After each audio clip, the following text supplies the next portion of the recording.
Ladies and gentlemen, good morning and welcome to the ASEAN Competition Conference. We are about to begin today's program shortly. Please take your seats. Thank you.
Okay.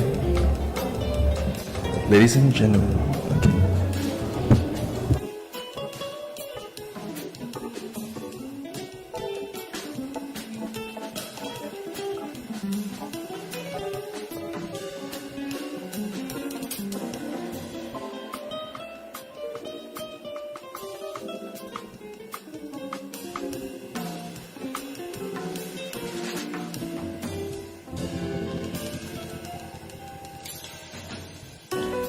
Okay.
Ladies and gentlemen, a very good morning once again.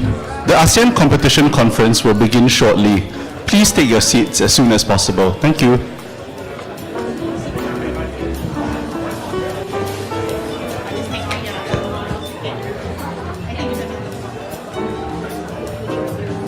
Okay, just cue. So now next one is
Good morning, ladies and gentlemen, and welcome to the 11th ASEAN Competition Conference. I invite you to please take your seats as SMS Low will be entering shortly.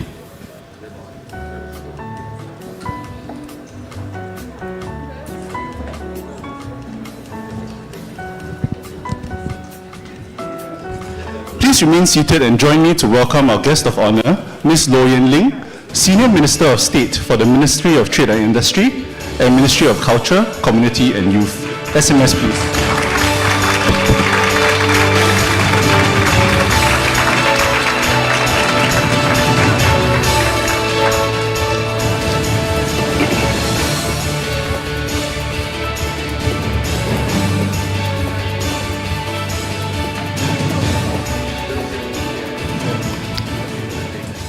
Good morning, Senior Minister of State, Ms. Loh Yen Ling, distinguished guests, ladies and gentlemen. A very warm welcome to the 11th ASEAN Competition Conference. My name is Caleb and I'll be your MC for today. The theme of this conference is a new era for competition policy in ASEAN. The conference brings together policymakers, business leaders, practitioners, and international partners to address a critical challenge facing our region. The conference's discussions will explore how effective competition frameworks can create the level playing field necessary for inclusive growth, ensuring that the benefits of regional integration are equitably distributed across ASEAN member states, while building our collective resilience against future economic disruptions. I'd like to invite Senior Minister of State, Ms. Loh Yen Ling, to deliver the opening address. SMS, please.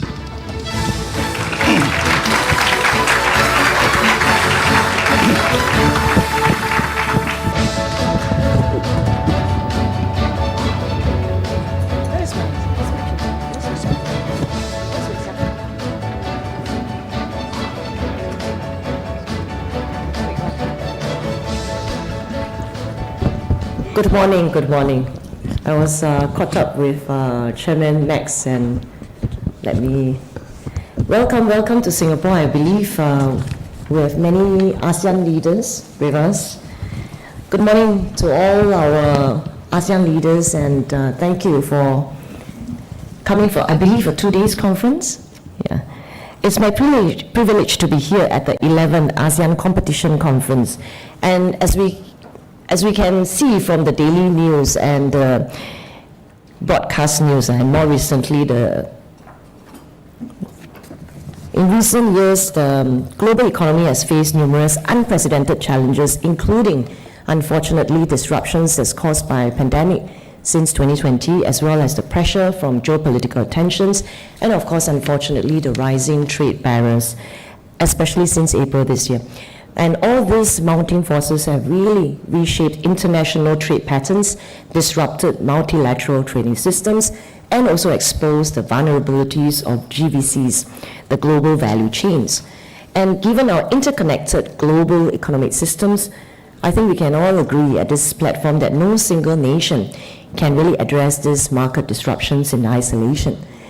The cross-border nature of the challenges that I have outlined has demonstrated that stronger bilateral as well as regional cooperation is not only beneficial, but I think in today's volatile world is absolutely essential. And that really set the context for today's theme. This is where effective competition policy across the region is really critical for navigating these turbulent times to promote three things. Number one, price affordability. Number two, market efficiency. And number three, business innovation. And this brings me to the theme that Caleb outlined earlier, the theme for this year's competition conference, a new era for competition policy in ASEAN. The theme truly reflects our collective ambition to reshape ASEAN's economic landscape by leveraging competition policy as well as enforcement to build a more resilient and inclusive ASEAN economy at every level, in particular at the micro enterprises as well as what we call the SMEs, the small and medium-sized enterprises. And I'm very happy to hear from Chairman Max and also the CEO Alvin and his team to know that over the next 2 days, conference participants will explore how competition policy and enforcement can be harnessed to build a more resilient and inclusive regional economy. In fact, I know that the conference will also examine strategic approaches to ensure that the benefits of globalization and regional integration are equitably distributed across the ASEAN member states, thereby fostering sustainable economic growth and development. So it's really win-win-win for all ASEAN member states. And ASEAN member states have long recognized the importance of competition in our markets. I know it is quite antithesis, but today I speak among lawmakers. I mean, most of you are involved in this work. And sometimes, and I was explaining to Chairman Max and CEO Alvin that when we venture out of this room to talk to men in the street, we have to explain why competition policy helps them. I think helps them in the three areas I talked about earlier, price, affordability, etc.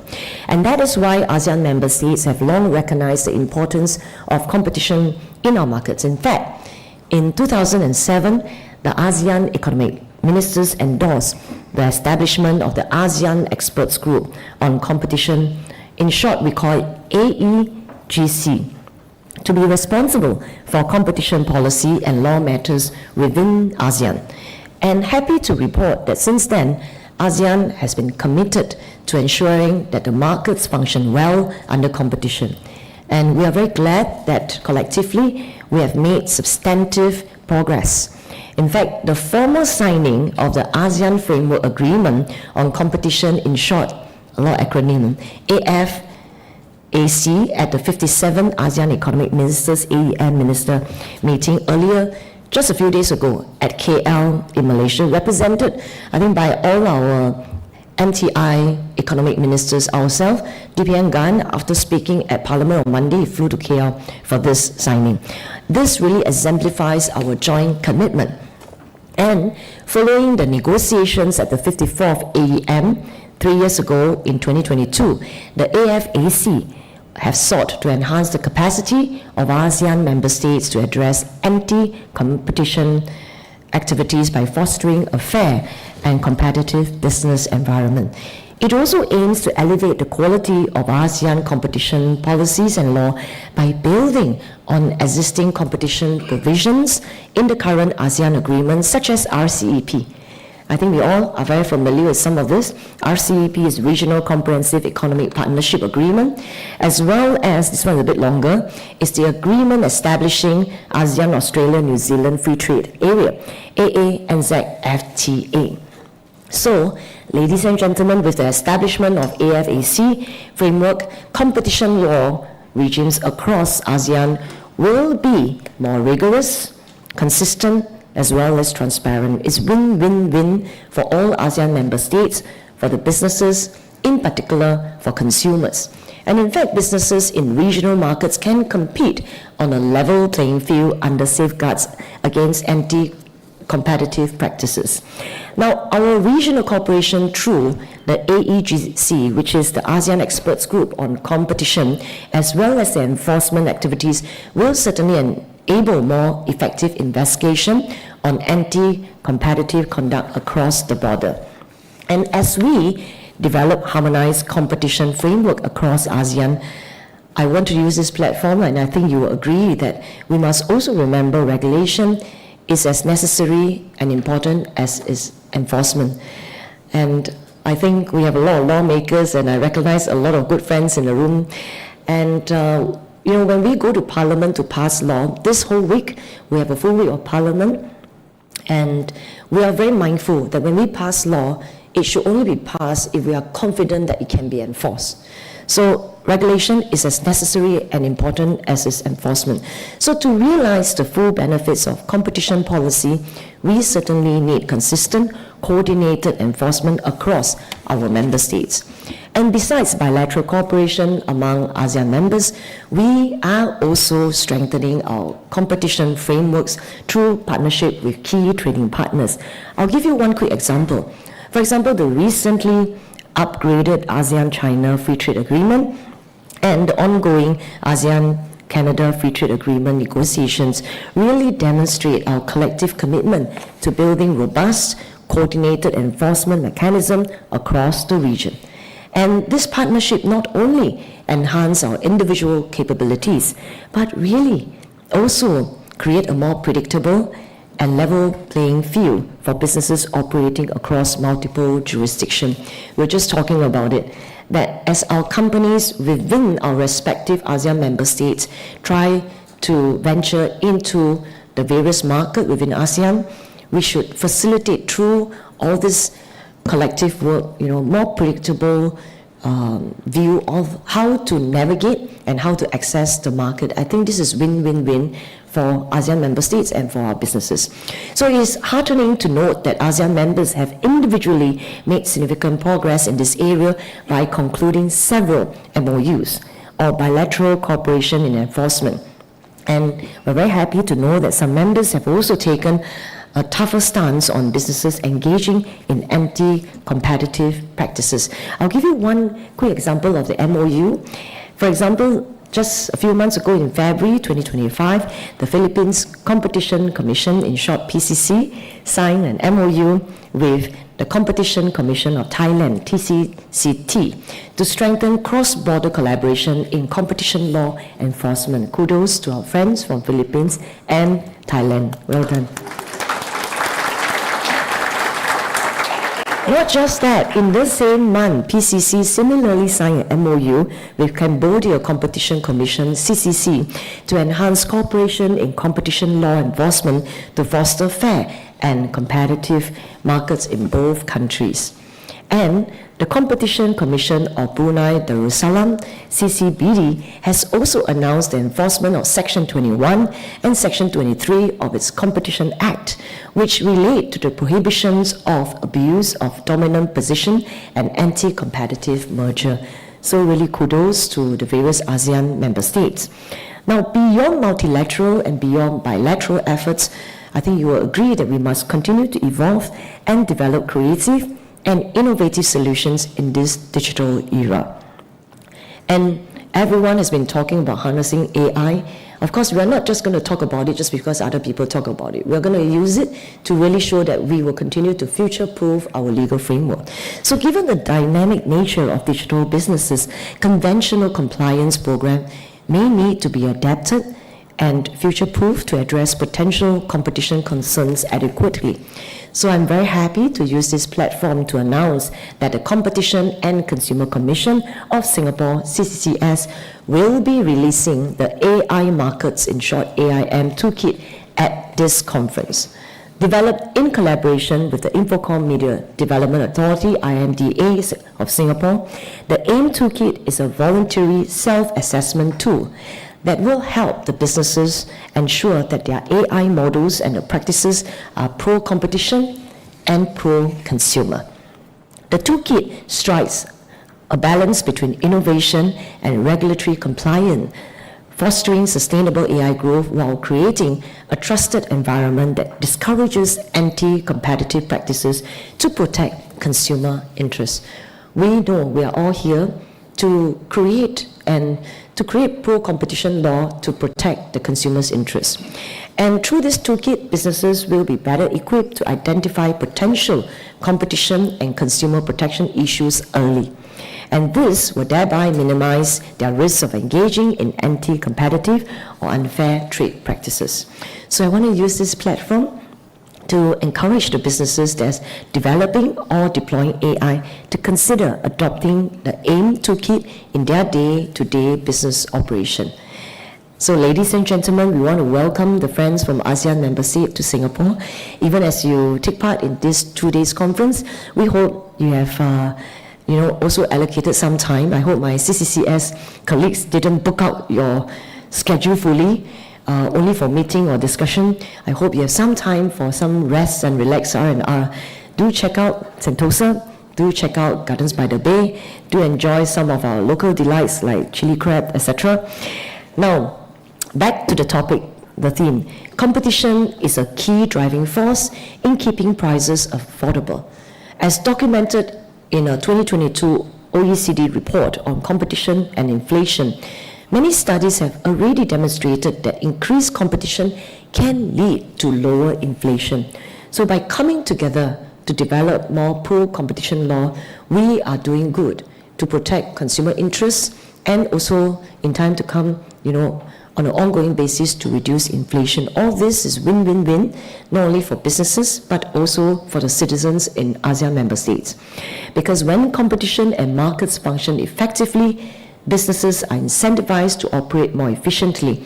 And as a result, consumers benefit from competitive prices that help keep daily expenses manageable, especially essential goods and services. So on that note, welcome to Singapore. On that note, on behalf of CCCS, on behalf of Chairman Max, CEO Alvin, we want to wish you all a meaningful discussion and exchanges at this 2 days conference. Thank you so much. Thank you.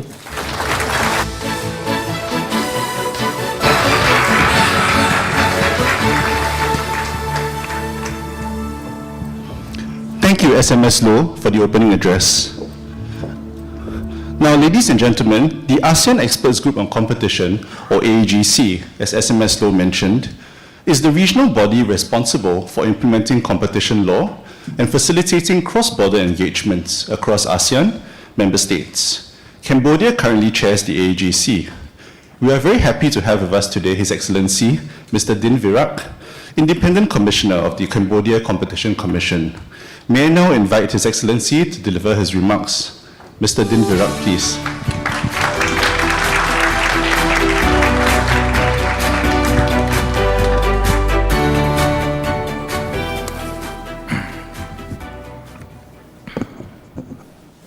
Good morning, everyone.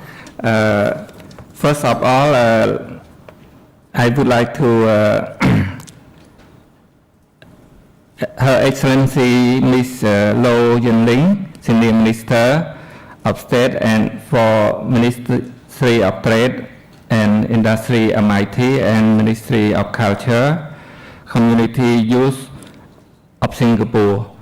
His Excellency Mr. Marx, Chairman of the CCCS, esteemed Commissioner, Speaker, distinguished guests, colleagues, ladies and gentlemen. It is a true honor to join you at the 11th ASEAN Competition Conference here in Singapore today. On behalf of the ASEAN Expert Group on Competition AEGC, I extend our sincere appreciation to the competition and Consumer Commission of Singapore, CCCS, for graciously hosting this event, to ASEAN family and our external partner for their steadfast support, and to ASEAN Secretariat for their tireless coordination. Since its inception, the ACC has been ASEAN flagship platform for dialogue and collaboration on competition policy. It has grown into more than a forum knowledge sharing for knowledge sharing. It is now a driver of policy foresight, technical convergence, and regional integration. This year, conference is made even more special as it coincides with the 20th anniversary of CCCS. We warmly congratulate CCS on 2 decades of progress and success to fair competition and consumer welfare, both in Singapore and as a value contributor in ASEAN collective journey. We are proud to celebrate this milestone together today. Ladies and gentlemen, we are at the critical inflection point. The global and regional economy are undergoing seismic shift driven by the aftershock of pandemic, geographical uncertainty, digital transformation, and the growing urgency for inclusive and sustainable growth. These changes demand that competition policy step beyond traditional sphere and become an engine for shaping the market for tomorrow. Competition policy is no longer competition policy is no longer at the margin of regional integration. It is now sit at its very core.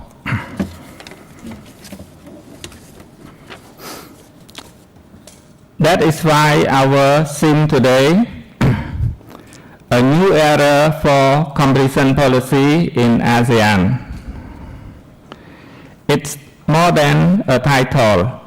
It's recognition that the world we regulate has changed, and it is a call to action, and we must now ask what should competition policy do in this new era, and what should it become? Competition policy today is called upon to address structural asymmetry, digital platform dominance, global value chain, like senior minister just raised also, fragility, and become faced and barrier faced by MSME. In Cambodia, we have micro enterprise also. Globally, competition policy is being repositioned as pro-growth, pro-innovation, pro-sustainability tool. It is in this new era, competition policy must evolve from a narrow legal tool to strategic economic lever, from technical enforcement to whole of economy collaboration, from national effort to regional coordination, like we are here today. Ladies and gentlemen, is ASEAN ready for transformation? I am proud to say yes. ASEAN is ready. ASEAN is stepping confidently into this transformation in our own way, with our own priority. Enforcement alone is not enough, like said by the senior minister. It must be complemented by policy integration, public-private engagement, and regional cooperation. Above all, fairness must not only be preserved but actively produced through the policy we design and the market we shape. We arrive at the moment with solid foundation thanks to a decade of collective effort under the ASEAN Competition Action Plan 2025, ACAP 2025. Over the past 10 years, we have built strong legal framework in every member state, including Cambodia, established functioning competition authority. We are quite young, the youngest one, and strengthen regional dialogue and capacity development. Capacity development including providing after building capacity, including providing opportunity to implement or to practice it. Yeah, not only building the capacity. Yeah. And today we take bold step toward. As just yesterday, ASEAN Economic Minister commenced the signing of the ASEAN Framework Agreement on Competition AFAC, our first legal binding commitment to fair competition. AFAC enables cross-border enforcement cooperation, facility case handling, and greater alignment with ASEAN broader integration agenda. Alongside AFAC, we are also launching two other lighthouses. One is ASEAN Merger Information Sharing Portal, ISP, our first digital tool for regional merger, transparency and coordination. Second, the ASEAN Competition Action Plan 2030, ACAP 2030. Our forward-looking strategy for the next 5 years, charting bold ambition for enforcement, advocacy, digital fairness, MSME empowerment and sustainability as an engine for economic growth as well. Together, AFAC, MISP and ACAP 2030 send a clear message. ASEAN is not just building market. We are shaping a competition ecosystem that is integrated, responsive, and future-facing. Ladies and gentlemen, let me take a moment to reflect on the ACAP 2030, which are proud to officially roll out today. ACAP 2030, ASEAN Strategic Response to Emerging Reality. ACAP 2030 is not a coordination, it is a transformation It is built around one overarching goal to foster fair market in ASEAN for sustainable, inclusive, and resilient growth. Win-win-win, yeah, like said. It is supported by 4 strategic measures. One, strengthening national regime, because robust local enforcement is foundation of any regional system. Second, advancing regional cooperation through shared tools like MISP and AFAC, and new initiatives like ASEAN Competition Enforcement Network. We should do that also like ASEAN. Yeah. 3. Cultivating competition culture by engaging MSME, businesses, judiciary, and consumer in understanding why fair market matter. 4. Promoting fair competition in emerging areas, including AI, Singapore is doing, including AI, sustainability, gender inclusion, and digital market, the current event.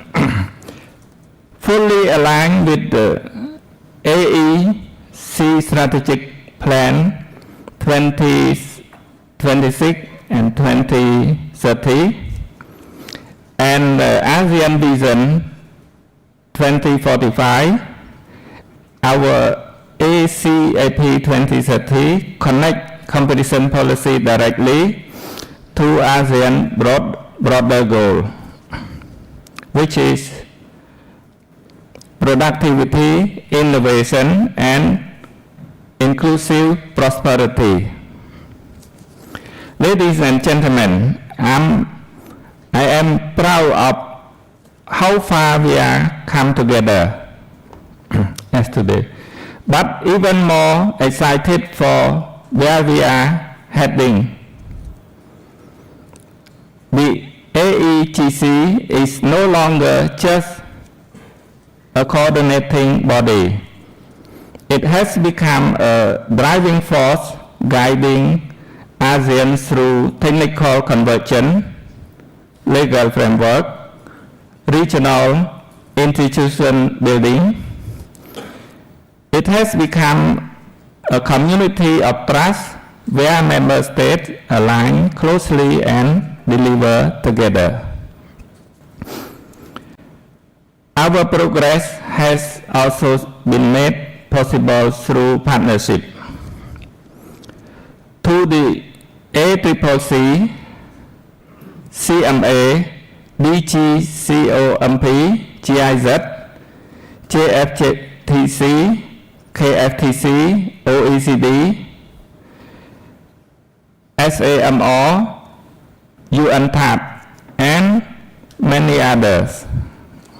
Thank you for your enduring support, your trust, tool, and technical support have been invaluable. And to all of you here, regulator, policymaker, academics, business leader, and civil society, you are co-author of ASEAN competition story. Ladies and gentlemen, as we open this conference, let me leave you with this call. Let us reimagine competition policy not only to prevent harm, but to unlock opportunity. Let us redefine fairness not only as compliance, but as inclusion. Let us reaffirm competition not as option but as a necessity. This is not just a milestone, it is a mission. A mission to build market that work not only for the few but for all. With this, let us celebrate through a video the achievement of the AEGC and how it laid the foundation for our mission in the next 5 years. Thank you.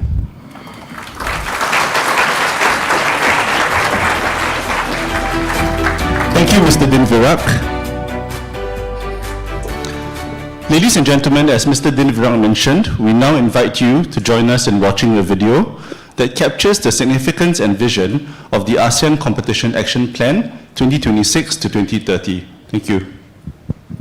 In ASEAN's fast-growing economics, competing on a level playing field fuels productivity, innovation, digital transformation, and sustainable growth. For consumers, competition means more choices, better quality, and lower prices. For businesses, competition makes it easier to start and run a business, helping new ideas grow and attracting investment. But how do businesses ensure they compete fairly across such a diverse region? The ASEAN Handbook guides businesses through key competition laws in each member state, making it easier to stay compliant, avoid risks, and compete with integrity. Knowing the rules is just the start. Putting them into practice is what makes the difference. The Competition Compliance Toolkit shows businesses how to prevent violations and foster ethical practices. A competition compliance program customized to your needs builds internal governance and stakeholders' trust. Unlocking ASEAN's potential means working together beyond borders towards shared growth. To support an economically integrated ASEAN, the ASEAN Framework Agreement on Competition was agreed to strengthen coordination on competition policy and law enforcement. One of the tools to implement the AFAC is through the ASEAN Merger Information Sharing Portal, MISP, which provides the mechanism and platform to notify and exchange information on merger cases. AFAC is more than a framework. It's a bridge to ASEAN's future. By embedding fair competition at the heart of our economy, it demonstrates our strong commitment to fostering innovation, competitiveness, and resilient growth dynamic and rules-based regional market. Because when markets are competitive, everyone wins. Empowered consumers, thriving businesses, a resilient ASEAN. Discover more at ASEANcompetition.org.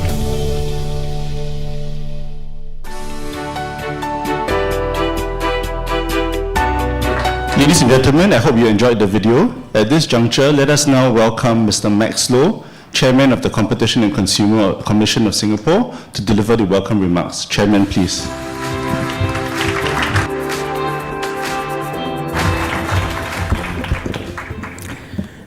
Ms. Loh Yen Ling, Senior Minister of State, Ministry of Trade and Industry and Ministry of Culture, Community and Youth, Your Excellencies, distinguished guests, ladies and gentlemen. Good morning, and it's my honor to stand before you today as we gather under a powerful and timely theme, a new era for competition policy in ASEAN. We convene at a moment of profound global transformation. The COVID-19 pandemic exposed vulnerabilities in our worldwide value chains, while rising geopolitical tensions and trade barriers continue to disrupt international commerce. Digital markets now transcend national boundaries, creating enforcement challenges that no single authority can address alone. Yet within these challenges lie extraordinary opportunity for ASEAN.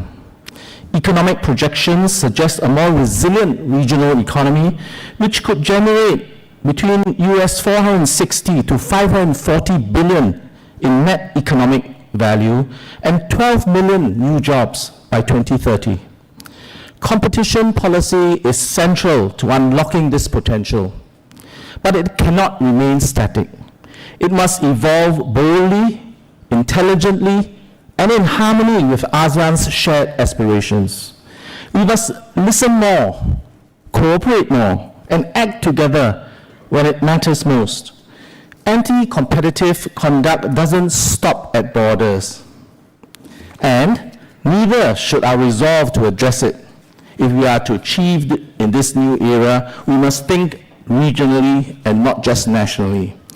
Amid the changes and uncertainties we face, we must stand firm in our commitment to fostering resilient, inclusive, and rule-based markets. As competition and consumer protection authorities, we are the guardians of fair economic play. Our work, from advocacy to taking enforcement actions to break up cartels, stopping anti-competitive mergers, abuse of dominance, and unfair trade practices, creates the level playing field that allows businesses of all sizes and origins to compete fairly, innovate responsibly, and respect consumer rights. This is particularly crucial for our micro, small, and medium enterprises, or here we call it SMEs, which represent over actually 95% of ASEAN businesses and form the backbone of ASEAN economies. By ensuring fair competition, we enable SMEs to integrate into regional and global value chains, unlocking growth opportunities for businesses while delivering greater choice and value for consumers. The ASEAN Competition Conference is more than a technical exchange. It is a strategic dialogue that tackles our most pressing challenges head-on. Over the next 2 days, we'll examine how regional cooperation can strengthen our enforcement capabilities as digital markets transcend national boundaries.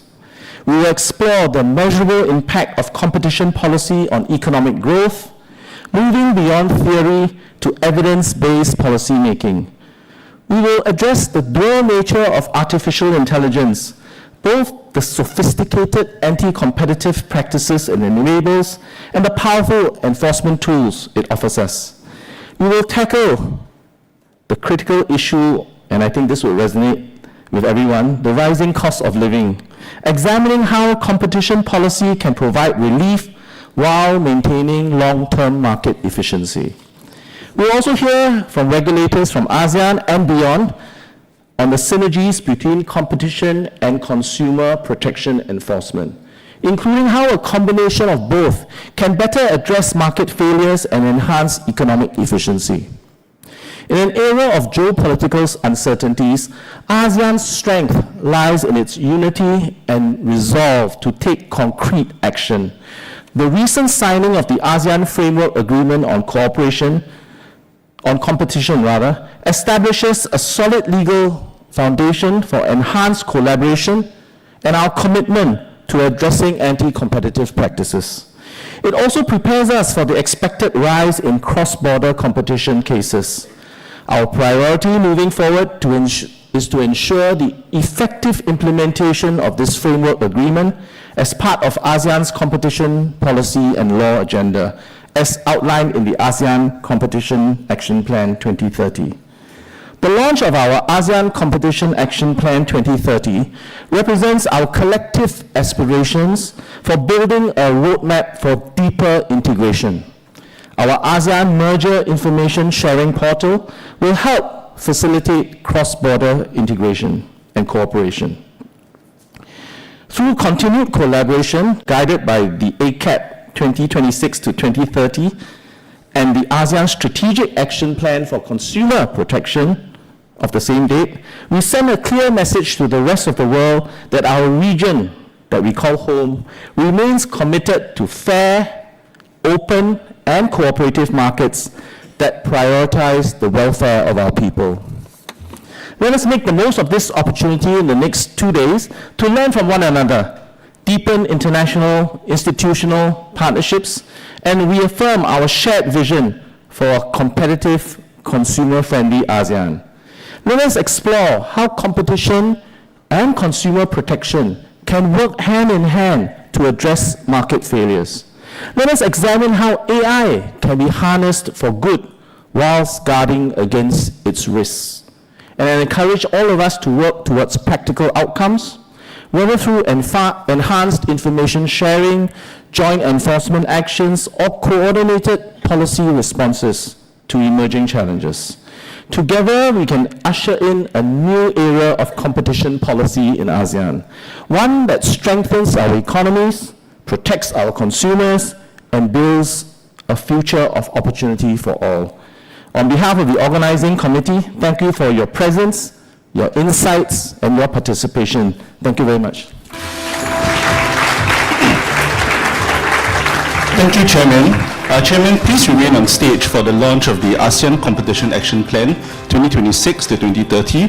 And at the same time, I also like to invite SMS Law, His Excellency Mr. Din Virak, and Mr. Alvin Koh, Chief Executive of the Competition and Consumer Commission of Singapore, on stage for the launch.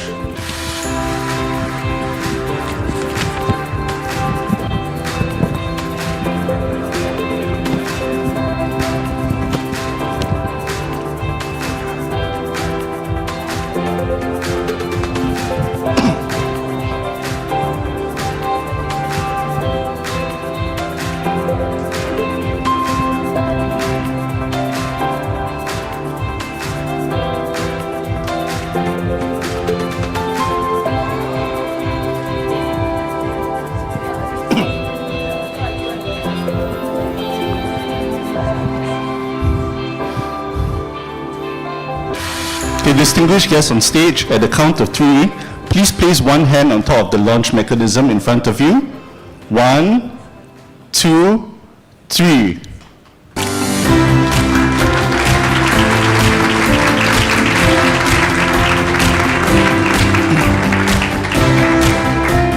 Thank you. Could all the distinguished guests please remain on stage for a photo-taking session? And may I also invite the senior representatives of the Competition Agency of the ASEAN member states and from the ASEAN Secretariat to come on stage for the photo-taking, please. Ladies and gentlemen, do give us some time to set up the stage for the photo-taking session. Thank you.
Okay, thank you everyone.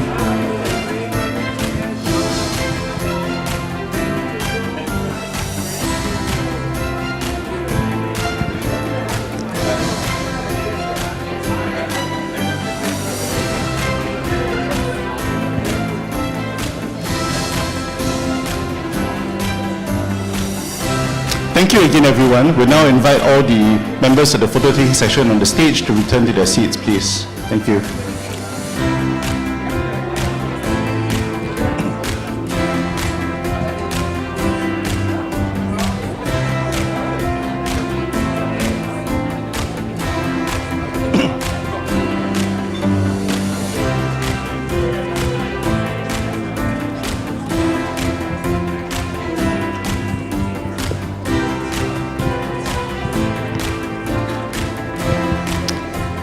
Ladies and gentlemen, we'll proceed with the first panel session shortly, but do give us some time to set up the stage for the session. Thank you.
I have been revising my notes.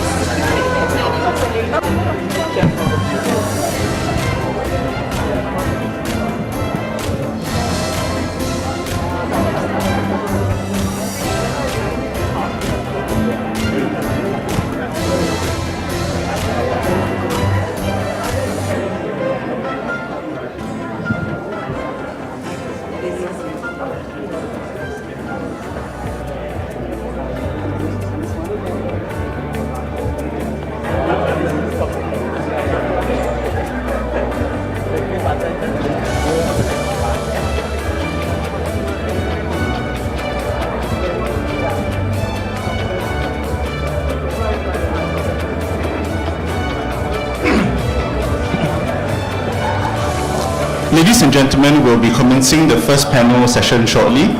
Could I invite you to take your seats, please?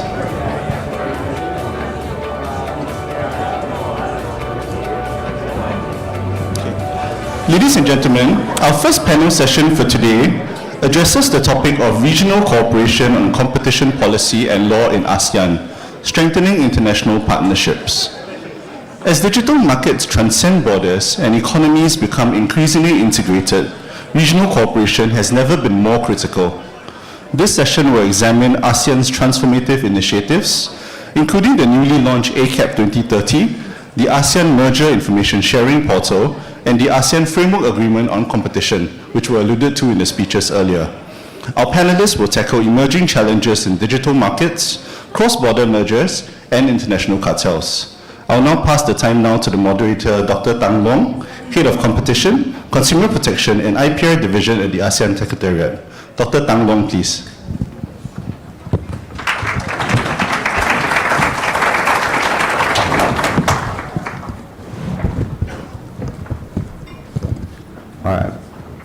His Excellency Darwin Visak, Commissioners of Cambodia Competition Commissions, acting on behalf of the Chair for ASEAN Expert Groups on Competition, AEGC, Mr. Max Loh, the Chairman of the Competition and Consumer Commission of Singapore, distinguished panelists, colleagues, and ladies and gentlemen. Very good morning and very warm welcome to the first plenary sections of the 11th ASEAN Competition Conference, focusing on regional cooperations on competition policy and law in ASEAN, strengthening international partnerships. Let me begin by joining colleagues in congratulating the Competition and Consumer Commission of Singapore on her 20th anniversary. CCCS actually has been a valued contributor to ASEAN collective competition journey, and it's truly special to mark this milestone together here in Singapore. Now, come back to the sections. To be honest, moderating the first sections does come with a bit pressure to me, honestly. As we say in ASEAN, that well begun is half done, or in other words, start strong, finish stronger. But more than the pressures, I feel fortunate and honored to have kicked off today's discussion, especially following the launch of two major milestones: the ASEAN Merger Information Sharing Portal, MISP, and the ASEAN Competition Action Plan 2030, ACAP 2030. And with the commencement of the signing of the ASEAN Framework Agreement on Competition, AFAC, that began yesterday, we can proudly say that the trio of initiatives is lighting the path for stronger regional cooperation. I feel even luckier to moderate this section that joined by four excellent panelists, bringing a rich mixture of academic insights, regulatory experience, and global perspectives. With their expertise and hands-on experience, they will energize our discussions around the core theme: how ASEAN can deepen regional integration and build stronger global partnerships in competition policy and turn it into an enabler for regional growth, innovation, sustainability, and inclusivity. Without further ado, let's begin with our first presentations by Dr. Burton Ong, Associate Professor at the National University of Singapore's Faculty of Law and Head of the Competition Law Research at the E.W. Baker Center for Law and Business. He is a leading scholar in competition law, intellectual property, and contract law, and has advised competition matters both nationally and regionally. Beyond academia, Dr. Ong has also served on the Competition Appeal Board and the Casino Regulatory Authorities Partner Dispute Board. So a round of applause to Dr. Ong. Thank you. Thank you. I think I'll present from here if it's okay. Yeah. Right. Good morning, everyone. It's a pleasure to be here. Thank you to the organizers for the invitation. So I was asked during our coordination meeting to talk a little bit about my thoughts on the new ASEAN Competition Action Plan 2030, and in particular, what I thought were some of the developments since the last ASEAN Competition Action Plan, the ACAP 2025, right? And I'll share with you for 10 minutes? And then I'll pass it on to my fellow panelists, and we can have a discussion at some point if that's convenient. So I think before talking about the ACAP 2030, we have to sort of go back to its purpose and its objectives, right? The ASEAN Competition Action Plan is really one of the many action plans that is meant to support the establishment and the development of the ASEAN economic community. So that's been around for like 10 years. And the idea here is that these different action plans are meant to develop different aspects of the community. And as you heard from some of our speeches earlier on in the day, from the guest of honor and the other opening speeches, competition policy is an important part of that glue that holds the AEC together. In particular, the first two characteristics that are meant to be the defining features of this quote-unquote common single market, right? In order to achieve an integrated and cohesive economy and a competitive, innovative, and dynamic ASEAN, competition policy is seen as a necessary part of that supporting regulatory framework. So, if you look at the AEC blueprint, right, which will soon be updated, right, with another 20-year horizon coming up, there are many section-specific goals, including the introduction of an effective competition policy, consumer protection, and so on and so forth. And the ASEAN Competition Action Plan, or ECAP 2025, basically elaborates one aspect or one sliver, if you like, of this much wider, much more ambitious plan. And the main pillars of ACAP 2025 were essentially, as you can see on the slide, right, establishing effective competition regimes, enhancing capacities of agencies, establishing regional cooperation, fostering competition awareness, and moving towards greater convergence of competition policy and law in ASEAN. So those are the main pillars. And if you go to the AEGC's website online, you'll find many things have been accomplished on these 5 different fronts, right, between 2015 and 2025. So when it comes to comparing the ACAP 2025 with the new ACAP 2030, the first thing that struck me was the fact that it's a much shorter plan. It's only 5 years as opposed to 10. And the goals are a lot more modest, right? So if you compare ACAP 2025, which was pretty ambitious, right? They wanted to introduce competition laws to all 10 ASEAN member states, which it had, which has been accomplished. It wanted to do lots of things. These strategic goals have been reframed as strategic measures in ACAP 2030.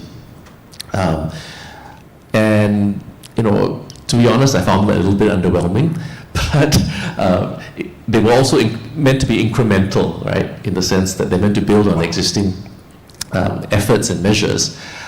And the one thing that struck me the most looking at ACAP 2030 as compared to ACAP 2025 was how it did not seem to or rather there was not as much emphasis on the last strategic goal from ACAP 2025, which was the goal of harmonization and convergence. Right? That sort of got folded into one of the strategic measures, where I think it was stated that there needs to be more regional cooperation, and I think Wee-Guan will talk a bit more about all the different things that have already been done as far as regional cooperation over the last 10 years. And my observation at this stage is that it's well and good to have regional cooperation as something that you want to continue doing, but without a clear agenda as to how or what that coordination or cooperation will involve, without a clear roadmap, right, for how to achieve harmonization and convergence, that will become a bit of a problem.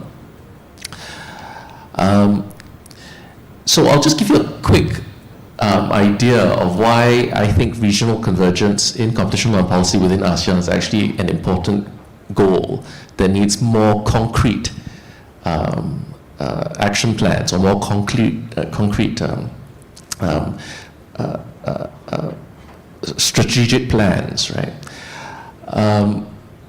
There is an incredible amount of divergence, right? Even though all 10 member states have their own competition law frameworks, there is an incredible amount of divergence in the way the laws have been framed and the way the prohibitions have been set up in the different member states, even when we're dealing with fairly uncontroversial forms of anti-competitive conduct. And here on this slide, what I've put up are basically the different approaches towards cartels, bid rigging and cartels, right, which I think is universally acknowledged, right, as the most obvious and most harmful forms of anti-competitive behavior. Yet, amongst the different member states, you find a wide variety of approaches, which makes it very difficult from a compliance perspective for businesses, creates uncertainty, and makes it difficult to achieve this convergence goal that is necessary if you want to have a single economic community,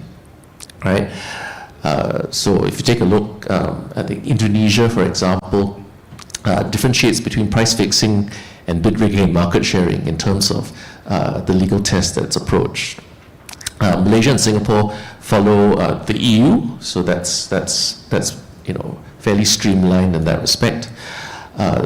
Philippines and Vietnam have both concurrent criminal and civil liability, and they have different legal standards depending whether or not you're talking about the criminal liability or the civil liability, and this has implications on whistleblowing, leniency programs and the like, and Thailand is somewhere in between as well.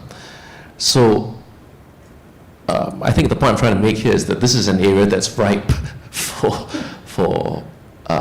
some sort of concrete plan towards achieving convergence or harmonization, because if you can't even get agreement or some sort of alignment on how to approach this sort of behavior, cartel behavior in particular, which tends to be cross-border in nature, it's going to be very difficult to achieve the stated goals in the ASEAN economic community. So this is what's actually stated in the AEC blueprint and ACAP 2025, right? Which puts out regional harmonization as an important goal. And it's a bit of a puzzle why this has not been built further in the ACAP 2030.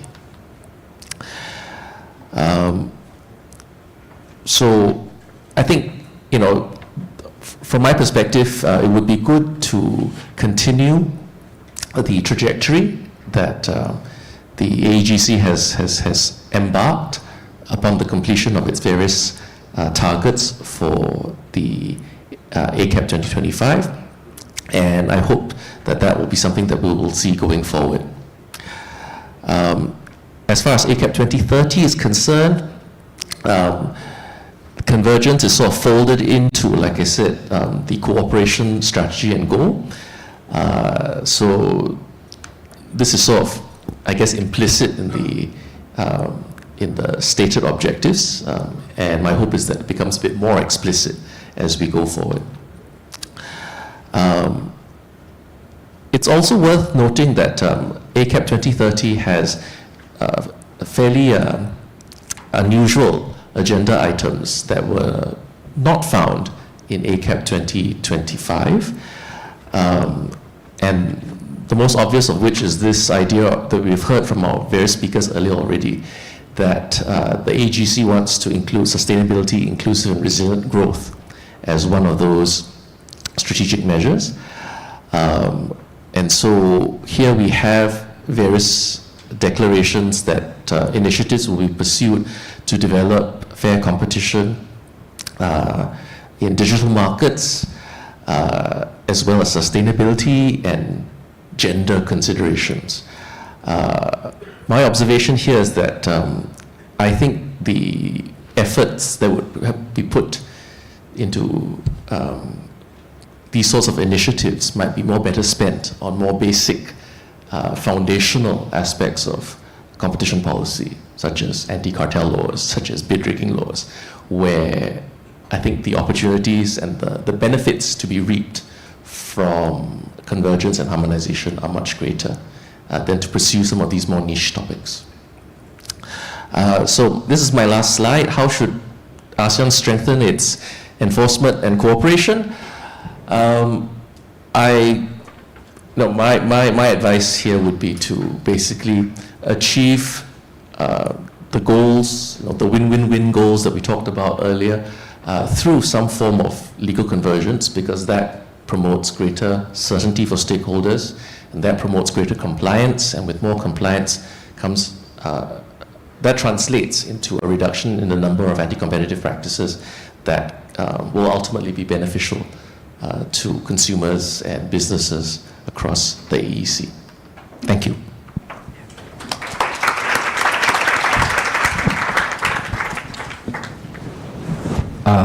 Thank you very much, Dr. Ong, for that very insightful presentation. You actually reminded us how far ASEAN has come under the ACAP 2025 and how ACAP 2030 shifts the focus from building the regimes into strengthening them, advancing regional cooperations, convergence, and cultivating the stronger competition cultures and promoting the fair markets for sustainable and inclusive growth. You also highlighted the ongoing challenges of divergence across 10 ASEAN member states, and why greater convergence, legal certainties, and alignment are critical if ASEAN is to achieve the effective enforcement and deliver benefits for business and consumers. Thank you very much, Dr. Ong. So next I'd like to invite Commissioner Lolibet Medrano from the Philippines Competition Commission. She brings with her nearly 3 decades of public service experience across intellectual property, trade, and competition policy. She previously chaired the ASEAN Expert Groups on Competition, AEGC, and led the negotiations of the ASEAN Framework Agreement on Competition, AFAC, signed just yesterday. And beyond ASEAN, she's also convened the APEC Competition Law and Policy Group and continues to play a key role in integrating competition chapters into bilateral and regional trade agreements. So we are very fortunate to have her inside today. Commissioner, the floor is yours. Thank you. to our esteemed guests and delegates, and of course our colleagues from the different competition agencies, partners in the academe and the business community, as well as from development partners and international organizations. Good morning. Before I start, I would like to congratulate the Competition and Consumer Commission of Singapore on its 20th anniversary.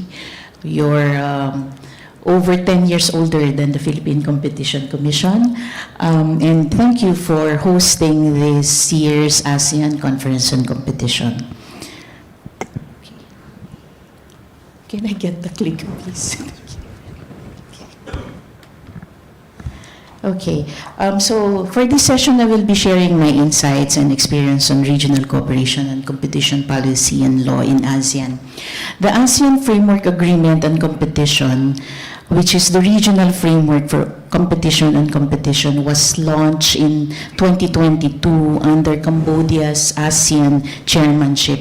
The agreement was envisaged to be part of Cambodia's ASEAN chairmanship theme of ASEAN Act, addressing challenges together to promote more integrated, inclusive, and competitive ASEAN.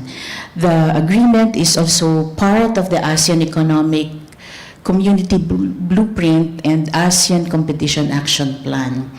And it seeks to provide a common framework for cooperation, providing flexibility and common baseline for future FTAs.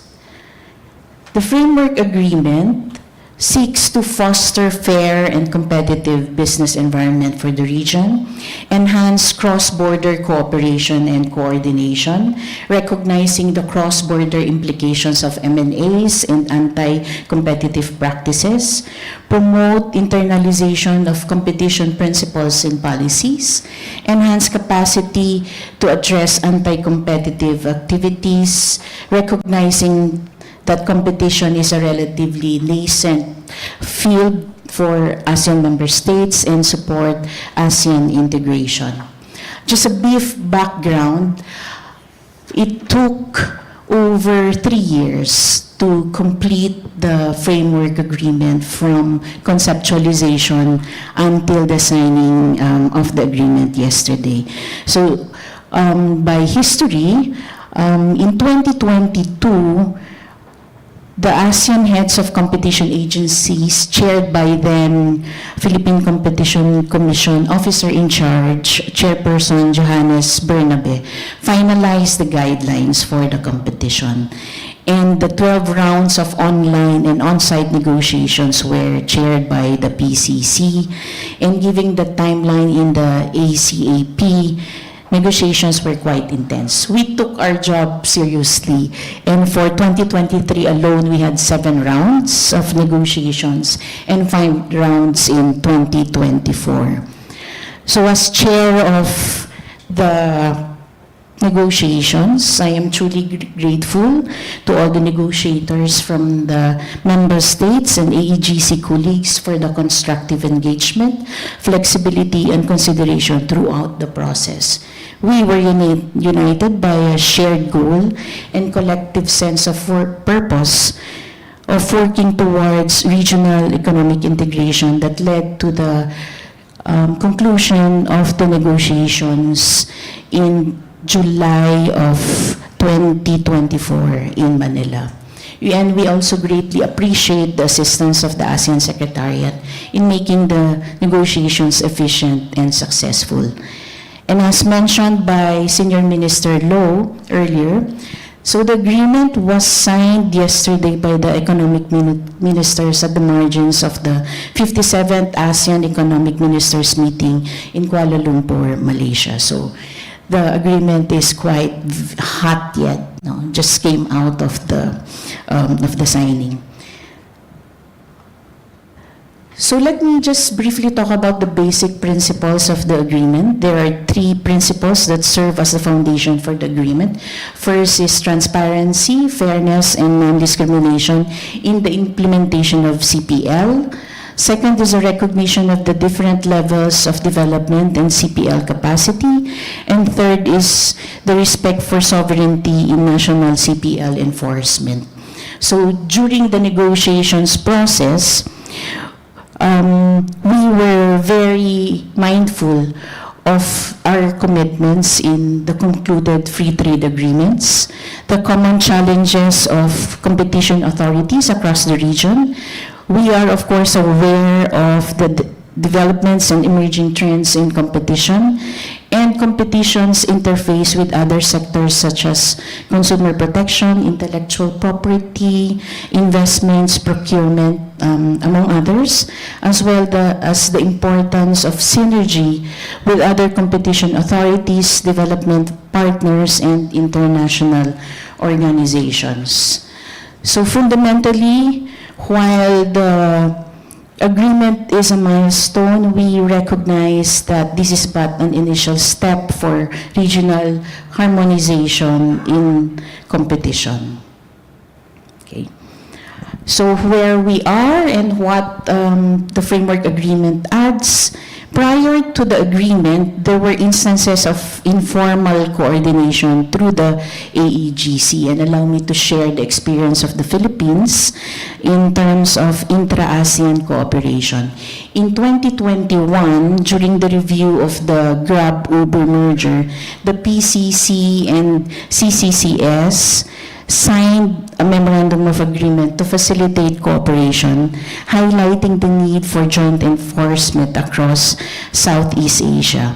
With the MOU, we can now share information for merger and enforcement purposes, subject, of course, to confidentiality trademarks, safeguards.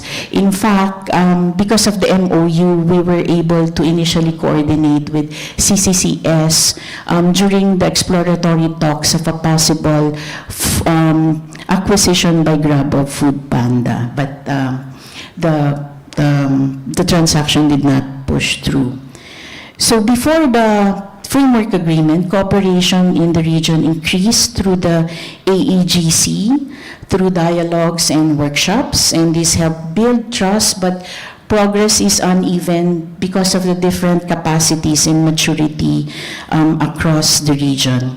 The agreement provides now a structured institutional framework, setting common objectives for fair, efficient markets, and lays down practical tools such as notification of actions that may affect another member state, and consultations on matters of concern, coordination in investigation, and information exchange. More importantly, the framework agreement recognizes differences in development and respects individual sovereignty of each member states, while requiring fair, transparent, and non-discriminatory processes. And this balance ensures a deeper rules-based regional cooperation. So prior to the agreement, workshops and information sharing were done in an ad hoc basis. Let me just share that for the PCC, we hosted the study visits of the Cambodia Competition Commission and the Malaysia Competition Commission on merger control, organization and management, and enforcement, among others.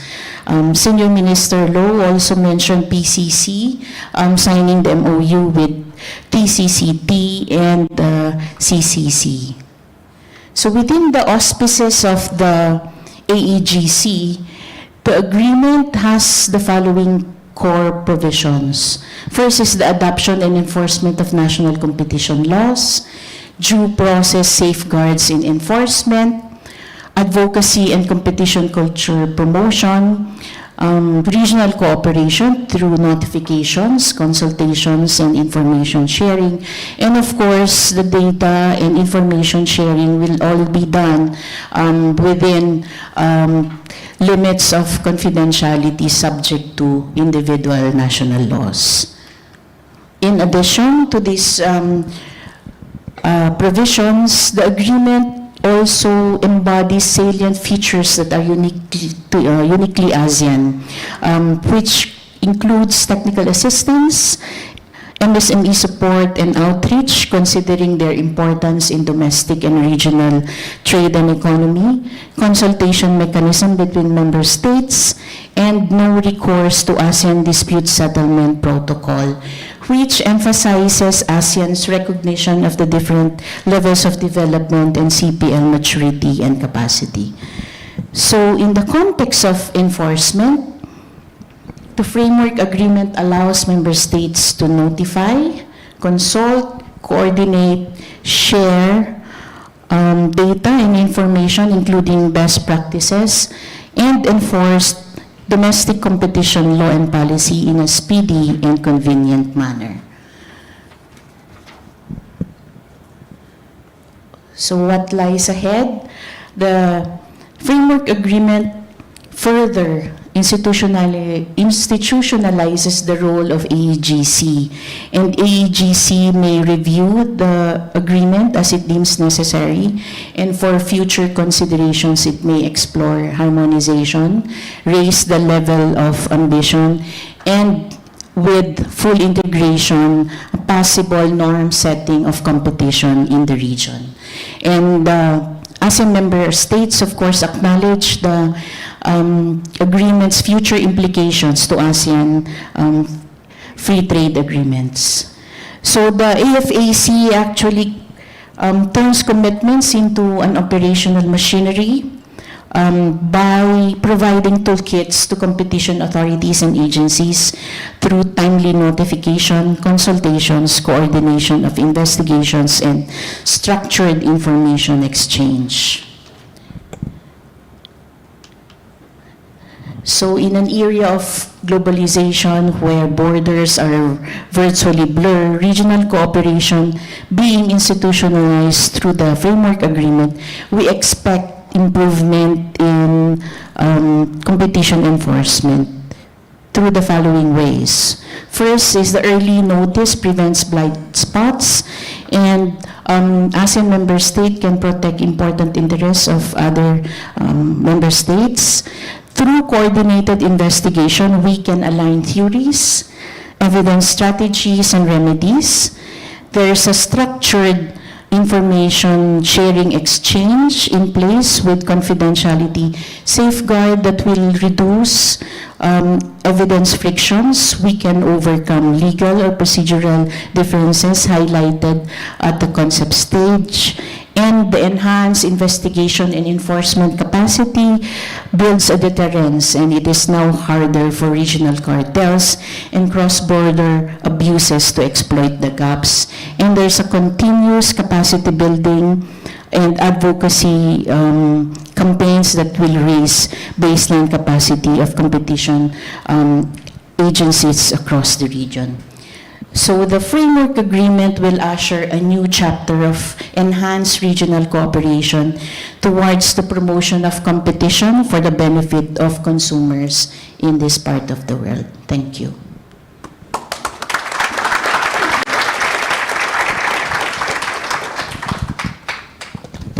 We thank you very much, Commissioner Medrano, for that very rich presentation. You actually walked through a long journey of AFAC negotiation from its early visions under the Cambodian chairmanship through 12 rounds of negotiations and to the signing just yesterday. You also reminded us that AFAC is not just a document, but a foundation for a new chapters in ASEAN cooperation. One that formalized notifications, consultations, coordination, and information sharing, while respecting different level of development and sovereignty. Most importantly, you highlighted how structured cooperation can strengthen investigation, close enforcement gaps, and build a deterrence against cross-border cartels and abuses. So these are very powerful messages as ASEAN moves from informal coordination to binding and practical collaboration. We thank you very much, Commissioners. So our next speaker is Mr. Robert Anderson, who unfortunately could not be with us in person due to unforeseen circumstances, but has kindly prepared a pre-recorded message so he could still share his insights with us today. So Mr. Anderson is an international expert with the International Trade Centers, ITC, honorary professors at the University of Nottingham School of Law, and a senior fellows at George Washington University, with decades of global experience, including 20 years at the WTO, senior roles at the Canadian Competition Bureau, and technical assistance in more than 80 countries, including in ASEAN. He now works with us under the EU-ASEAN Scope Trade Project on the ASEAN Capacity Building Roadmap for 2030. So let's hear from him now. Thank you. Good morning to all of you at the conference in Singapore. My name is Robert Anderson. I'm honorary professor in the School of Law at the University of Nottingham in the United Kingdom, and I'm pleased to be working with the International Trade Center, which is a joint agency of the UN and the World Trade Organization that provides trade-related technical assistance. And I work particularly in the area of competition policy and related issues, where I have significant background both at the World Trade Organization itself and earlier in the Canadian Competition Bureau. So I do want to mention that I had hoped very much to be with all of you at the conference in Singapore this week. Unfortunately, I'm not able to do that for medical reasons, so I really appreciate the opportunity to share this short message with you. Okay, so to get right into it, we'll just say that today is indeed an era of new and emerging challenges for ASEAN member states in the area of competition policy.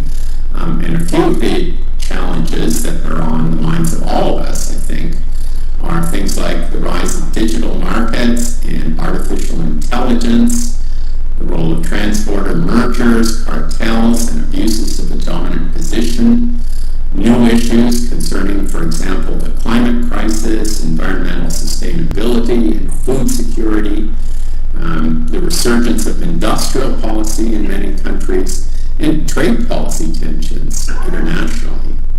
And we also, through all of this, we also see important new issues and developments concerning sectoral regulators, intellectual property, and public procurement.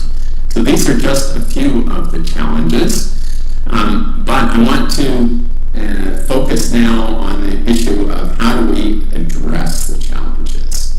And I would like to, with some oversimplification, I would like to suggest to you for your reflections, 3 interrelated steps in responding to these challenges. The first, of course, is the establishment of effective, well-resourced, and well-trained competition agencies in all of the ASEAN member states.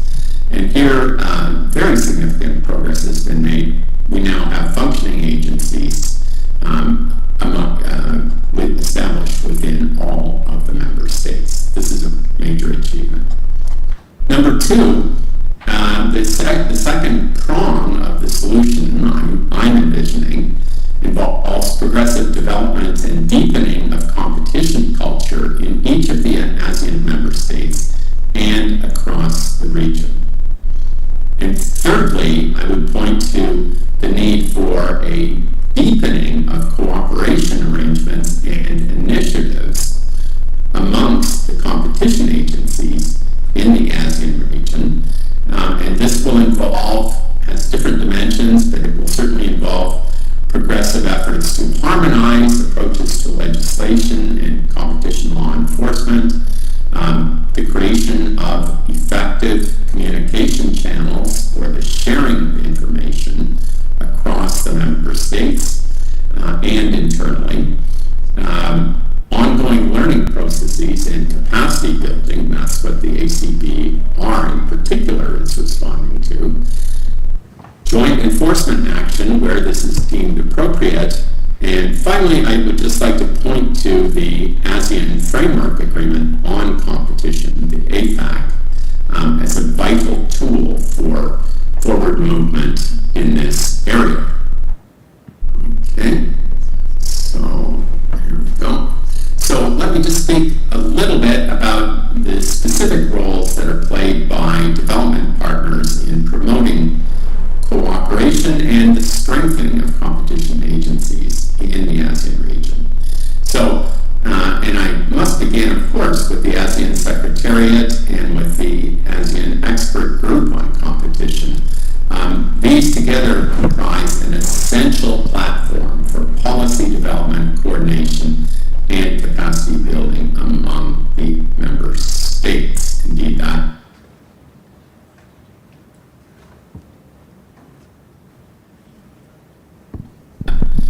platform is the basis for everything else. Secondly, I want to mention the role of technical assistance implementing partners, and in our case, specifically the International Trade Center, and the work it is doing pursuant to the EU-ASEAN Sustainable Connectivity Package, the so-called Scope Trade Project, but focused on competition policy and related matters. And here we're working with, as I said, we're working with the AEGC, the AMS, other partners to develop the ASEAN capacity building roadmap. We'll come back to that. Of course, we should never forget about ICN, International Competition Network, UNCTAD, and the OECD. These continue to provide really super useful sources of expertise and information to support competition policy implementation globally. We also have the EU experience as a source of inspiration and its work as a development partner. This is very significant. As many of you will be aware, the EU is a jurisdiction in which competition policy has been a kind of founding principle or pillar of the jurisdiction right from the beginning. And it has over time developed deep expertise and experience with respect to competition policy cooperation arrangements among its own member states with other jurisdictions. And lastly, let me mention the important work done by our friends, the ACCC, the Australian Competition and Consumer Protection Commission, which is a vital mentor and development partner in the region. So let me just share one slide only on the forthcoming ASEAN Capacity Building Roadmap. This is, as I mentioned, this is the project that ITC is particularly focused on now. And the new roadmap will cover the 2026 to 2030 period. It builds directly on the previous roadmap and on related experience in the region. It responds to, or it's intended to respond to many of the emerging challenges, which I noted on my opening slide, and which have also been highlighted in the responses to a questionnaire that was circulated to all of the member states, and that's provided very useful input to this process. So the 5-year roadmap is in development, and it will be discussed at a validation workshop involving representatives of all the member states and, of course, the Secretariat early in October. That's coming up soon. Okay? So here we go. Just to mention very briefly the 4 pillars to the ACBR. These include enhanced training for effective enforcement, competition advocacy to promote voluntary compliance and a culture of competition, strengthen cooperation and coordination across the region. And number 4, the creation of learning organizations and learning mechanisms to support AMS competition agencies in their work. Okay, so this is what I wanted to share. I think it's very clear to everyone this is an exciting and very challenging time for competition policy.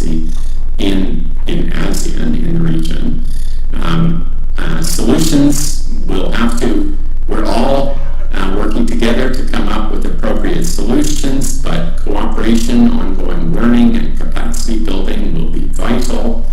And with that, I wish you a great conference. Thanks for the opportunity to share these thoughts.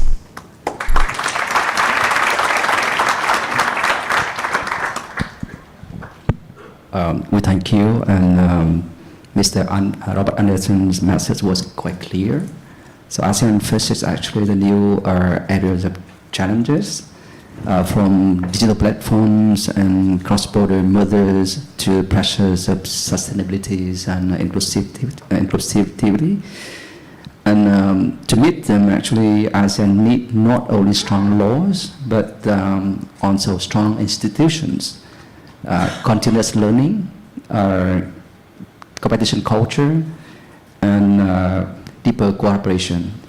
So he also reminded us of the critical role of development partners and the forthcoming ASEAN Capacity Building Roadmap 2030, which will focus on enforcement training, building learning organizations, advocacy, and strong regional coordination. So these are timely messages as we think about how to equip ASEAN for the next phase of our competition journey. So we thank you, Mr. Anderson, for that key message. So now our final speaker is Mr. Teo Wee Kwan from the Competitions and Consumer Commission of Singapore. Mr. Teo oversees CCC's Corporate Affairs and International Affairs divisions and has been with the agency since 2007. With a strong background in economics and market liberalization, he has been closely involved in enforcement, advocacy, and regional cooperation. So he has also led initiatives to deepen ASEAN collaborations and engagement with businesses. So we are looking forward to his perspectives on policy integration, business compliance, and how ASEAN can advance the so-called ASEAN Help ASEAN model in practice. So, Ms. Teo, the floor is yours. Thank you, Dr. Tan. What happened is that Dr. Tang actually posed me 3 specific questions. I will take them one by one. Apologies, I do not have any presentation slides, but I have prepared some speaking notes, on each of the issues that was posed to me. So the first question is really, how can ASEAN promote competition policy integration? Pretty interesting question. So if you look at the competition regime in ASEAN today, all 10 member states have competition law, have competition authorities in place. This is really a remarkable progress made in just over a decade, if you ask me. But if you were to examine closer, the reality is that not all of us are in the same stage. Some competition authorities are more well established with years of enforcement experience and matured competition legislative frameworks.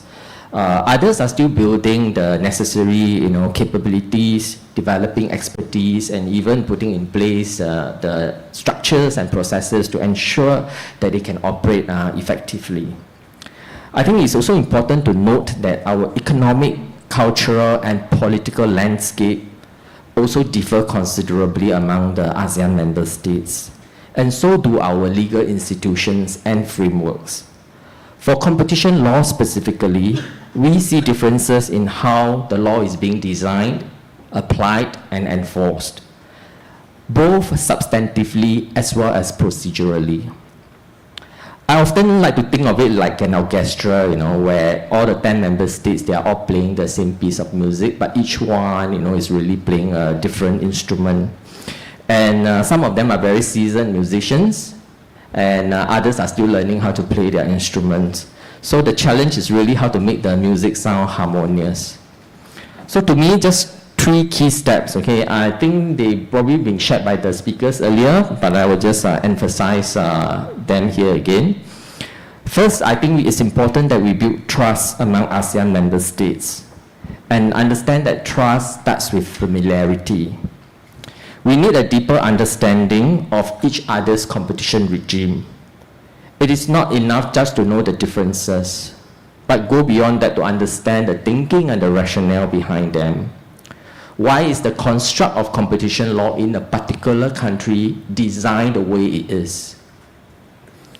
We know that competition policy is actually very complex. It goes beyond just economic efficiency, or what economies would actually most often put it like maximization of total welfare. National interests and public policy considerations such as national security, industrial policy, state-owned enterprises, and social objective more often than not play a role.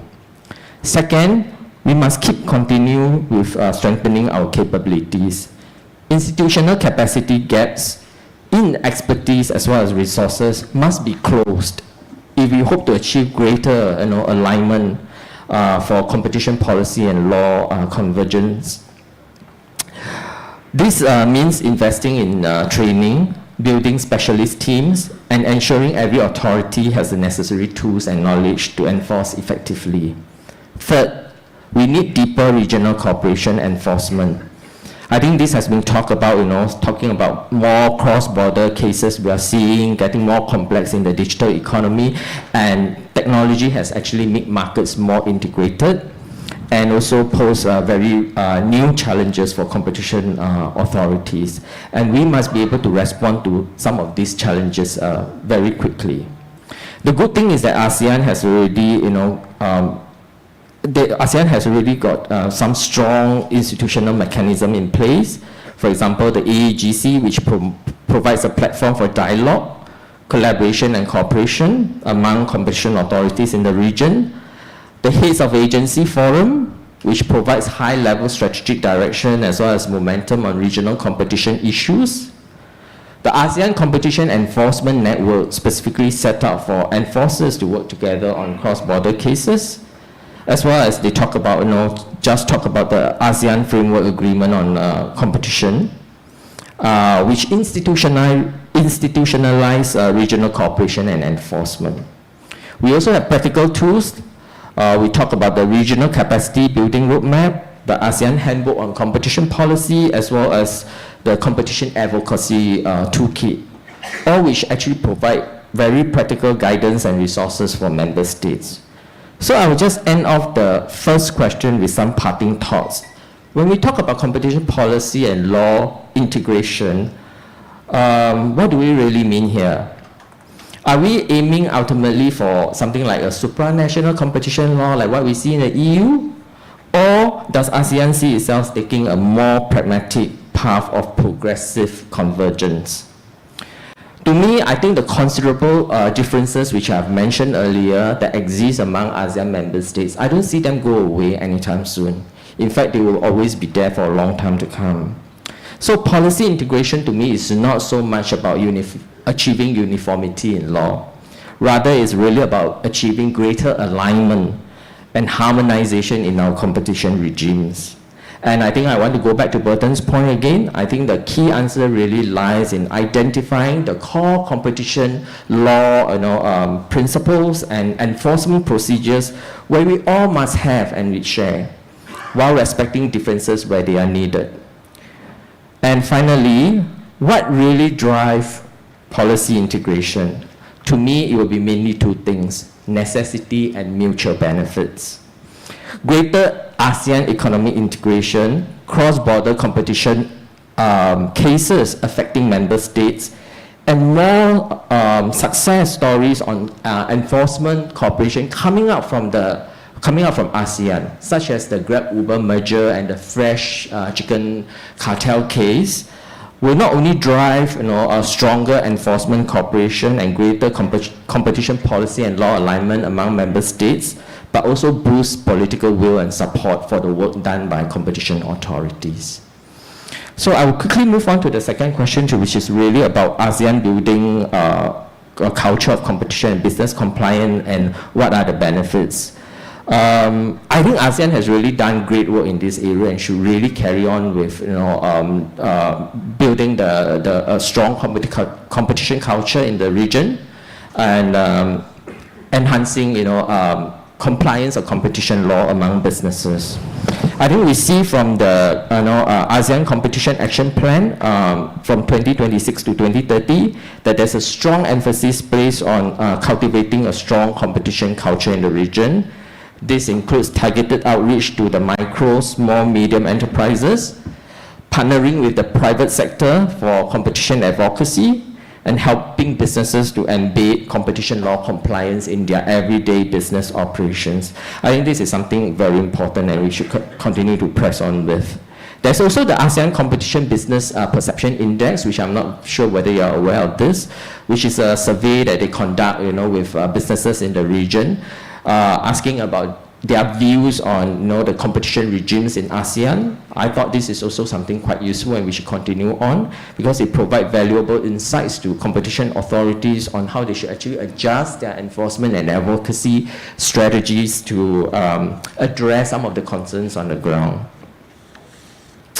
And why do we talk about competition culture and compliance? I thought the benefits are pretty clear. If you look at the businesses, compliance really brings about greater certainty and predictability, lower transaction costs, and a level playing field for everyone. Ultimately, it's not just about avoiding penalties. I think we need to understand that it's about building trust and credibility in the marketplace. This is really important. And for competition authorities, I see compliance and enforcement going hand in hand, because a strong culture of compliance actually allows competition agencies to focus their resources on tackling the serious intentional violations rather than you go after those that's arising from involuntary transgressions of the law. It also encourages more leniency applicants and whistleblowers to come forward. And it also provides opportunities. It also reduces opportunities for what we call as regulatory arbitrage, where businesses actually take advantage of the regulatory differences among jurisdictions, and this actually risks creating a beggar thy neighbor kind of situation among ASEAN member states. Okay, and the last question about how ASEAN can help ASEAN to support each other in terms of enforcement capabilities and to help younger agencies to catch up. Given that I have very little time left, I'll just quickly zoom into 3 areas, okay? The first one on enforcement cooperation.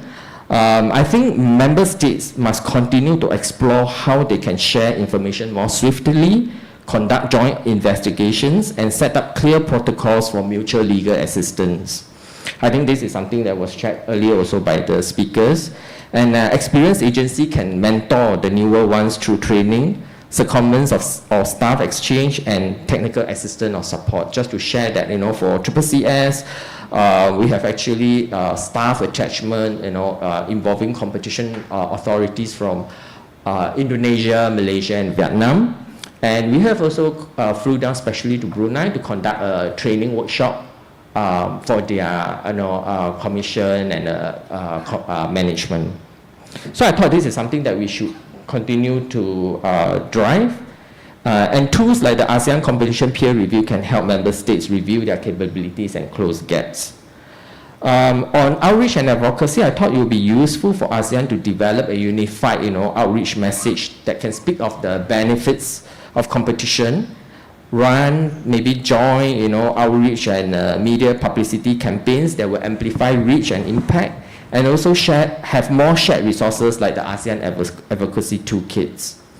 Third, I thought it's important to talk about thought leadership and institutional support, and ASEAN can actually consider expanding its virtual research center into a regional competition think tank, which focus on researching emerging competition issues, tackling new market challenges, building new enforcement capabilities, and driving convergence in our enforcement approaches.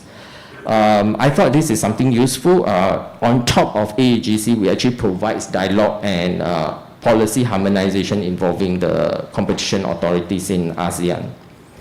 So I think with that, I have just some closing words here, which is ASEAN must recognize that its key strength is really lies in acting together. No one must be left out or left behind. I think this is something very important. By deepening cooperation in enforcement advocacy, institutional support, and competition research, we can create well-functioning markets that will benefit businesses, consumer, as well as ASEAN as a whole. Thank you.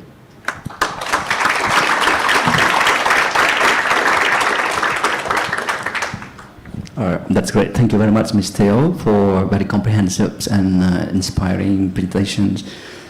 I think that okay, we are really perfect in terms of time management. However, I was asking the organizers whether they can give us another 10 minutes for Q&A, because actually we received quite a number of questions on Slidos. However, within more extra 10 minutes, we may just pick up some of those. I think I think I can abuse my humble position here a bit by selecting the top 3 questions, actually addressing to one of our panelists here. I think the first one to Burton, if I may. So actually you highlighted the ACAP 2030 as ASEAN blueprint. And from your perspectives, actually, which of these measures is the hardest to achieve in practice? And what would be the most important first step ASEAN should do to make ACAP 2030 in realities? That's the first question to you. And then the question that I'd be up for Commissioner Breath would be, you spoke about AFAC as a foundation for structured cooperation. So looking ahead, how can we move from signing the agreement and what would the success look like in 2 or 3 years of the AFAC in practice? And the last question goes to Theo, if I may, that you touch on the importance of deeper policy integration. And of course, our region is diverse. And we are not European Union, or not yet European Union. But sometimes the question actually comes up, could ASEAN ever move towards something like a supranational competition authorities? From your perspective, what could be the realistic path for ASEAN? What kind of deeper cooperation is possible and desirable for us to go for? So those are 3 top questions that we got so far, attacking our panelists here. So I should give the floor now to Burton, please. Okay, what's the most important objective and what are the first steps that should be taken to achieve it? I think after hearing the presentations from Commissioner Lolibeth, I think it struck me that it's well and good to have a framework agreement to talk about or to try to encourage cooperation and information sharing. But then it also struck me that if you have different laws which make the same sort of conduct criminalized in one country but not criminalized in another, where some countries have a leniency program and others don't, it's going to be very difficult to operationalize this information sharing because there will be different rules that prevent information sharing from taking place. So to answer the question directly, the most important step would be to achieve some sort of baseline alignment on the substantive aspects of the laws. That to me is something that ACAP 2025 made a priority, and I hope that it continues to be a priority in ACAP 30 and beyond. As to first steps, as to how it can be achieved, I think it requires the AEGC and member states to actually have a clear agenda on what are those most foundational aspects of competition law that everyone agrees is bad, right? Cartel conduct, bid rigging, for example, and then from there come up with a plan of action as to how to achieve this sort of substantive convergence. Practically speaking, I think this is one area that the ASEAN competition community can look to another part of ASEAN for inspiration. and that is the cooperation between the IP agencies. The intellectual property landscape within ASEAN has made tremendous leaps and bounds over the last couple of decades, with a lot of substantive convergence in the realm of patents, trademarks, search reports from one country can be used in another, grants of IP rights in one country may be recognized in another. I think that's an aspirational model that the competition law community should also look to if it wants inspiration as how to achieve this sort of substantive convergence.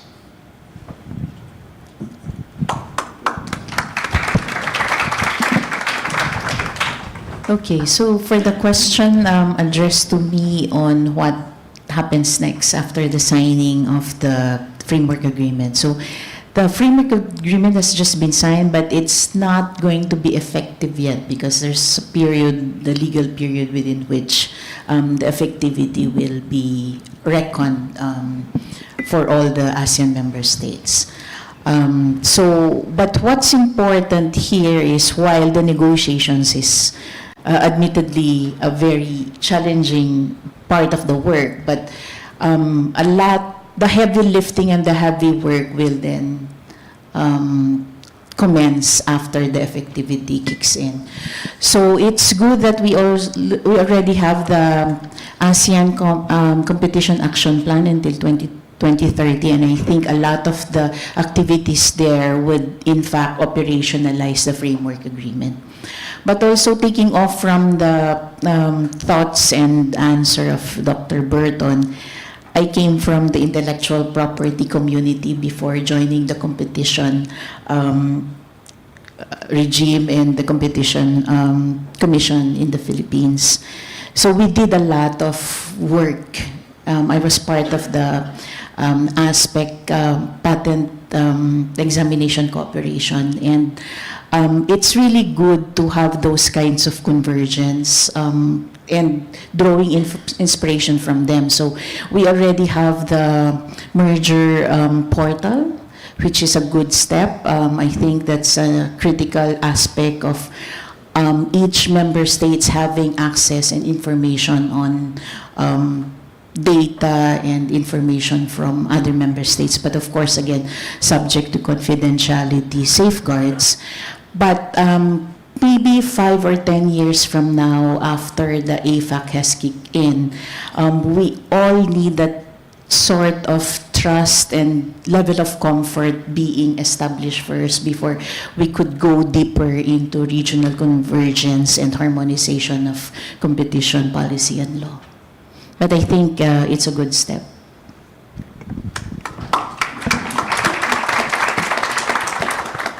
So the question to me is really whether we see ourselves, having a supranational body, one day.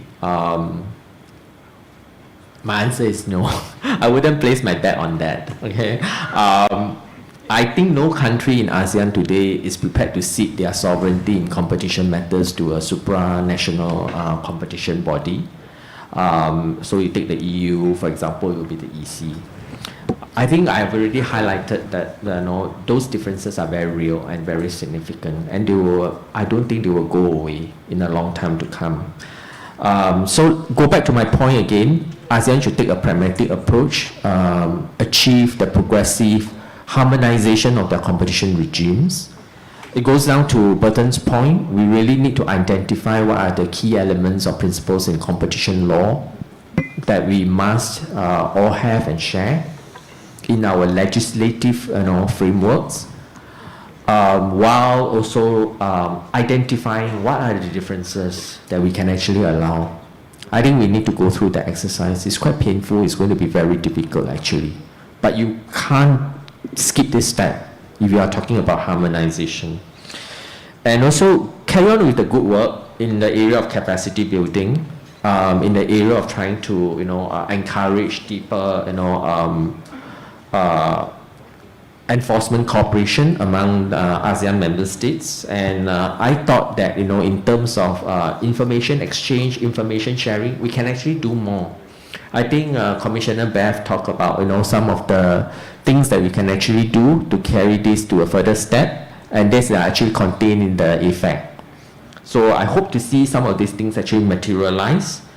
And I talked about the ASEAN, expanding the ASEAN Virtual Research Center into one that is take on a bigger role. And one of the things that it can actually possibly look into is also to create a shared databases on, best practices, legal interpretations, cases, market studies, and what have you, where ASEAN member states can actually have access to these shared resources and help to build, capability. Because, like I mentioned, go back to my 3 points, to achieve harmonization and greater integration, you need trust, which is mentioned again by Commissioner Beth earlier. You need to deepen your own, capabilities, and the last point is really about deepening the regional enforcement cooperation. I think you can't run away from these 3 things. Yeah. Thank you.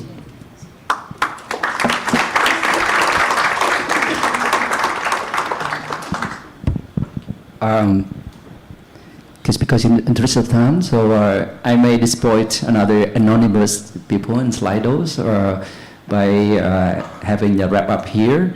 I'll start by thanking all the panelists for such a rich and thought-provoking discussion. Allow me to wrap up by drawing together a few of the key messages that have emerged in our sections, actually. So first, Dr. Burton Ong reminded us that ACAP 2030 is a transformation. It's not a continuation, actually. So focus on stronger regimes, deeper cooperation, and a stronger competition culture, and fairness in new areas. So his message was clear. The challenge now is how to make the strategic goals realities on the ground. And Commissioner Lolibet Medrano showed us how AFEC marks a turning point, moving ASEAN from cooperation to a structured coordination, strengthening notification, consultations, and joint enforcement, giving ASEAN the tools to close the gaps and deter anti-competitive conduct across borders. Then in his video message, Mr. Robert Addison brought a global lens, stressing that capacities, institutions, and partnerships will be vital as ASEAN faces similar challenges in digital markets, cartels, and sustainability. Finally, Mr. Teo reminded us the practical dimensions of cooperation, from policy integration to shaping business compliance through ASEAN toolkits, and to the ASEAN Help ASEAN model, and the importance of ASEAN maximizing their own available resources while valuing the external partners to support the long-term sustainable competition agenda in ASEAN. So taken together, these insights give us 3 powerful takeaways. 1, ASEAN now has the frameworks and tools in place. So we are talking about AFAC, MISP, ACAP 2030. And the real work lies in implementations and making them deliver results. Second, cooperation must be inclusive and capacity building must be continuous, ensuring no member states is left behind as we raise our level of ambitions. 3, partnerships remains essential for ASEAN to drive its ambitious agenda forward, and ASEAN must lead its agenda. So with that, let me thank our panelists, Dr. Ong, Commissioner Medrano, Mr. Anderson, and Mr. Teo, for their excellent contributions, and thank you all for your attention. So this concludes our first plenary sections. As we say from beginning, well begun is half done. So I believe that we have begun well with the hope that to contribute to the success of the conference. Thank you very much.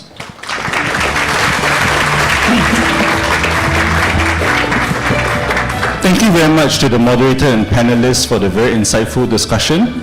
The time now is about 11:05. We'll now have a short 15-minute break, so this will take us to 11:20. Please be seated by then. And we'd also like to ask the panelists and moderator for session 2 to be gathered at the front of the hall in about 5 minutes' time. Thank you very much.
Ladies and gentlemen, we'll be commencing session 2 shortly. Could I invite the panelists and moderator for session 2 to come to the front, please? Thank you.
Ladies and gentlemen, we'll be commencing session 2 very shortly. Could I invite you to return to the conference room and take your seats, please? Thank you.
morning once again, ladies and gentlemen. Session 2 will be commencing shortly. Please return to your seats as soon as possible. Thank you very much.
Thank you, ladies and gentlemen, and welcome back from your break.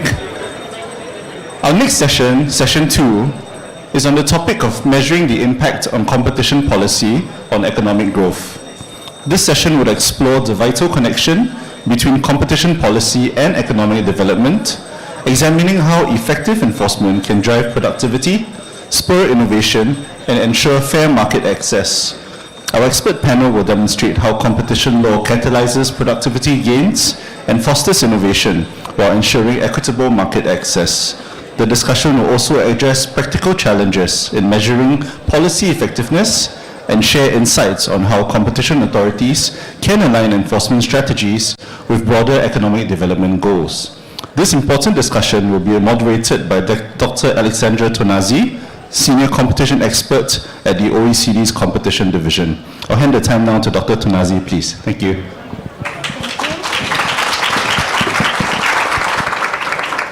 Okay. The microphone is working. This is the first challenge. Good morning, Excellencies, distinguished guests, colleagues, and friends. It is my pleasure to welcome you to this plenary session on a very topical issue, measuring the impact of competition policy on economic growth. But let me, before moving on to our panelists, to thank the CCCS and Chairman Max Lowe for the kind invitation. It is a true honor to be here today and to celebrate with you the important accomplishment of your 20th anniversary. Congratulations. It is also a pleasure to have the opportunity to be part of the ASEAN 11th conference. The OECD has collaborated with ASEAN member states throughout the years. Many members are participants regularly in the Competition Committee and Global Forum on Competition meetings.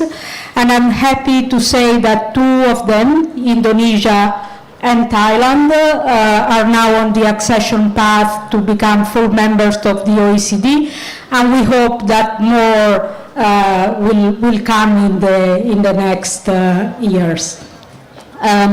As many OECD and non-OECD economies, including, of course, ASEAN member states, are struggling against complex economic challenges that might undermine growth. And competition agencies around the world often strive to convince policymakers that competition policy is a crucial tool to increase growth and competitiveness.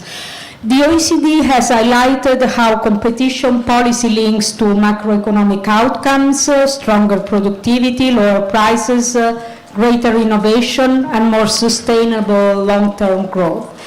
The OECD is currently updating a document published in 2014 summarizing the existing evidence on the wider economic effects of competition and competition policy, and provides suggestions and references to help agencies advocate their work. So I think also relying on evidence is something that will be helpful for agencies in advocating that competition is not just an addition, it's really central in economic policy. We will start, I will start with introducing the first of our panelists, Mr. Matthew Boswell, who is the Commissioner of Competition at the Competition Bureau of Canada. He was first appointed in March 2019 for a 5-year term, and he's now being reappointed in February 2024 for a 2-year term. And before Matthew joined the Competition Bureau in 2011 as Associate Deputy Commissioner on Criminal Matters, he held several positions within the agency, including Senior Deputy Commissioners in the cartels and deceptive marketing practices, and Senior Deputy Commissioner on mergers and monopolistic practices. He led numerous merger reviews and directed major investigations targeting criminal cartels, abuse of dominance, and deceptive marketing practices. And he was before in private practice. So, Matthew, I will start letting you break the ice with a very easy question, which is, how does competition promote economic growth? To you. Thanks very much. Thanks for that kind introduction, and thanks for giving me the easy question to start. It's always nice. Good morning, everyone. It's a pleasure to be here in Singapore. Thank you very much, Chairman, for the invitation. And let me also thank our ASEAN hosts for the warm welcome and for organizing a fantastic conference program. ASEAN is a leading forum for advancing shared prosperity, and few issues are more central, as we've heard several times this morning, to that goal than competition policy. So it's a pleasure to join you in exploring how competition can drive inclusive growth across all of our economies.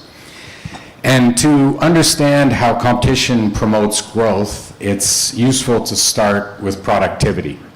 As many of you will have heard, Nobel laureate Paul Krugman famously said that productivity isn't everything, but in the long run, it is almost everything. A country's ability to improve its standard of living over time depends almost entirely on its ability to raise its output per worker. This is, of course, a powerful insight because countless studies show that opening up markets to greater competition boosts that all-important productivity. And I will echo Alessandra's comments that the compendium prepared by the OECD, it's called the OECD Fact Sheet on Competition and Macroeconomic Outcomes, is an excellent source. An excellent source for if you're trying to convince policymakers why these issues matter so much. We refer to it a lot in Canada, and I understand it's currently being updated, expanded. So thank you to the OECD for that. A few key general takeaways emerge from the extensive and growing literature. And these, I should say, will be obvious to a lot of people in the room, but businesses in more competitive industries are more productive. Countries with strong, well-resourced competition laws are more productive. Countries with competition-friendly regulations are more productive. So as I say, these results are unsurprising to competition professionals like you, but they are not always well understood by policymakers. And I can tell you that is the case in Canada, and something that we've been working hard to fix. So it's worth unpacking how competition produces these benefits to help make these linkages more intuitive for the policymakers. The literature recognizes three key ways that competition promotes growth. The first is a within-firm effect that economists call productive efficiency. Simply put, competition forces firms to be better managed. We, of course, have known this for a long time. Humans have known this for a long time, going back to Adam Smith, famously describing monopoly as a great enemy to good management.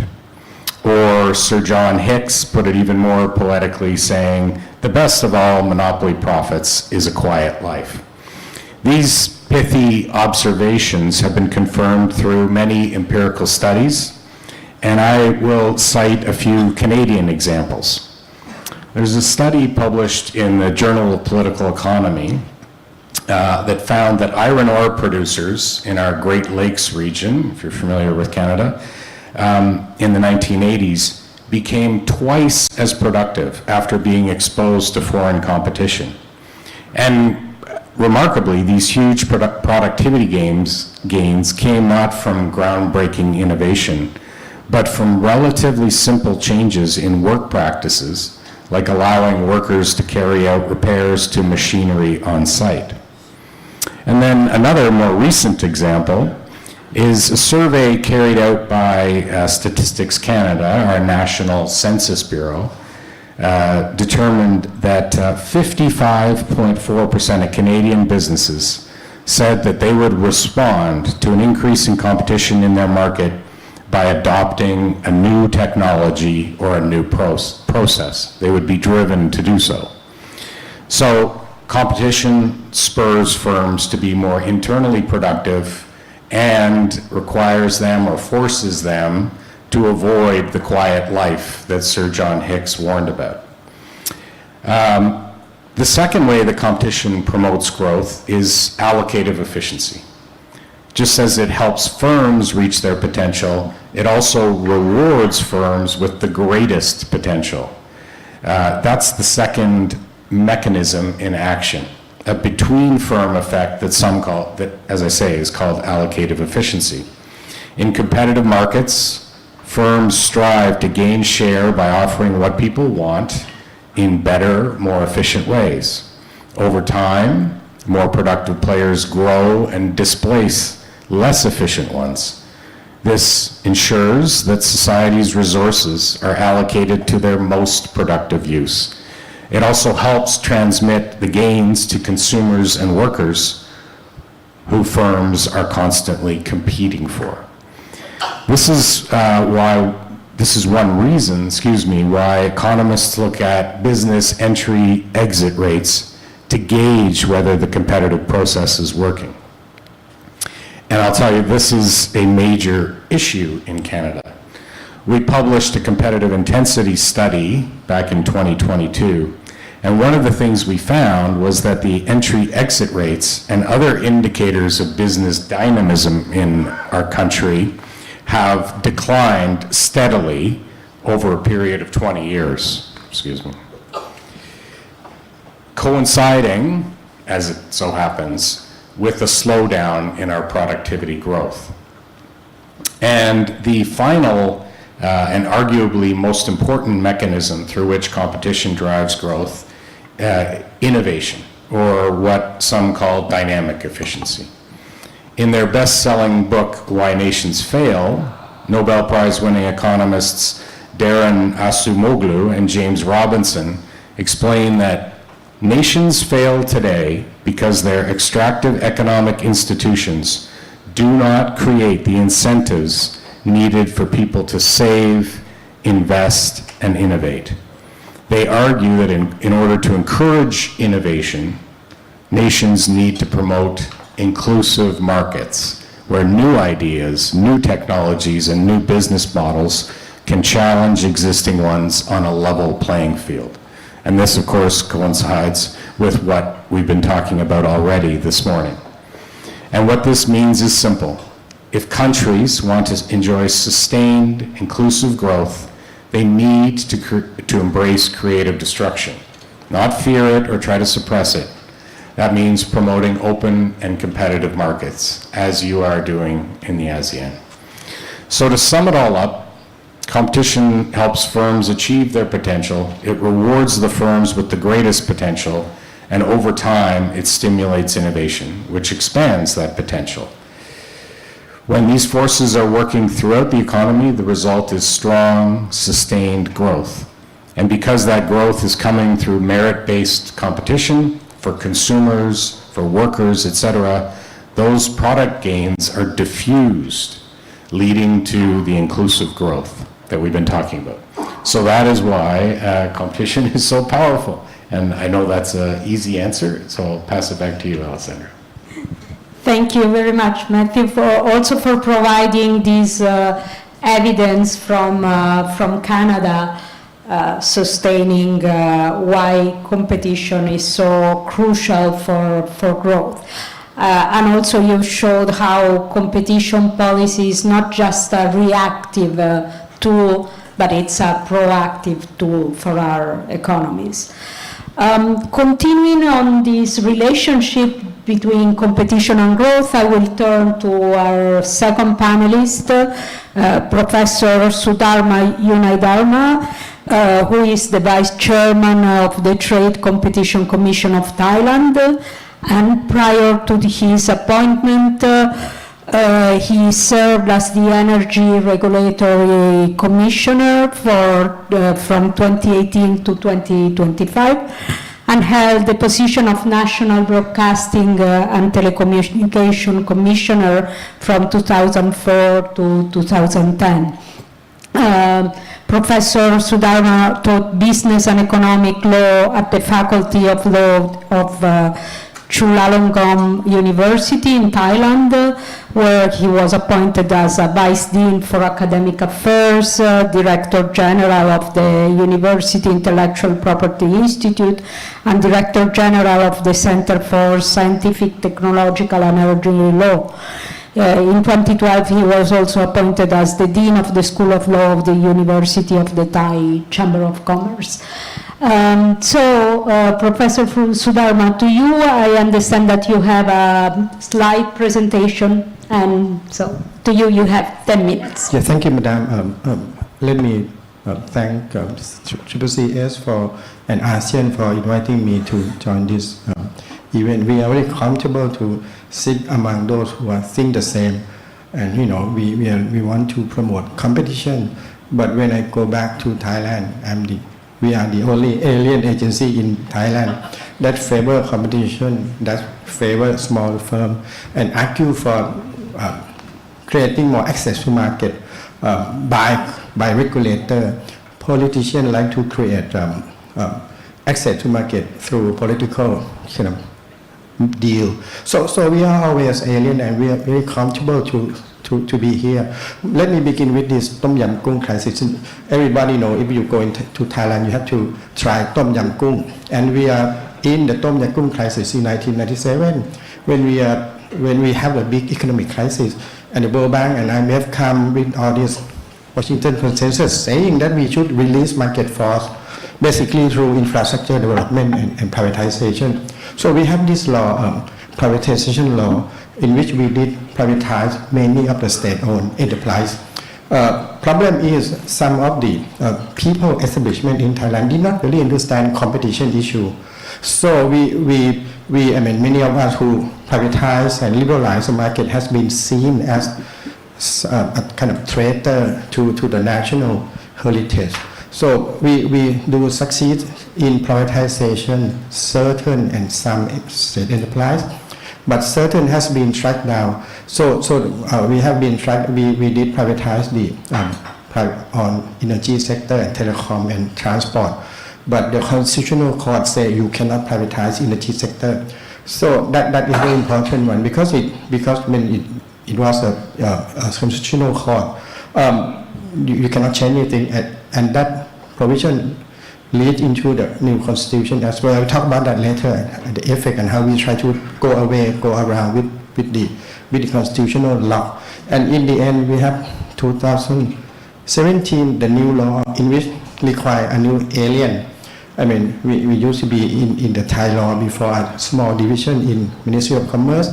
And then in 2017, the military just got the idea that, oh, we should talk about competition. So in the new constitution of 2017, there are four provisions in the constitution which say fair trade practice, competition agency. And that's why we have new alien one in Thailand, which is competition agency as an independent regulator. Oh, sorry. What does it mean for us? This is what happened. Remember Tom Yam Kung, right? We are going deep down and keep going down. Remember this picture.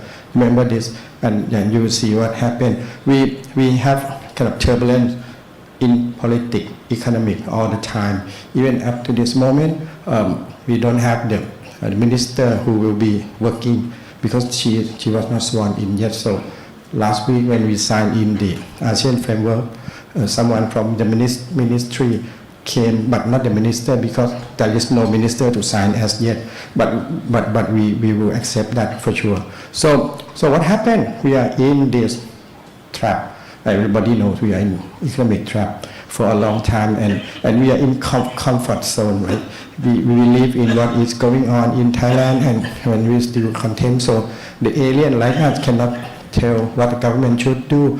Then again, but we have a small kind of evidence of liberalization and going on with the opening up the market. I refer to 3 sectors. Those 3 sectors has been kind of, I would say, forced or induced by the IMF, WTO, and international kind of agreement. For example, in electricity, the first one, it is what happened on the left side. This is what we plan to do. We want to change from monopoly to competition, the second part.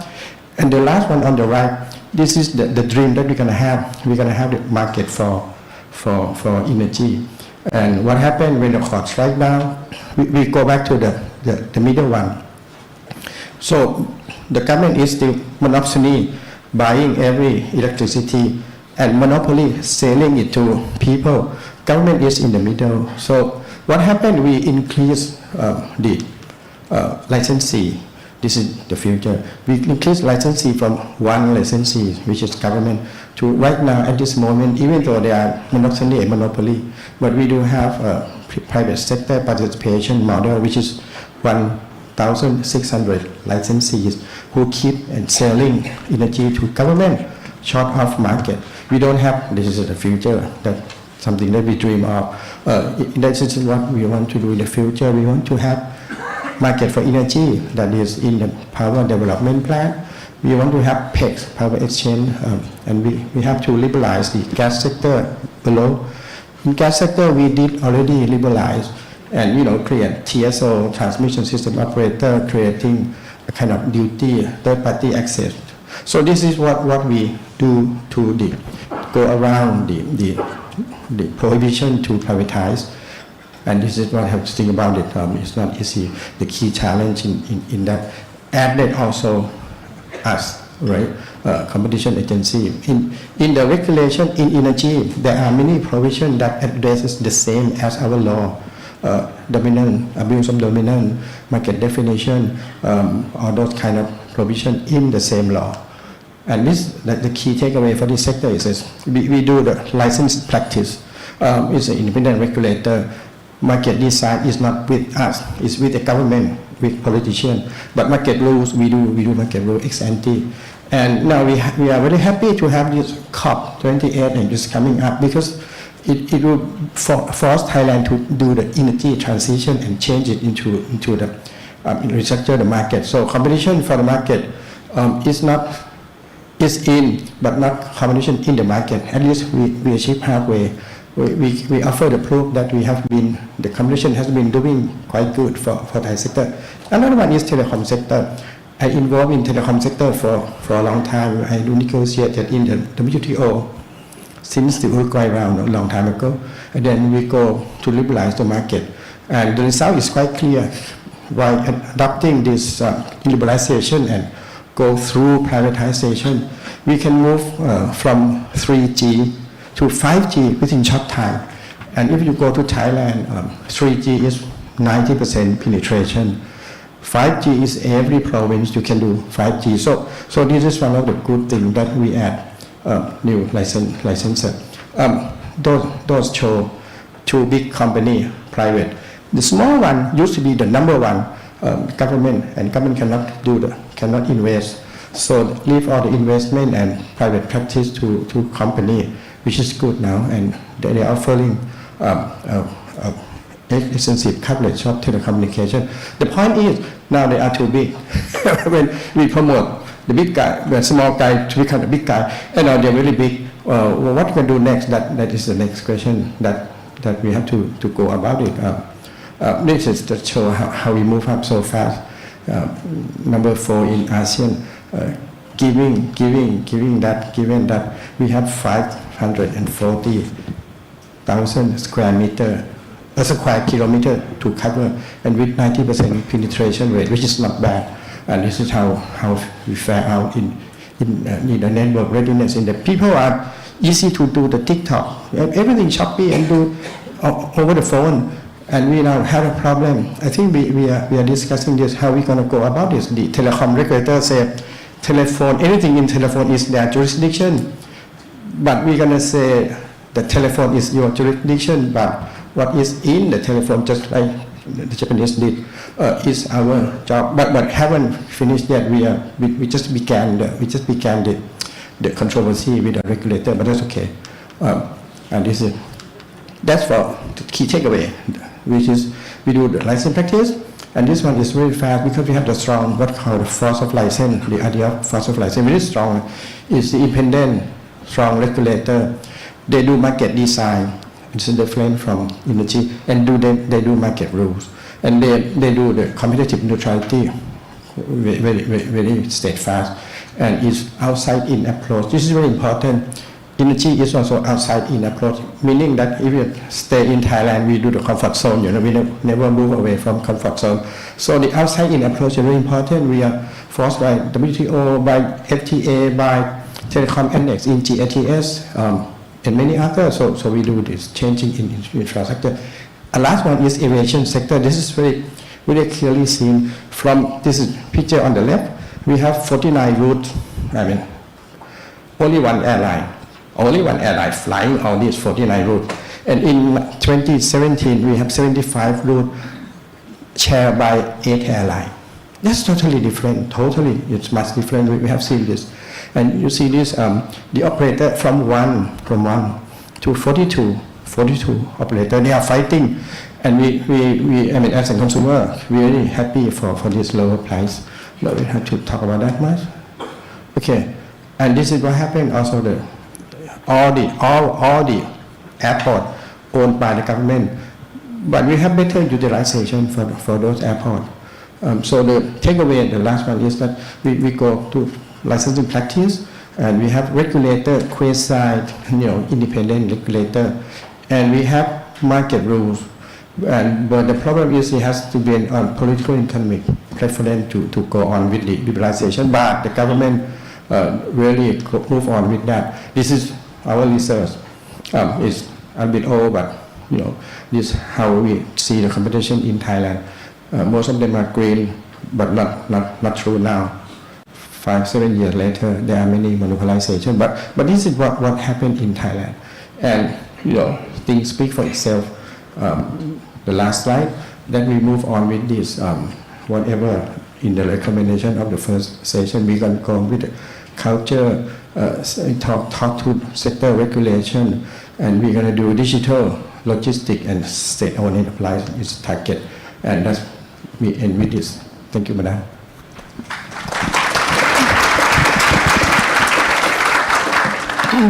Thank you very much for your presentation that gave us a lot of insight also on the role of liberalization in key crucial sectors in infrastructures, and how these through increased competition and then increased productivity also gave growth a boost. Before going to the European Commission, I will ask just Matthew on something that you already slightly touched upon, and that is linked a bit to this presentation that we just heard, or if you can expand further on how competition drives business dynamism and innovation. So you already underlined that this is ultimately the key component of growth, but just to you for further reflections on that. Okay, and I'll be a bit brief. So I mentioned earlier the book Why Nations Fail by Acemoglu and Robinson, and they look at many historical case studies and find that countries that fail to promote business dynamism and innovation inevitably stagnate, even if they manage to generate impressive bursts of short-run growth through other means. And the way I think about it is that industrial policies and other tools may help industries and firms get to the productivity frontier, but competition policy helps ensure that there is an encore, that it keeps going, that some new technology or business model can break through the plateau, creating a whole new value proposition. And often this comes from outsiders. Interestingly, our new Prime Minister in Canada, Mark Carney, well, first of all, interestingly, he did his doctoral thesis in the importance of dynamic competition, so that's very good for us believers. But he actually wrote a book a couple of years ago called Values, and in that book, to this very point, he wrote that the cycle of new firms and ideas overtaking the old is at the heart of the market economy, but dynamism is not self-perpetuating. Countries must jealously guard and actively nurture the conditions that promote it. He goes on to say that eternal vigilance in the name of competition is essential. The future will be made by entrepreneurs we do not yet know. So quite a powerful line from his book. And it's interesting because if I'm being candid or blunt, as I normally am, Canada, as I already said, could do a lot more to improve its business dynamism.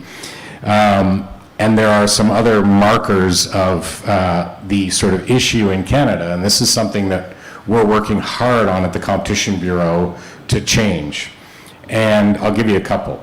If you look at the top 20 public companies in Canada by market cap, they have an average founding year of 1916. So the question is, what does it say about the state of creative destruction in Canada if our largest firms are on average over 100 years old?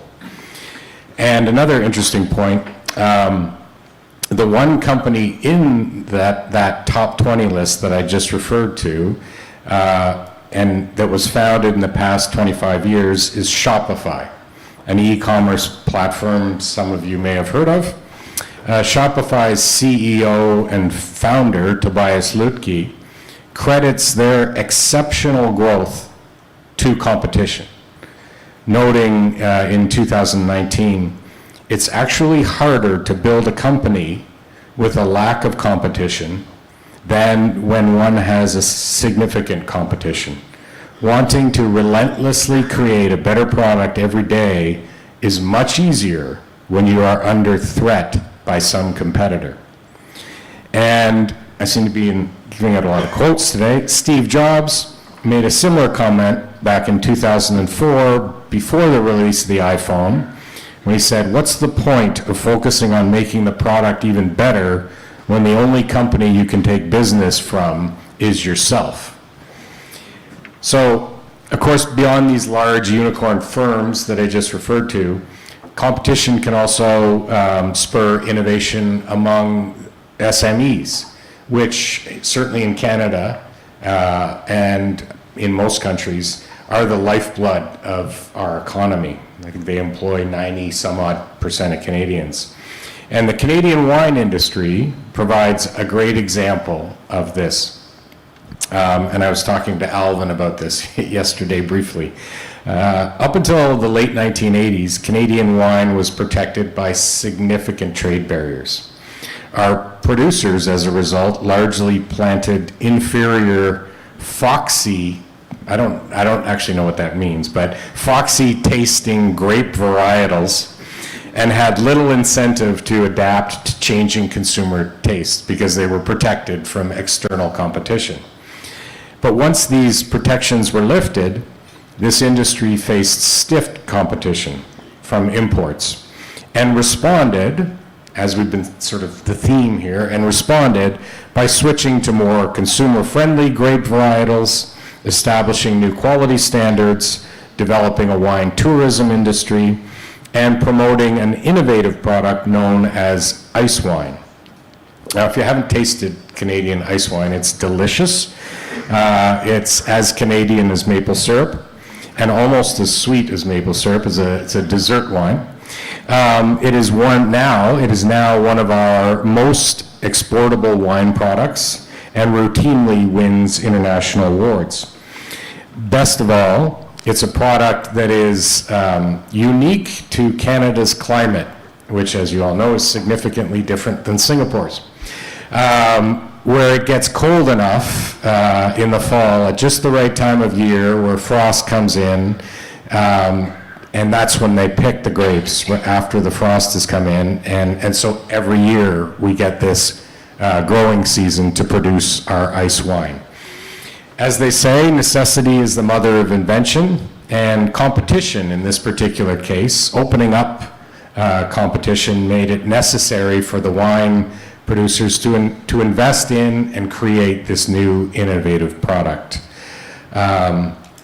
Obviously, we want to see more of this, and we need more of this, and we need more of a culture of competition in Canada.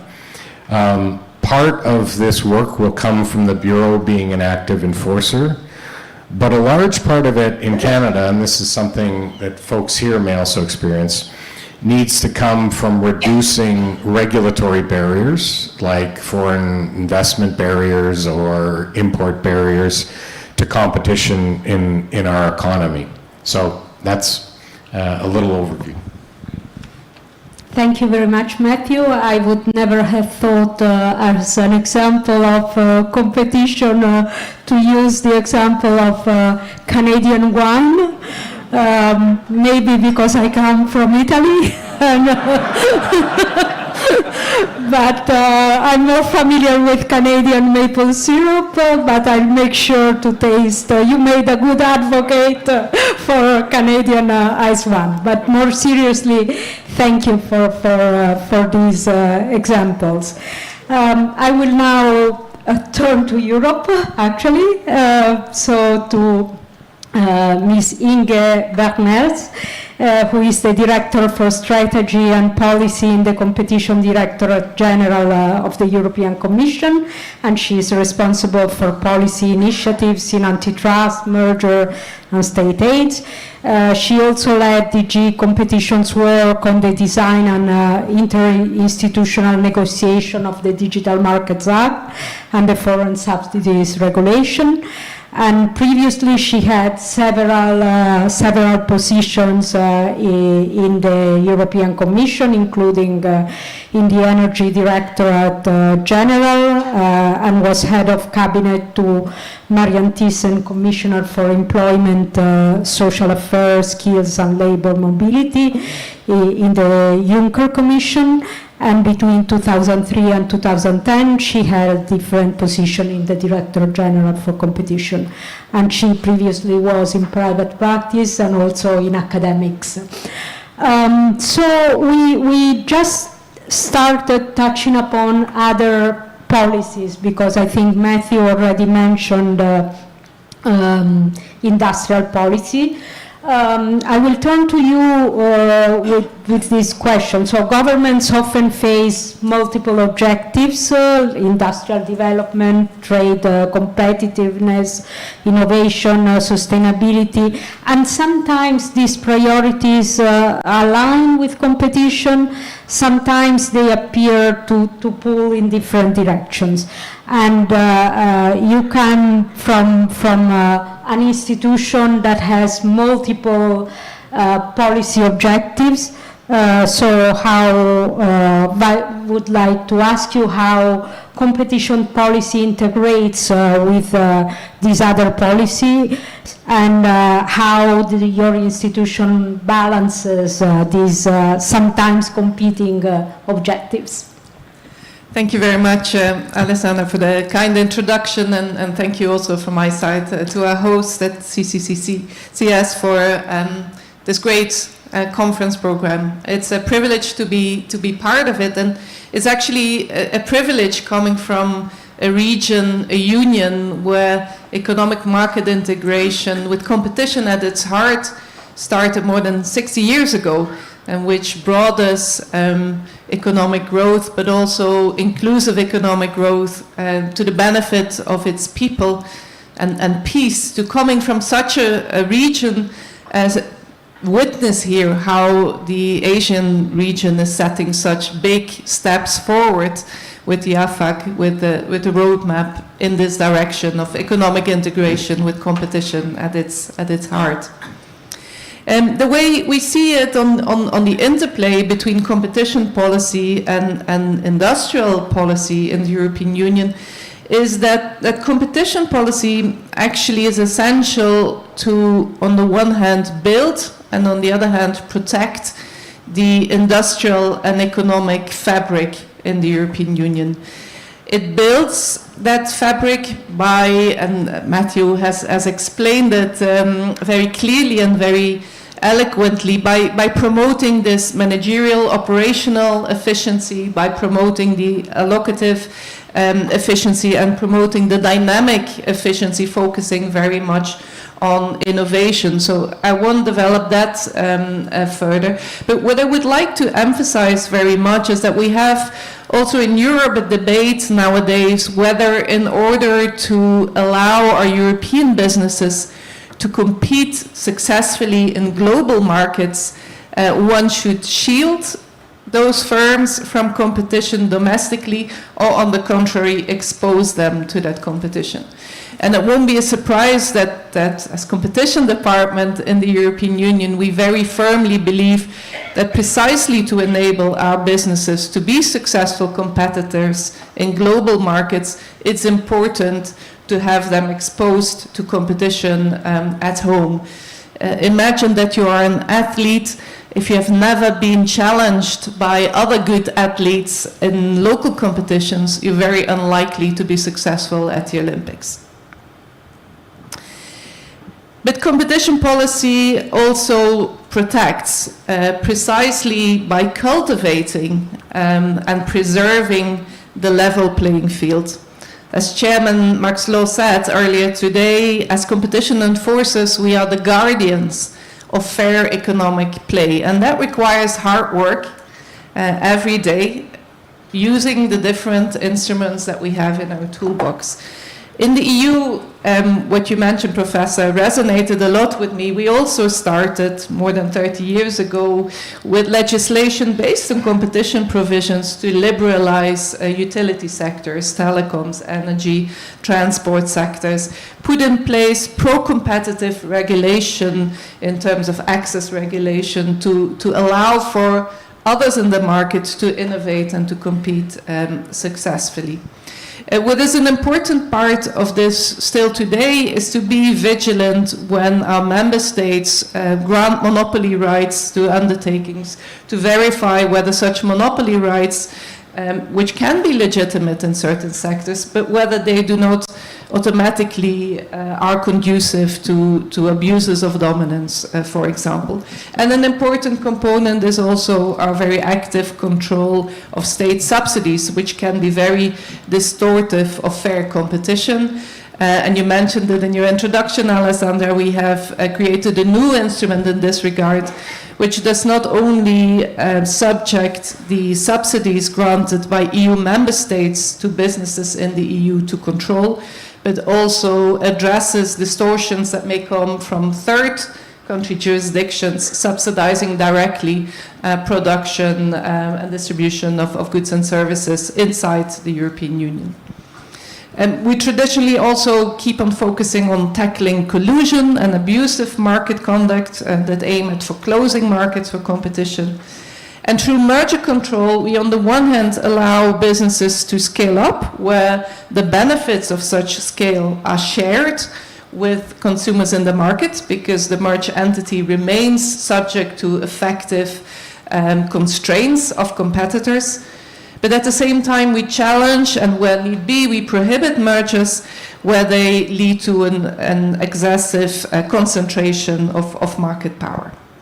Now, our competition rules, they are indeed not applied in a vacuum. We have other policy objectives that are important, and what we try to do is to make sure that our competition policies are well aligned with these other policies in promoting innovation and growth. If you like, that our competition policy works hand in hand with these other policies. And let me give you two concrete examples to try to illustrate this. The first one is our priority, including from an industrial policy perspective, to decarbonize our economies, our energy systems, but also our industrial systems. And the second example that I want to touch upon is the importance in today's geopolitical times with rising trade barriers and risks of disruption of supply chains, is the goal of strengthening the resilience of our supply chains. So let me start with the decarbonization agenda. And again, I'll go through the various instruments to illustrate with concrete examples where they can be relevant and where competition policy is aligned with the broader decarbonization agenda.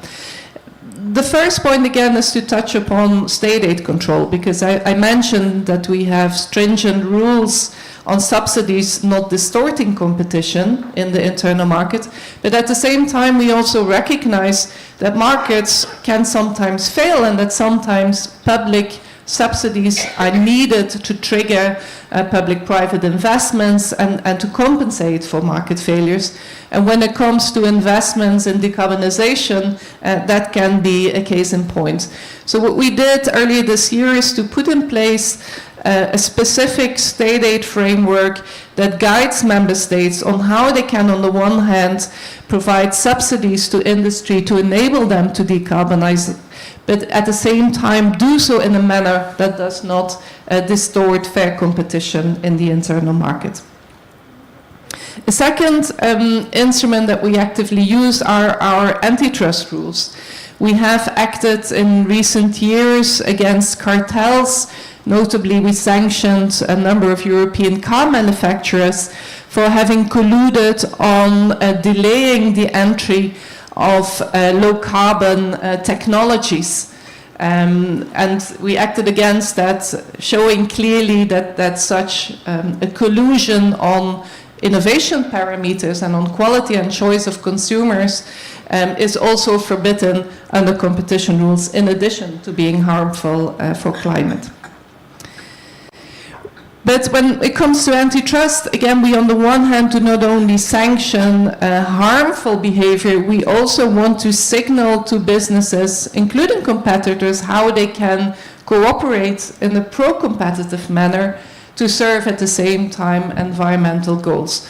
We have adopted guidelines on how businesses that are competitors can cooperate and agree on matters that serve the environment and help the fight climate change. And when need be, we stand ready to even give such so-called a comfort letter, because often such projects are also implying heavy investment decisions, and investors need the additional guarantee to be reassured that they will not run into difficulties under competition rules.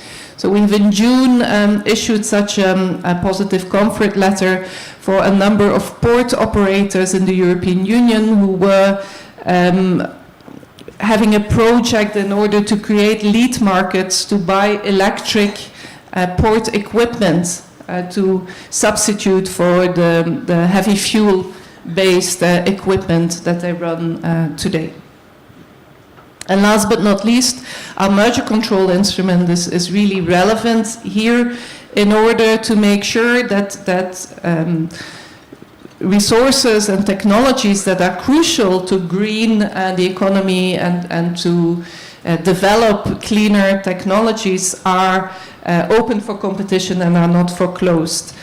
Let me just give you one example. We dealt with a transaction in the aluminium sector between KPS and Real Alloy Europe, where we identified a risk of foreclosure of the target's recycled aluminium production.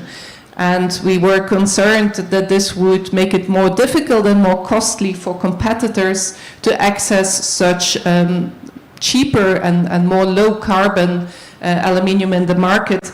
And that's why we intervened and obtained as a remedy that the parties would divest two plants producing such recycled aluminium.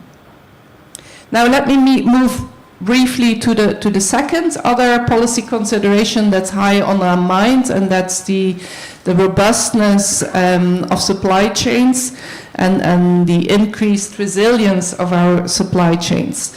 There again, competition by nature helps to ensure that for any product or service in the market you have alternative supply sources. So competition policy inherently benefits more resilient supply chains, I would argue.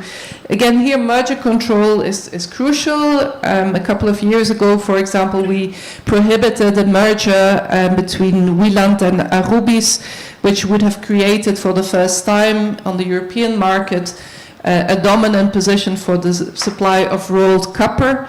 Again, a material that is crucial for the production of electric vehicles, for example, important for a decarbonization agenda. And we were concerned that that merger would lead to price increases, but would also make a supply of this product to downstream producers in the European market more risky and less diverse, and that's why we intervened on that merger. We do think that being sensitive to resilient supply chain starts with understanding the sectors and the markets in which we intervene very well.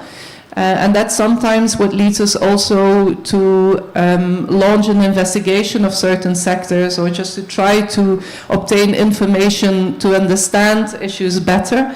We've recently launched an exercise into raw materials and recycling in order to talk to industry, see what's happening, and understand where they see the bottlenecks. It was reassuring for us to understand that they didn't see antitrust rules as an inhibitive factor for working together to promote recycling, for example, but they did identify other risks, again related to vertical integration sometimes, or related to subsidies again, that will help us monitor markets and be effective enforcers. And we intervene also with our cartel instrument to make sure that critical supply chains remain open. We imposed recently fines on 7 pharma companies that colluded around a critical substance to produce a certain type of medicines in the European Union. And we use actively our enforcement instrument to avoid exclusionary abuses of dominance. And where need be, also there we still propose pro-competitive regulation. You mentioned our Digital Markets Act, which is a case in point. Digital tools are crucial for economies, are crucial for businesses and for consumers. So to protect our businesses in the European Union, protect consumers against gatekeeper behavior that is detrimental is crucial for us.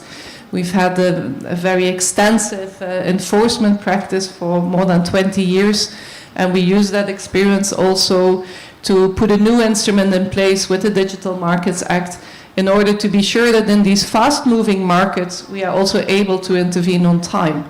And that's why, using the experience that we had in utility sectors, for example, we decided to put in place such pro-competitive regulation. Thank you very much, Inge, for not only showing how the interaction with other competition policies can work, but also how to create a robust competition policy that also addresses today's emerging challenges. You mentioned digital transformation, sustainability, and resilience. So thank you for this very, very clear and very extensive presentation. As I said before at the beginning, and also Matthew picked up on that, evidence is crucial when we are advocating for the role of competition policy. And our fourth speaker will help us and guide us through that. So let me introduce Professor Eugenia Martanugraha. She's a commissioner of the Indonesia Competition Commission, serving the 2024-2029 term. Prior to her appointment, Dr. Eugenia worked as a lecturer and researcher at the University of Indonesia, and some of the courses she taught included monetary economics, macroeconomics, and econometrics.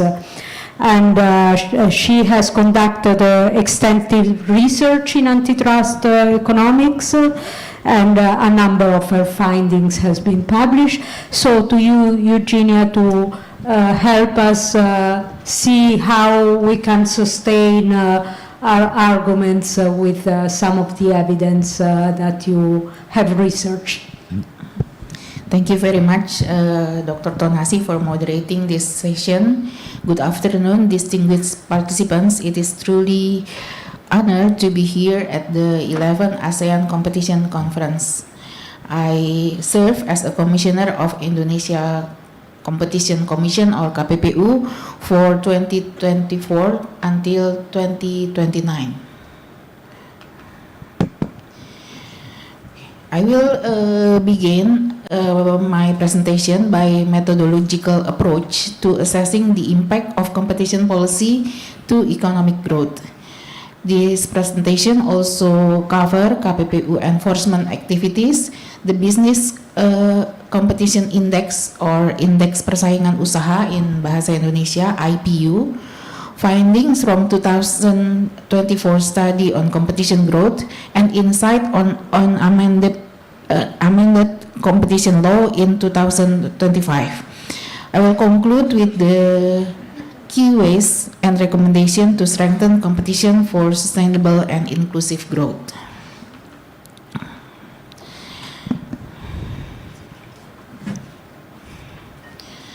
Assessing the economic impact of competition policy requires both quantitative and qualitative approaches.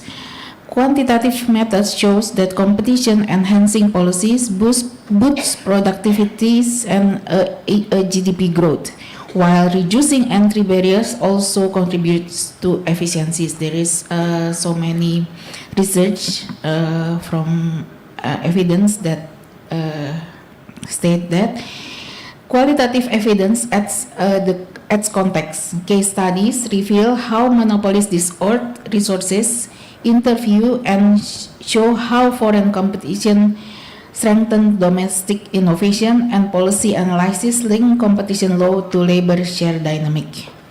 Together, these findings confirm that measuring competition policy requires both rigorous data and contextual understanding. Assessing competition law and policy in Indonesia is crucial for ensuring that the work of KPPU is both effective and impactful. Objective measurement allows us to demonstrate the institution's role and evaluate which areas of enforcement create the greatest impact. By identifying the most strategic cases and the most effective interventions, KPPU can maximize its contribution to the economic growth. Also, adapting evidence-based strategies ensures that limited resources are allocated efficiently, focusing only on the case that truly generates significant macroeconomic benefit for Indonesia. The impact of competition policy in Indonesia can be seen in three areas: enforcement, sanction, and merger control. Enforcement is based on 18 rule of reason articles covering practices such as oligopoly, cartels, collusions, and merger. Sanctions reflect the seriousness of violation with fines up to 50% of net profit and 10% of sales, calculated alongside estimated economic losses. Merger control is also critical. A significant rise in Herfindahl-Hirschman Index (HHI) triggers a deeper review, where KPPU evaluates entry barriers, anti-competitive risk, efficiencies, business sustainability, MSME protection, labor implication, and compliance with other laws. This ensures merger policy supports both fair competition and broader economic development. KPPU's decision and fines demonstrate its enforcement of laws against anti-competitive practice such as cartel, monopolies, and abuse of dominant position, practices that undermine efficiency, hinder innovation, and distort resource allocation. Between April 2001 until August 2025, KPPU issued 424 decisions imposing fines totaling more than 2.9 trillion rupiah, or approximately 178 million US dollar.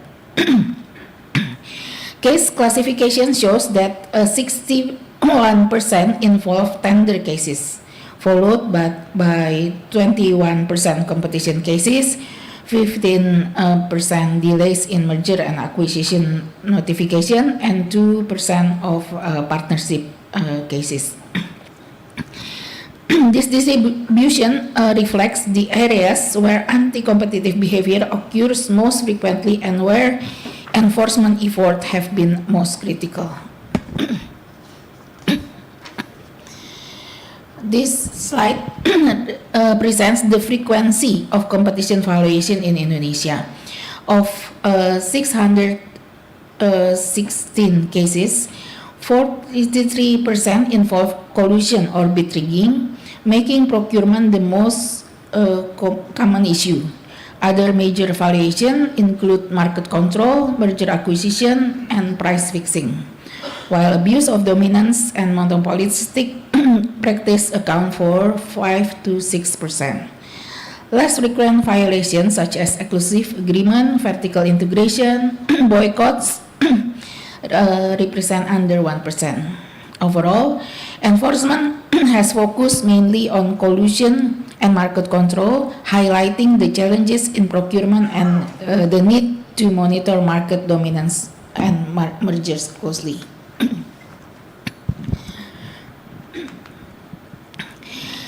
The Business Competition Index, or IPU, is a comprehensive measurement tool developed by KPPU to capture and analyze the level of healthy business competition across different sectors and regions in Indonesia. It provides a systematic way to assess how competitive various markets are. The index uses quantitative data with scores ranging from 1 to 7, where 1 represents the lowest and 7 the highest level of competition. This allows policymakers, businesses, and public to better understand the dynamic of market competition. Through the IPU, stakeholders can evaluate market condition, identify the presence of anti-competitive practices, and design more effective strategies and regulations. Ultimately, the IPU helps promote a healthier and more competitive business climate that benefits both businesses and consumers. The Business Competition Index IPU improved steadily from 4.63 in 2018 to 4.95 in 2024, reflecting gradual progress toward a more competitive business environment. By sector, the highest score are in accommodation and food services, wholesale retail and trade, and financial and insurance services, while the lowest are in electricity and gas, water supply, and mining. Regionally, Jakarta, Central Java, and West Java shows the strongest competition, while West Papua, North Maluku, and Papua remains the weakest. Despite overall progress, disparities across sectors and regions still require policy attention.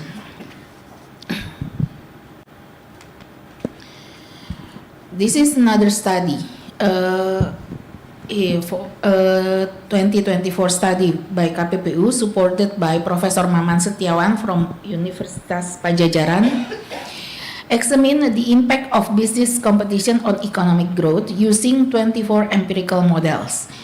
The competition was measured through the Business Competition Index IPU at sector and provincial levels, while GDP and investment represent national welfare. The result shows a clear positive relationship. Higher level of competition are strongly associated with stronger economic performance. This highlights the importance of effective competition policy for Indonesian long-term growth.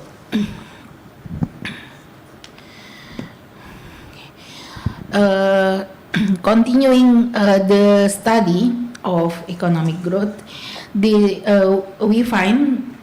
study find that to reach Indonesia target growth of 8%, the Business Competition Index must rise significantly by about 29% from its 2023 baseline. This means each region should achieve at least a score of 6. To progress is not limited only to Java. We also highlight that provinces and sectors with low competition levels need more support, such as incentive for new investors, strengthening budgetary support, and enforcement of competition policies will key to promoting fairer competition and sustaining long-term growth. I and my assistant also conduct a study about the amendment of laws, competition laws. The study shows that the competition laws must be updated regularly to stay relevant to changing economic conditions. Using data from 95 countries, we found that GDP growth declines by 0.04% for every year. A law remains unrevised, but increased by 0.08 for every year since its most recent revision. In short, outdated laws constrain growth, while timely revisions stimulate it. Indonesia competition law has remained unchanged for 25 years. Making revision is an urgent priority We are grateful that the revision of Law Number 5, 1999 has been included in this year's National Legislative Program. And we hope that in this year, 2025, Indonesia will adopt new law that strengthens the foundation of fair, transparent, and effective market.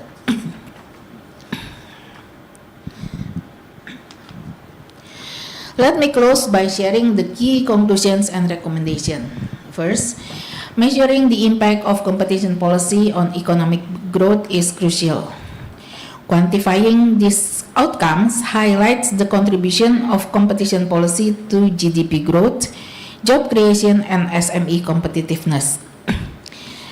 And the last, this is the recommendation for recommendation.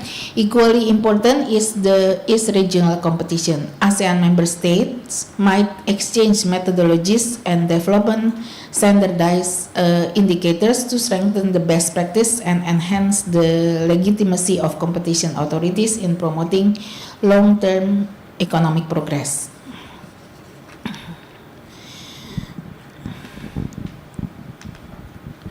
That concludes my presentation. Thank you very much for your attention and look forward to receiving your inputs and further discussion.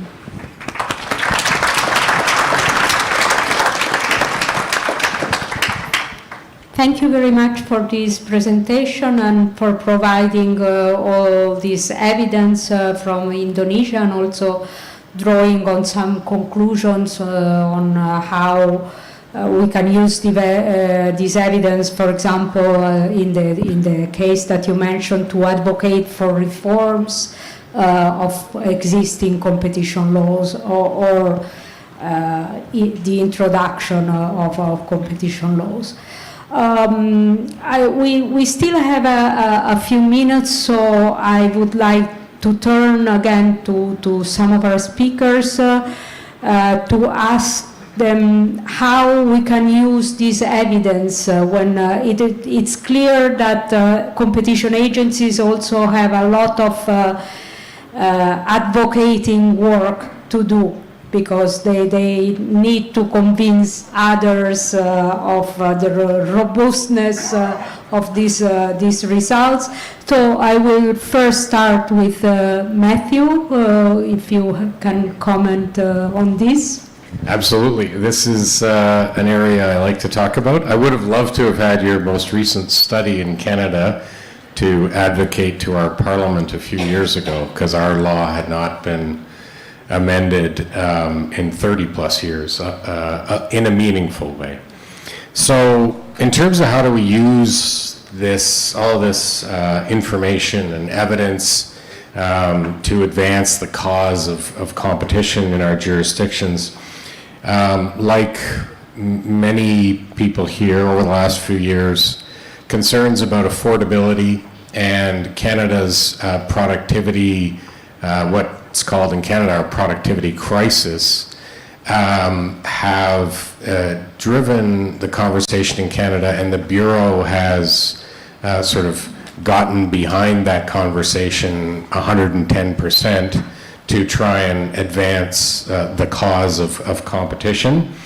We have done this through speeches, organizing events like this that are Canadian focused, many media interviews, frequent appearances in front of our Parliament, market studies, op-eds, all those things.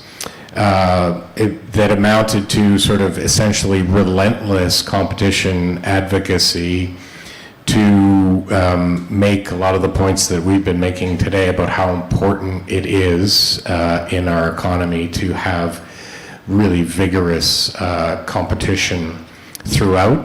And that, of course, means both competition enforcement, so addressing private restraints to competition. That means the enforcer itself being well-resourced and well-trained, and then addressing public restraints to competition. So we went about sort of communicating it to citizens We focused on citizens, parliamentarians, people who could change the laws and the regulations, and civil society groups in our advocacy. And I think an important point to make, and it's a bit of a tangent, but we also focused on doing that using plain language. Over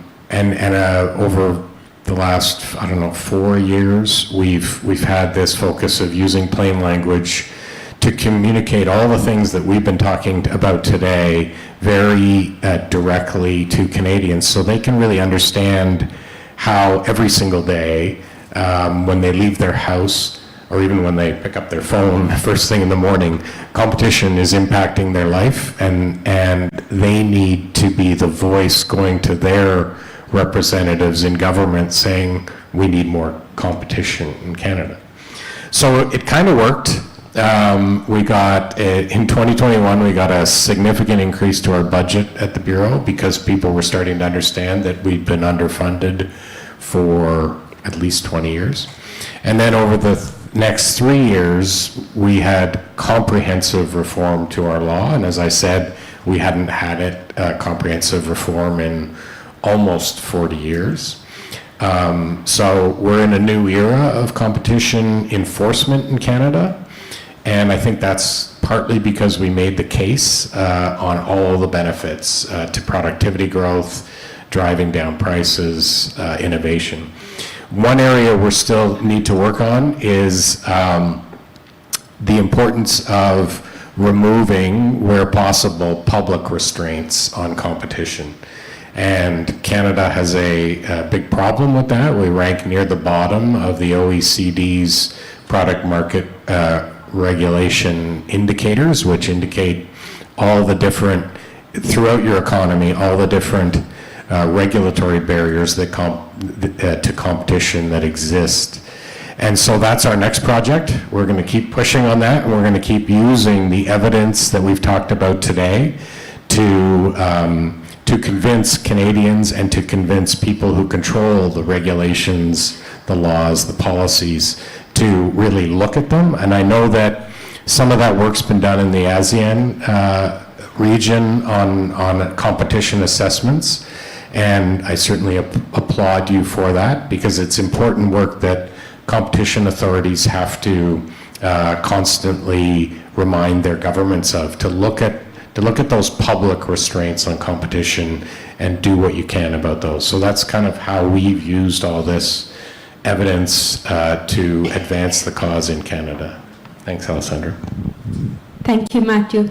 I would like, we are getting very close to the end, but just to ask Professor Sudharma, because, well, you reminded us that Thailand is going through a challenging time with respect to politics, but nevertheless, I know that your parliament is discussing a reform of the competition law, a very important reform. So just to tell us whether in advocating for this reform, what have been the arguments that the CCT has used, and where we are with this discussion. Yes, thank you, Madam. We just have the new amendment, not yet is in the Parliament reading second session right now. The Parliament expressed their concern over the effectiveness of the TCCT, even though we are really young, and the new amendment will be very encompassing, in which we will do the whole sector, everything within Thailand that is basically exposed. Right now, the law said, if there is telecom or sector regulation, we cannot touch. So that will be the first one. That will be requiring authorizing us to do the whole exposed remedy for all the sector. That is one thing. And the other thing is that Thailand is just like a big aircraft carrier or big tanker.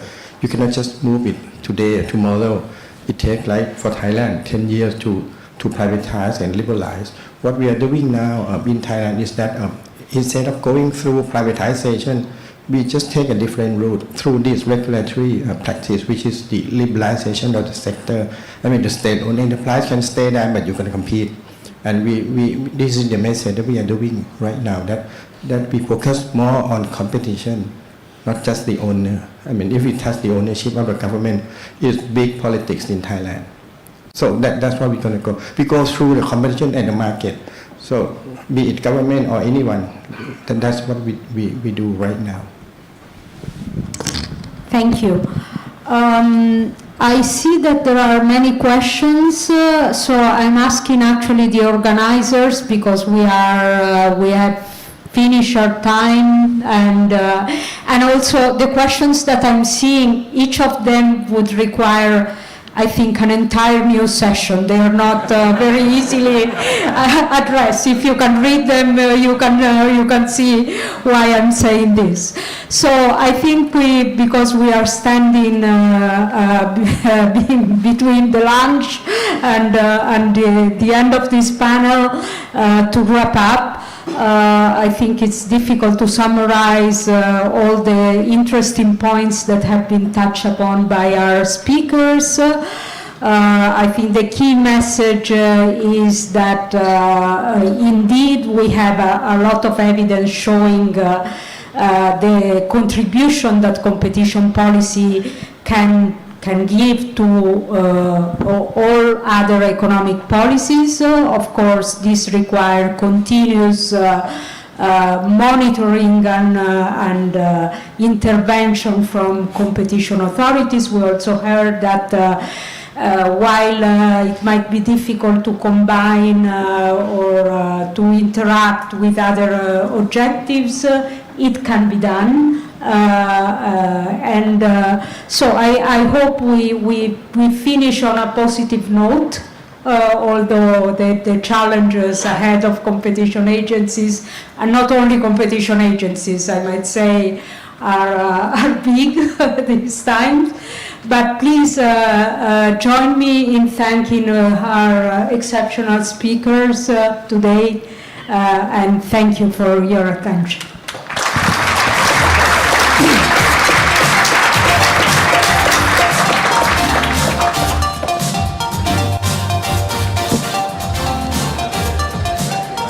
Once again, ladies and gentlemen, join me in thanking the moderator and panelists of session 2 for a very interesting conversation.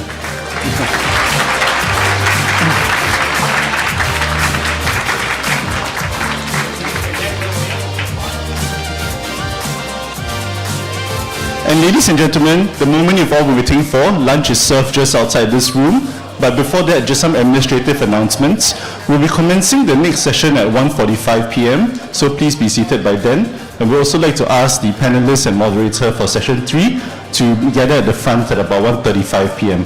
Please enjoy your lunch, and I hope you have some time to discuss the questions that were on screen earlier. Thank you.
Have to try. Ladies and gentlemen, the next session will be commencing soon. Could I please invite the speakers and panelists and moderator to take their seats on the stage, and for members of the audience to take your seats as well. Thank you.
Still okay. Okay. Can ask them to take your seats. Ask one ladies and gentlemen, while we're waiting, should you require any of the speaker slides from this morning, you can scan the QR code that's on the screens around the ballroom. Thank you.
Okay, good afternoon again, ladies and gentlemen. Could I please invite you to take your seats as the panel discussion will be commencing shortly.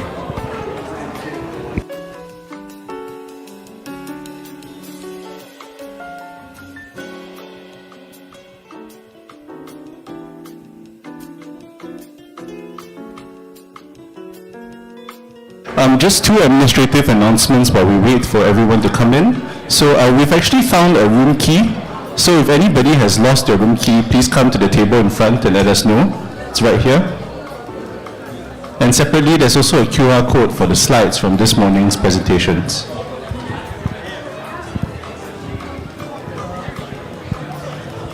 You want to start the session, or we just start? You want to just start? Okay lah.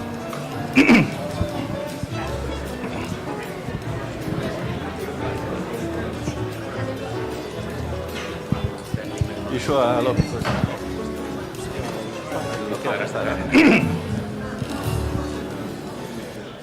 Okay, ladies and gentlemen, good afternoon again. I hope all of you had a very good lunch. As I mentioned earlier, we do have a room key that was found outside, so if you've lost your room key, please approach us at the front of the hall. So for the next session, session 3, we will focus on facilitating access by ASEAN MSMEs to global markets through competition policy. And so this session will address how robust competition frameworks can create opportunities for micro, small, and medium enterprises to integrate into global value chains and move up the value ladder. Our panelists will explore how competition policy can address specific MSME challenges, including access to digital platforms and distribution networks, while sharing practical examples from ASEAN member states, where competition enforcement has successfully enhanced MSME market access and competitiveness. The session will raise awareness about the importance of competition policy in supporting MSMEs and provide a platform for developing best practices on enhancing MSME participation in global value chains. This important discussion will be moderated by Ms. Sita Zimpo, Project Director and Team Leader for ASEAN Regional Economic Integration at GIZ. I'll hand the time to Ms. Sita Zimpo, please. Thank you.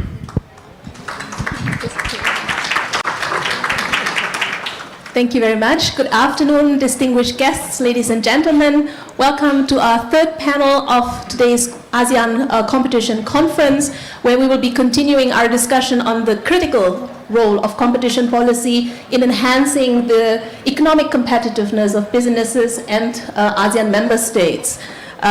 We are aware that, of course, we are operating here in ASEAN and elsewhere in an increasingly volatile trading environment. So we will be looking at some of the challenges that are faced particularly by the smaller businesses today and how competition policy can play a role in addressing these also here as well as in other jurisdictions.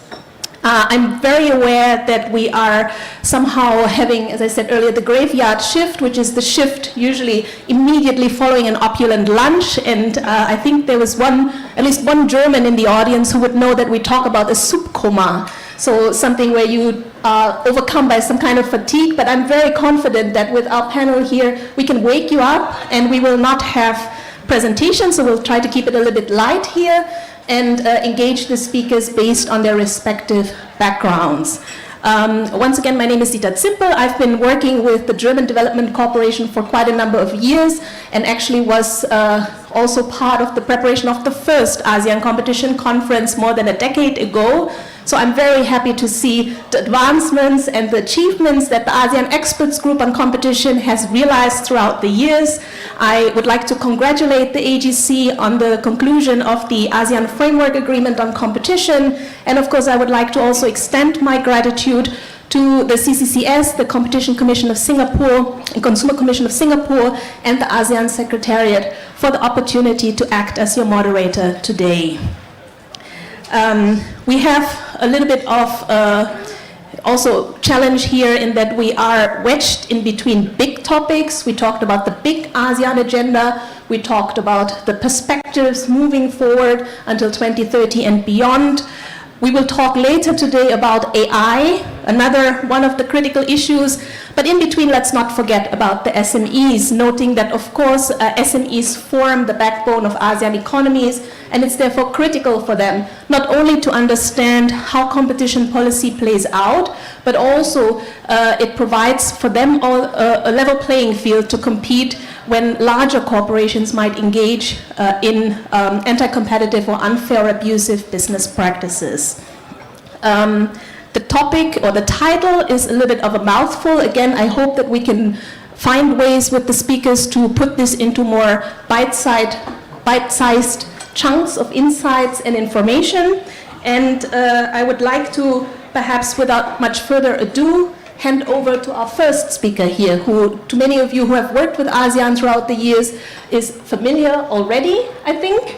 At least I would assume this. Dr. Dennis Hu has an extensive track record of research and analysis related to ASEAN issues. You are, of course, right now engaged with the Lee Kuan Yew School of Public Policy, but you have also had extensive work done for other regional institutions like the Asian Development Bank or APEC. And we understand that you have, therefore, a very proficient background to talk us through, by way of setting the scene, the major challenges and constraints that businesses, particularly the SMEs here in ASEAN, are facing today. And I would like to hand over to you to set the scene for us right now. Thank you. Oh, sorry. Thank you, Sita. Okay. Yeah, so, good afternoon to all of you. So my name is Dennis Hu. I'm a senior fellow at the Lee Kuan Yew School. I'm not an academic. I'm a practitioner. I've spent the last 15, 20 years of my life working in international organizations, APEC, ADB, and focusing on trade. I'm an economist by training. So I've been tasked by CETA to set the scene, and I think we all know that, this is, well, in my view, this is we're living in a very pivotal moment, particularly when we look at the whole global economic system.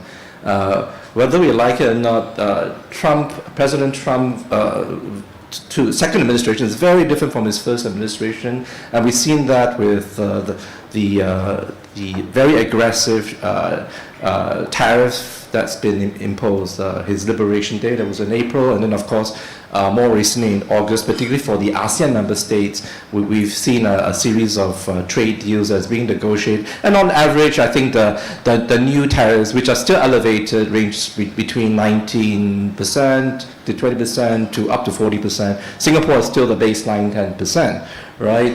So we're looking at a very tough economic environment that right now. And to be honest, whether you're a policymaker, you're an economist, or you're a businessman, I'm sure you don't know what to do, right? We're living in a period of basically a lot of uncertainty in how do we do planning, right?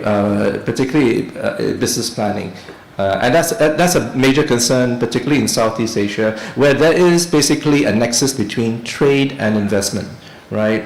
And that's how the whole economic development model has been a success story for Southeast Asia and East Asia. And we have very established global supply chains, particularly in the manufacturing sector, established here. And that has become increasingly plugged to China as well as to the US. So the big question now is that with all these new tariffs, and it's hard to understand the rationale. Maybe you can answer it. What is Trump trying to do, right? With increasing of these tariffs. If you look at the Vietnam trade deal, is a good example, right? They finally agreed on a 20% increase in tariffs from, I think it was originally 30 plus, right? But there's a transshipment tax of another additional 20%. It was 40%. If they can determine, and that's I guess it's the onus of the customs officials in the U.S., whether the microphone that you're bringing in is actually made in Vietnam or made in China, right? So but having said that, my sense is that there is this general idea that they are, trying to force multinationals to move their supply chains, or what we call onshoring or nearshoring, back to the US or close to the US, moving them away from Southeast Asia or East Asia. That's one rationale. The other rationale is they are really trying to decouple the supply chains from China, right? Reconfiguring supply chains in many ways and bringing them closer to the orbit of the US. Now, I think many of you work in big companies, and you know very well that for some very, very sophisticated, established supply chains, it took 20, 30 years for them to be established. So to disentangle them and decouple them is extremely difficult, right? So what does that mean? Higher tariffs will eventually translate to higher operational costs, and for the consumer, higher prices. We're not seeing yet, but increasingly, I think most of the central banks are very concerned about the growing inflation that will arise from these higher tariffs. Now, I only have a few minutes to talk, but I think maybe one last point is on the ASEAN economic community. So one of the things in ASEAN is that they're trying to integrate their economy. Some of you are familiar with that. And so they've come up with a new strategic plan that will replace the existing blueprint that ends this year in 2025. So there's a new 5-year plan from 2026 to 2030. And if you can download that strategic plan, it's very complex. All bases are covered. It covers all issues from digital trade, sustainability, you name it's there. But one of the biggest challenge in ASEAN is that implementation gap, right? So you've got all these regional, some of them are binding frameworks, but there's a challenge in translating that to national policies and getting them implemented. One reason why we know is because there's no enforcement mechanism, right? There's no, if they don't comply, so what? Right? So we do have a dispute settlement mechanism in ASEAN, but it's never been used, right? But how do we get these ASEAN member states to comply with these numerous different kinds of agreements? We just talked about the Digital Economy Framework Agreement, which is much anticipated, DIFA, right? It was meant to be concluded this year. I'm not in the negotiating team, but I heard it's going to be challenging for them to conclude this year. But again, even if they conclude the agreement, how are you going to translate that? How are you able to translate that to national governments will be a big thing. So even competition policy, right? I think there is no regional framework at the moment. I think there is some action plan, ASEAN Competitiveness Action Plan, which I think there'll be a new plan coming out. But it will be a challenge as well to find ways to harmonize that. Cross-border cooperation, exchange of information will probably be quite crucial, but finding a regional framework, I think, will be a big challenge given the fact that we have this implementation gap. I think I'll stop here because it's past 7 minutes, but we can continue the discussion after this. Thank you. Yeah, thank you, Dr. Yu. I think you touched on a number of important points that were also raised in the morning session. So we have actually already now with the ASEAN Framework Agreement on Competition, something that would hopefully chart the course moving forward to enhance regional cooperation beyond what is outlined, as Bert Nong mentioned earlier, in the upcoming ASEAN Competition Action Plan. So there are a few things coming up, but I also found insightful that you highlight once again the issue of the implementation gap, the issue of the implementation gap between what's happening as a commitment at the regional level, how that translates into national activities, and coming from this bird's eye view then, how this actually then trickles down to the business community, particularly, of course, knowing that the SMEs, again, as those who need to also know about these things, may find it difficult to keep track and to keep tabs on all of these different developments. And this gives me a little bit of a segue also to hand over from this helicopter or bird's eye view to the view on the ground. And our next speaker, Kurt Wee, I have to look this up because it's a bit complicated for me, is the CEO of Kelligenics, a regenerative biotechnology company. He has more than 20 years of experience in investment and private equity, doing valuable work in promoting practical or scalable solutions to address major unmet medical and aesthetic needs through his company. But beyond biotechnology, which for me is very interesting, but a field I don't know much about. You have also played a leading role in shaping the business landscape here in Singapore through the Association of Small and Medium Enterprises and the Singapore Business Federation, where you chaired the SME community. And so picking up perhaps on what Dr. Hugh has just sketched for us, the different challenges and constraints for businesses, the unpredictability, what would be your views or your responses to this? Yeah. Hi, good afternoon. Hi, I'm Kurt. I'm immediate past president of Association of Small and Medium Enterprise. So I have represented SMEs in Singapore, SME issues for about 21 years, been involved in this area of work, of which 10 years I was president of the association. So SMEs are really the backbone of not just Singapore, but every ASEAN countries. Every large, medium-sized company that you see in each of these countries evolved from the day when it was a startup, it was a micro company, and then it was a small, and then it grew. And this wave of enterprises that keep developing and growing is extremely essential to the value creation economy of every country. And you will have in every industry or every segment a group of enterprise that will come, then 2 or 3 of them will be leading and they break through and they make it from small to medium, then to large. And this value creation streak is extremely important for every country to nourish, to foster. So I'm always very sensitive where our in Singapore's instance, for example, whether we have trade promotion policy that is a bit more broad-based that supports the small companies. Because if you do not, and if trade policies or economic policies start selecting winners and focus on only the large, because it's easy, right? It's easy for policymakers. You support one large company is equivalent to you support 100 companies with very little results. But the problem is that if you don't have a balance of policy towards supporting micro and small companies, you are eroding your next wave of companies that are available to grow.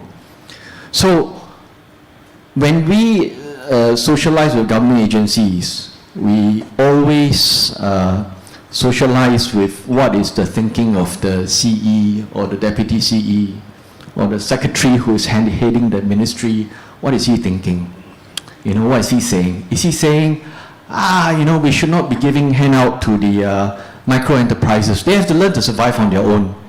These are warning signs to us, because this is where they think they are more big picture policy makers, but they may not be aware that they are actually risking the foregoing of supporting the ground enterprises, because you can't pick winners in the small and micro space.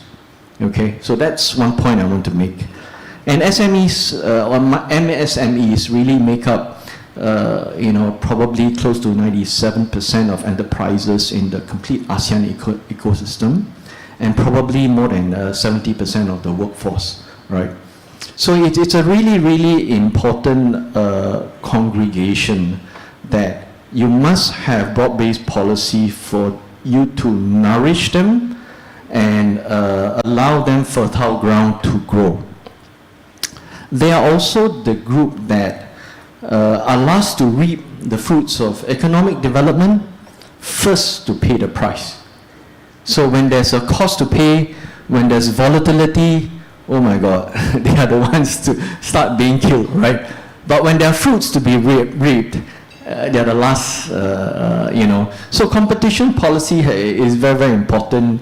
Today, in the old days, it was cartels and you know, unfair practice. Today, it's a little bit more towards how can we use competition policy to keep the ground a bit fairer between small and big players, between state-owned players and private players, and how do you keep the ground a bit more nourished for MSME, right? They've been through COVID, they've been through trade war, you know, they go through change in supply chain sanctions, and then suddenly their trades are gone. So a combination and coordination of trade policy and competition policy is extremely important to keep ASEAN enterprises competitive. And you know, ASEAN is diverse, yet we need to find collective directions. And it's complex because sometimes we have trade directives, like for example, we have the ASEAN Cosmetic Act or Cosmetic Directive, but different countries do their own thing. So some countries follow, some countries don't follow, right?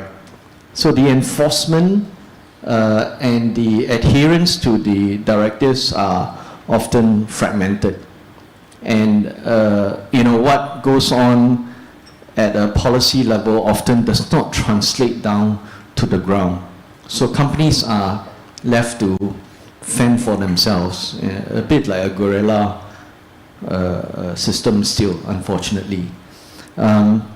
Actually, in Singapore's terms, for example, our company's disadvantage because our companies actually follow some of these regulations quite diligently, but you know, some other countries have a bit more leeway, so some Singapore companies actually lose out.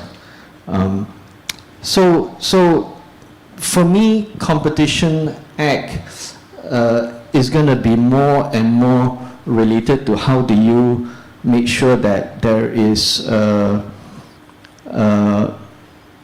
open platforms, payment system, trade platforms, you know, less non-tariff barriers, and more harmonization of on the Trade Policy Act in the ASEAN level. So these are quite critical to make sure that all companies within the ASEAN countries can sort of compete a bit more evenly and strengthen the ASEAN internal supply chain.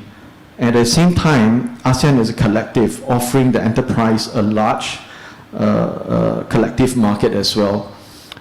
governments are forming more and more trade blocs. Some ASEAN countries are joining trade blocs outside of ASEAN. So it is important that ASEAN countries actually place the ASEAN bloc with a lot of priority.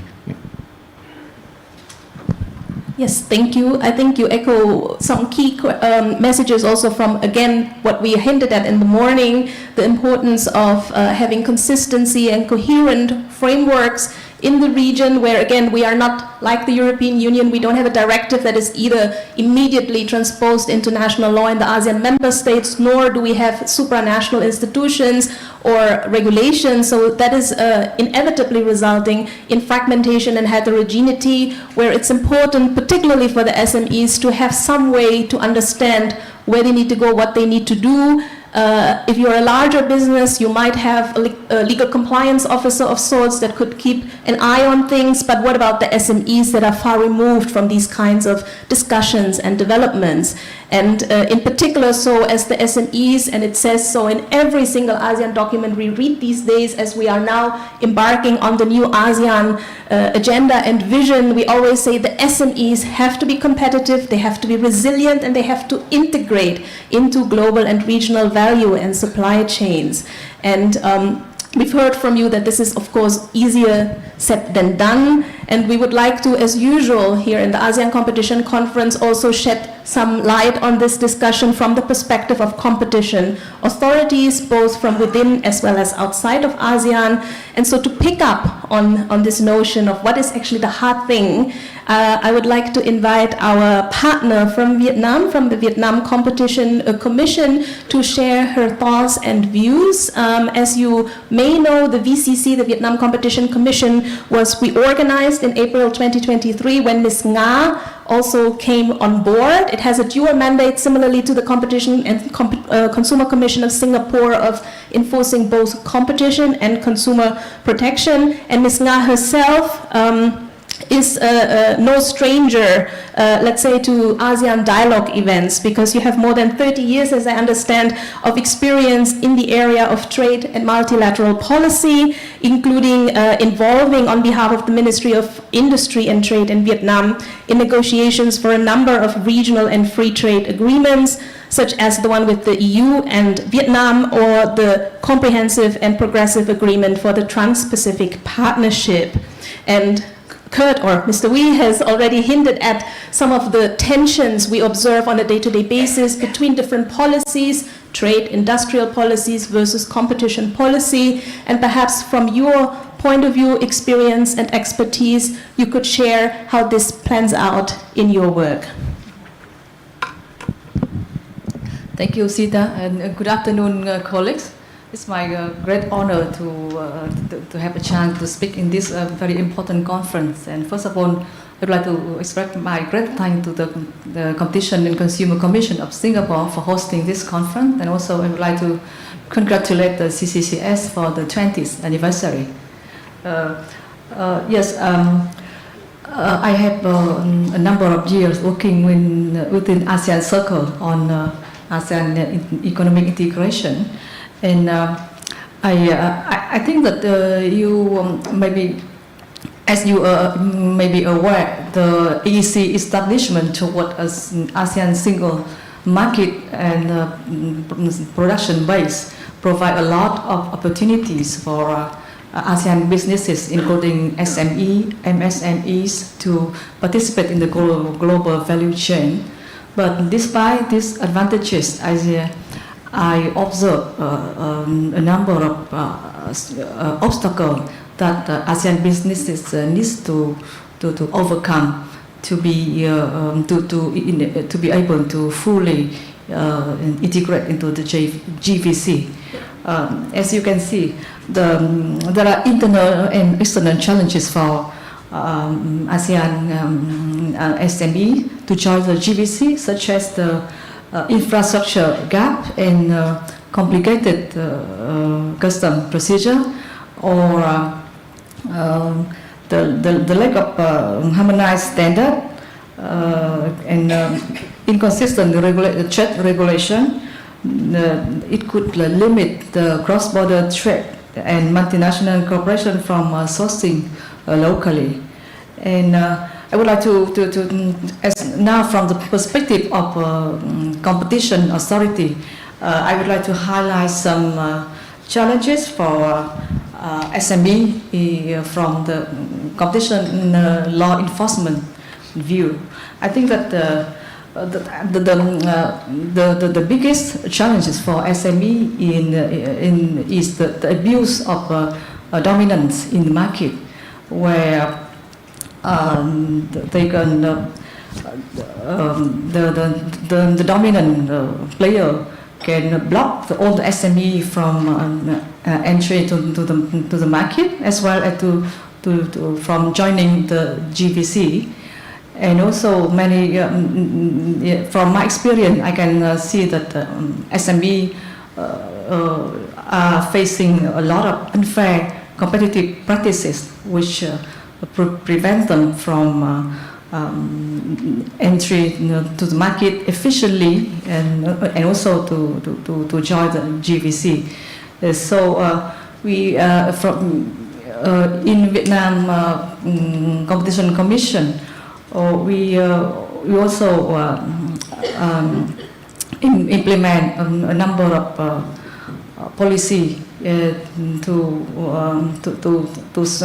enhance the competition law enforcement, so that we can help the SME to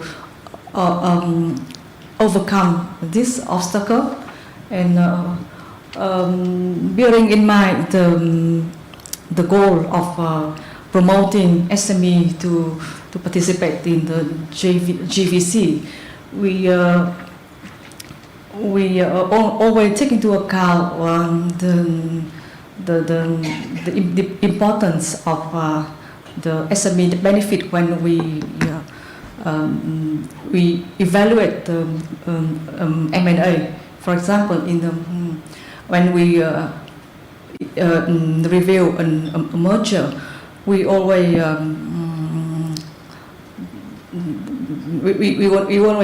conduct various consultation with all the relevant agency and association, and also a business circle, in order to collect comprehensive views on the positive as well as negative impact of transaction. So then, based on which we will consider a balance between promoting competition and securing opportunities for SME, and also protecting consumer benefit. I think I talked too much.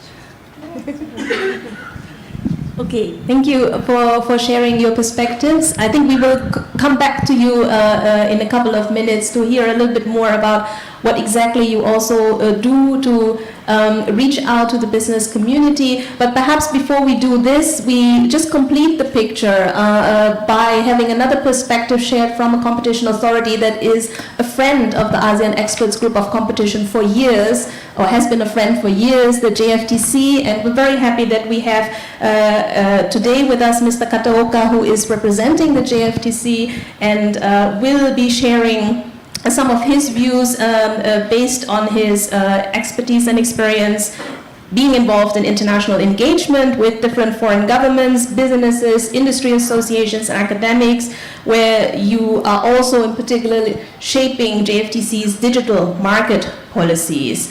I understand you also have a very unique background in the sense that before you joined public service, you were in charge of public policy at Salesforce and Google, of course, household names here in the digital economy, and you also served as co-chair of the Digital Transformation Committee for the American Chamber of Commerce in Japan. Today, I understand you will be sharing a little bit more about your work that centers on the JFTC's ex-ante framework for improving competition, specifically in the mobile software space. So over to you, and thank you for joining us. No, thank you. As cliche of a statement as it is, it really is humbling to be up here with such people who contributed so much to their countries and regions. So it really is humbling, and thank you for the opportunity. The JFTC does not take it for granted that we're able to participate in this conference as well, so thank you to the organizers. To jump into it, I think any competition authority who has grappled with digital issues is sensing urgency in evaluating their enforcement approaches for modern markets. Right? And you'll have to excuse me, but I am on a mission to talk about our new ex-ante framework, the Mobile Software Competition Act. So we'll try not to shoehorn it too much into our topic here, but I understand it is quite important for competition authorities around the world, so I will spend a little bit of time on that. So we are confronting a rapidly evolving digital economy, and I'm not just talking about regulating generative AI or the cutting edge technologies themselves, but I'm saying that no matter how small or big your business is, it is either right now in a digital economy or will be soon, whether we like it or not. And big technology companies that are the foundations of small and big businesses alike, whether it be through their cloud infrastructure or advertising or online payment structures or devices we even use to conduct business, they have done wonders for the global economy and users. That's a fact. But we're also at a tipping point right now where competition authorities realize it is almost impossible to regulate them with our current toolkits. And our traditional competition law enforcement, in Japan at least, did not take into account the nature of these markets, right? Whether it be direct and indirect networks or lock-in effects, zero-price markets, the immense economies of scale, or winner-take-all dynamics. None of these are inherently bad, but combine that challenge with companies that asymmetrically hold all of the information and data necessary to regulate them, unprecedentedly large budgets for legal and PR work, and enforcement agencies that lack capabilities in technological work, and we have a governance problem. And I believe this will resonate with competition agencies working with large technology companies, but you can clearly find problematic behavior, define markets, establish theories of harm, contrive remedies, go through years of negotiations, end up with litigation, and even after you win after 7 years, you think back and say, wow, what could have happened to the economy if there weren't a monopoly? Right. So Japan came to the conclusion that letting market forces act alone are not enough to make changes in the foreseeable future, and decided to try an ex-ante approach. And this is very important for Japan, as the government has decided that digital frameworks are a key growth engine for our economy. Right. So a very quick rundown of our law. It is the Mobile Software Competition Act. It focuses only on certain software for smartphones, so operating systems, application stores, browsers, search engines, and if any company meets any objective threshold for the designations, they are subject to specific do's and don'ts of the law, such as you must, provide portability tools for acquired data, or you must not, don't, prohibit alternative app stores or alternative payment systems onto your ecosystem, operating system, right? And they work in tandem to create a fair access for these very important markets. And I'd love to talk about it more in detail with anyone who has an interest, so please do talk to me later. And SMEs are a very important component here, right? The most that we can do as the JFTC is to pry open the market. And from there, it is up to companies to innovate and compete in the market.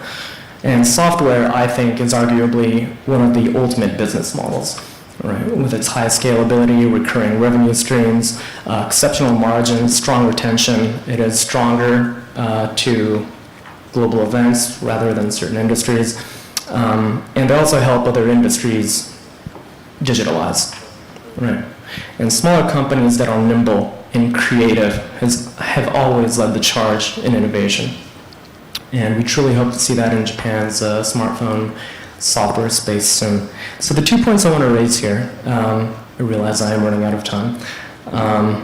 Number one, the general fair competition requirements for the JFTC still stand. We don't want to favor any one company over another based on their nationality or size. Our job is to ensure that we are creating and maintaining a fair playing field where the economy can sustainably grow. The second point, we don't all have to copy and paste Western examples of laws. Some may mention that our mobile software Competition Act is very reminiscent of the Digital Markets Act. Of course, they have similarities, but there are vast differences, right? Ours is a supplementary law. We don't have new legal frameworks for litigation processes or specification proceedings. And even in the preparation of our law, which will be enforced in December, we are heavily reliant on trusted and very lengthy conversations and communications with our designated providers. And we've built in very strong exemptions to compliance for maximum flexibility and enforcement. So I'm in no way saying that other countries need to make ex-ante laws or frameworks, but if they are to, they don't need to follow Western laws and they don't need to follow our law. They can be, of course, tailored to their specific legal and economic situations and can focus on SME empowerment as well. But of course, it helps to learn from other countries' challenges and successes, so please stay tuned and connected. Thank you. Again, some key points you highlighted that we also to some extent heard earlier, but to emphasize once more the importance of also not copying one system from another jurisdiction that adds, however, to the complexity of the situation we face currently in ASEAN. We may have heard of the DSA and the DMA, but we hear a little less about what is happening in ASEAN member states. And so, of course, this once again accentuates the critical role that the ASEAN Experts Group on Competition plays in exchanging amongst competition authorities in the region, but also for individual member authorities to reach out to the business community so that what they are actually also already embarking on in terms of policy making or law enforcement is understood and known by the business community. Another important point that you highlighted that goes back to the volatility and the rapid developments we're facing in the digital economy is the importance of ex-ante regulatory approaches, where we cannot just sit and wait and leave the market, if you will, to their own devices, the businesses to their own devices, but there have to be common principles and approaches that need to be pursued to make it also clearer for businesses to operate, in particular for the SMEs to not be left behind or left out of the market. Of course, again, we can learn from this, and we're happy to continue the conversation on this. One point that usually comes up in this connection is what do we do about internally in each country, interagency coordination in this matter, because especially if we're now looking into not only trade issues but also digital economy issues, this is not something, or SME promotion in and as of itself, is not something that is the singular purview or focus of competition authorities, but inevitably needs to involve other regulatory authorities, other stakeholders also beyond the government. And perhaps for the second round of our panel discussion here, we can pick up on some of the inputs that our panelists have shared and look into this a little bit more. And staying with you, since we go now in kind of reverse order, Ray, if I may say that, please, do share if there's anything that we can maybe learn from, adapt from the JFTC's outreach on these new issues, new approaches on competition policy and law. Right. So I'm originally from the private sector, and I haven't been in the JFTC for too long, but I do understand that the JFTC works with virtually every sector regulator, as competition policy is horizontal, cuts across every industry. And this, I'm not sure if this is familiar for other regulator competition authorities in the room, but we have had quarrels with other ministries, of course. They'll come to the competition authority and say, our sector is special. You know, we're the backbone of XYZ. You have to let our companies talk amongst one another. You need to allow for more mergers. And the competition authority will say, nobody is special. We're seeing changes, I think. Right. And some of these are global developments.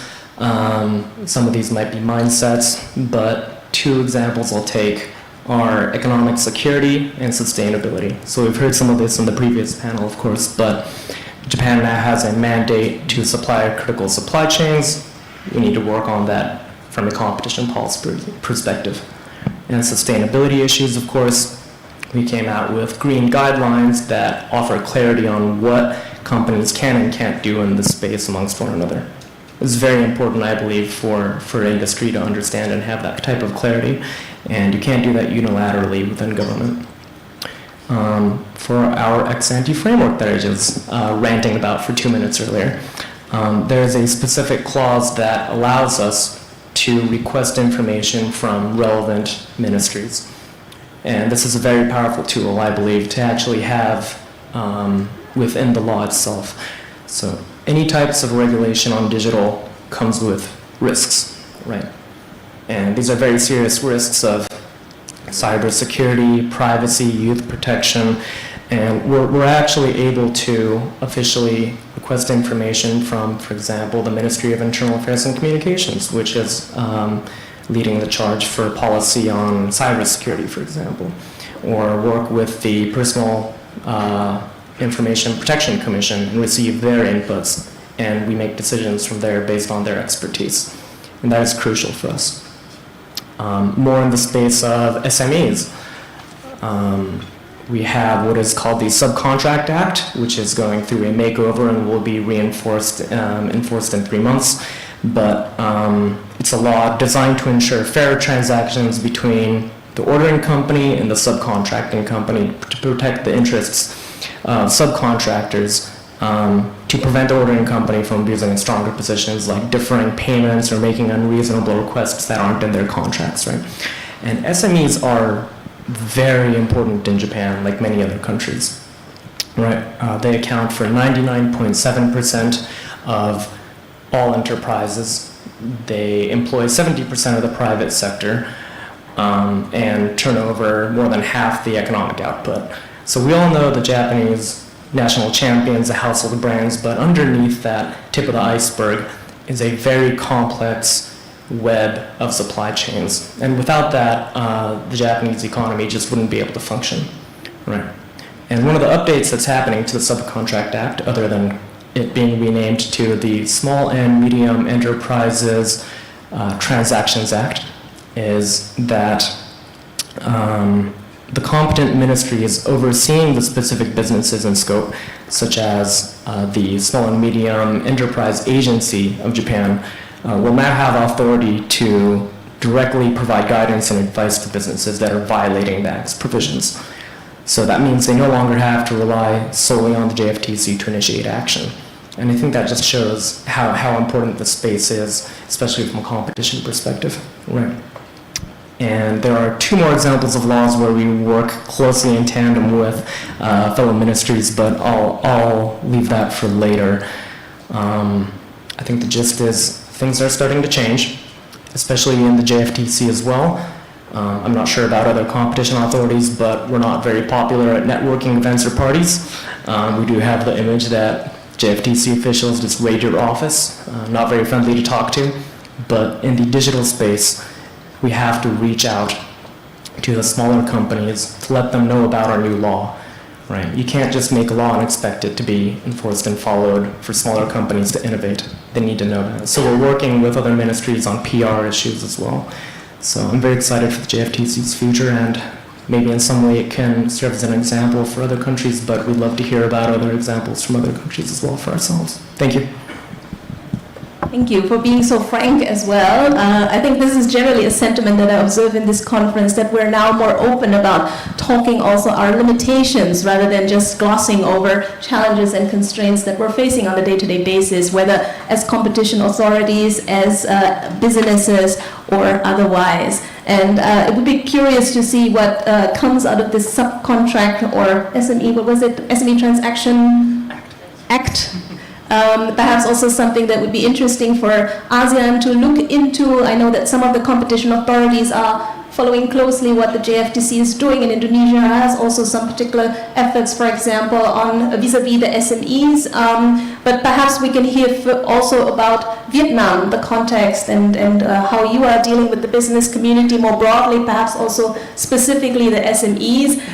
Vietnam is also one of the countries, if you're looking at international news right now, a lot of new regulatory efforts of sorts are underway there.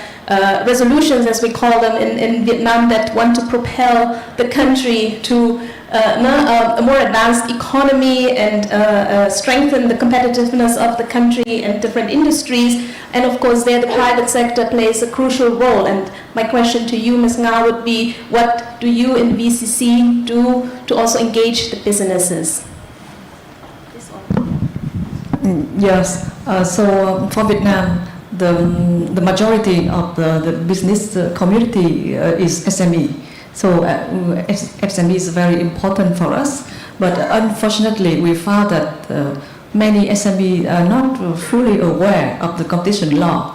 They don't know how to protect them in the market. So we at VCC, we have organized a lot of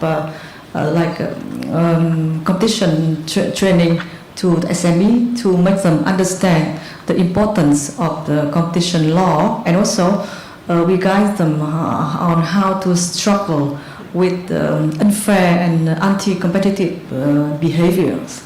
And we also conduct awareness raising for consumer to equip them with certain knowledge on the competition law and also consumer protection law. So, and also in terms of enforcement, we try to strengthen the enforcement to address the unfair practices affecting the SME. And also, like I mentioned earlier, we in merger control, we always take a strong consideration on the impact of a certain transaction to the SME. For example, we earlier this year we also made evaluation of a merger of ride-hailing app companies. So in which we have to consider not only the relationship between the company and the driver, but also the relationship between the company and the passenger who are considered as consumer according to our law. So we have to conduct various consultation with the line agency, with businesses and consumer to balance between the benefit of consumer and also on the need to maintain competitive business environment. It's quite complicated. And I also, there is an emerging issue that we are facing now, is that we receive a lot of complaints that the algorithms in some major platform often favor the big player in terms of visibility or ranking or even market allocation. But here we found it's very difficult to detect the algorithmic violation, and that is the topic that we need to learn from our friends within ASEAN as well as from our partner like Japan and Australia, AU on this. Yeah.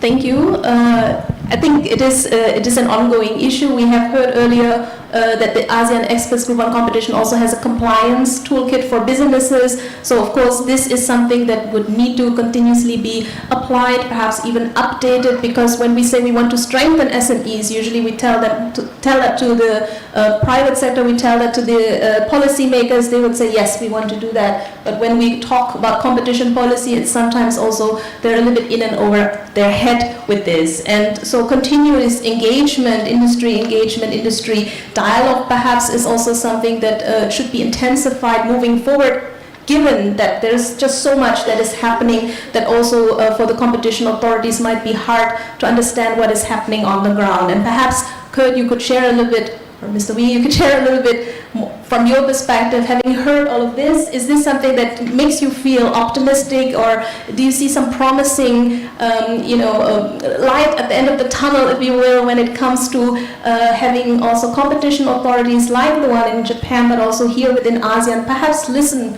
a little bit more to the concerns of the business and the SME? I mean, I'm very encouraged when Ray talked about the Small Business Act, right?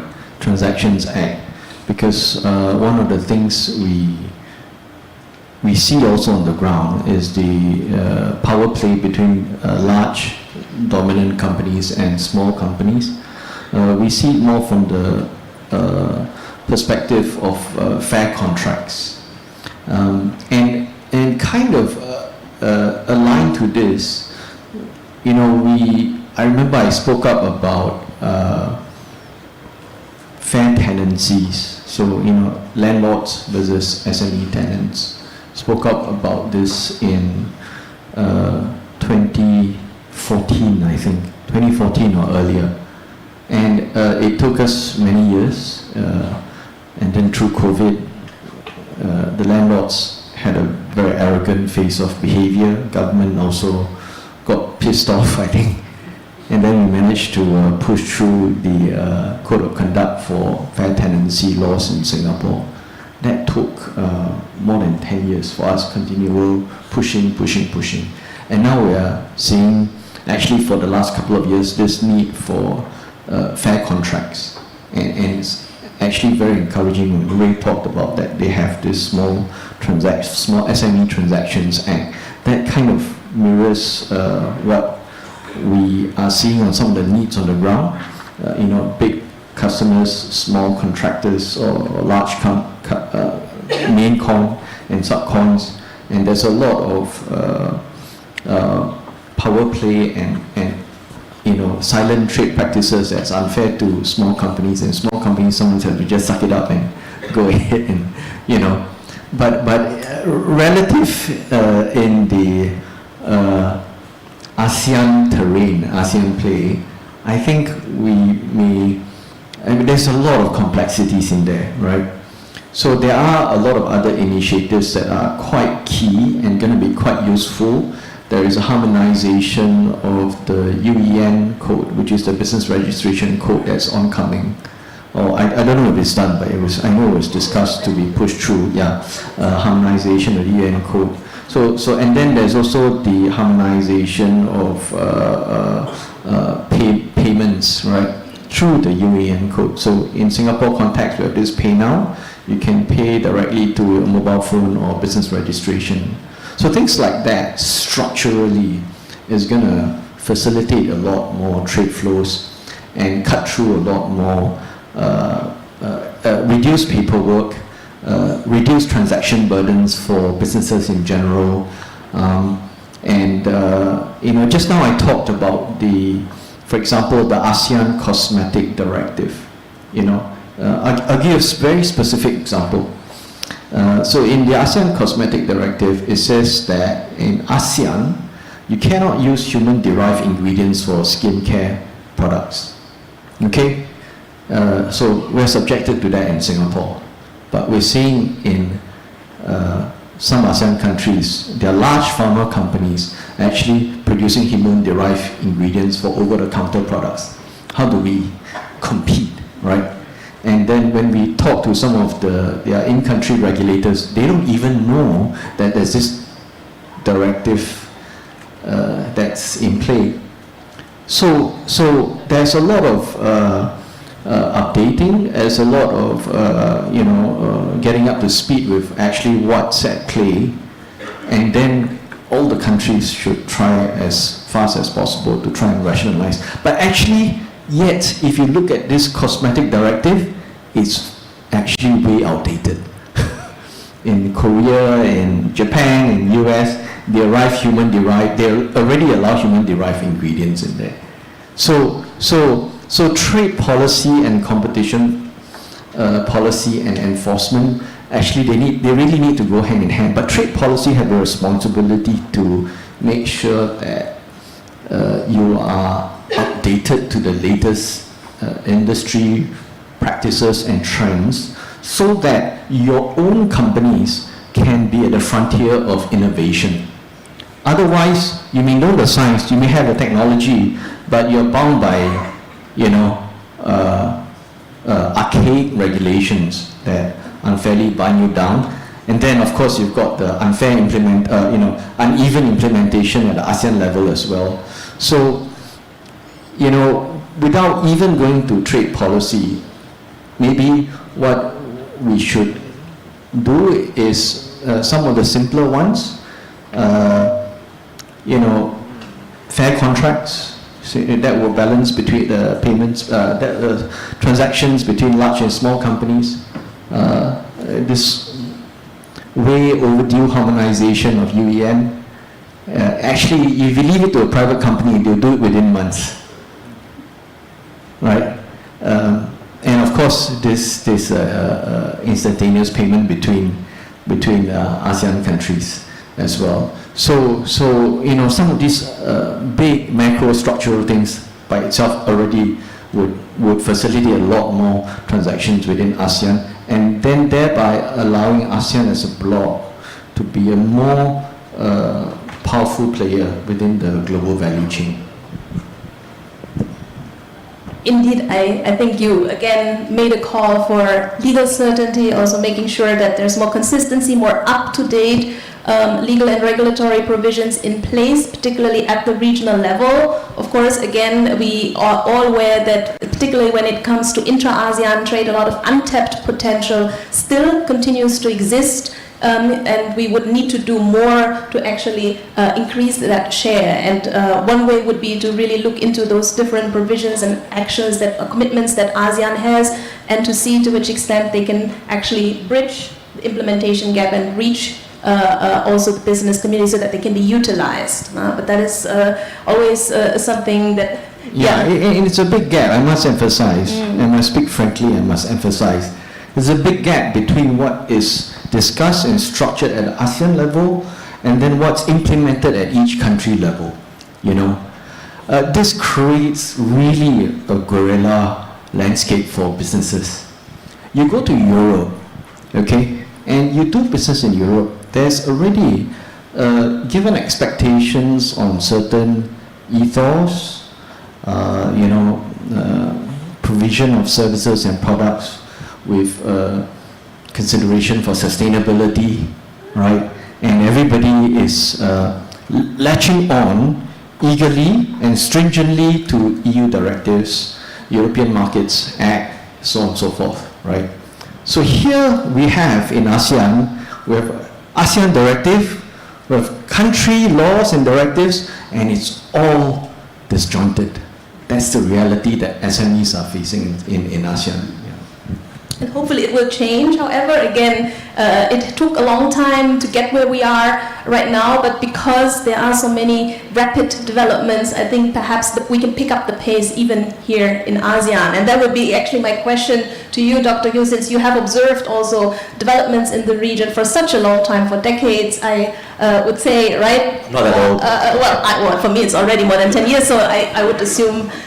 But the point is, as we are now on the verge of a new agenda, again, what would be your recommendations, your wish list? What would you want actually that we should emphasize? Perhaps one more point that I picked up, a small point that you said in a by-sentence as well, occurred earlier, the importance of maybe looking beyond regulatory efforts to more bottom-up code of conduct as a starting point. Because in mainstreaming or in promoting fair business practices, sometimes it would take quite a long time for us to keep pace with technological advances and developments in these new markets, in the digital economy. And perhaps then something that is at first a little less binding but becomes gradually more binding from something that starts as a bottom-up could be perhaps a solution. What do you think? Or maybe, we should throw out the trade directives and just focus on the economic structure, macro structure initiatives, because a lot of the trade directives are outdated anyway,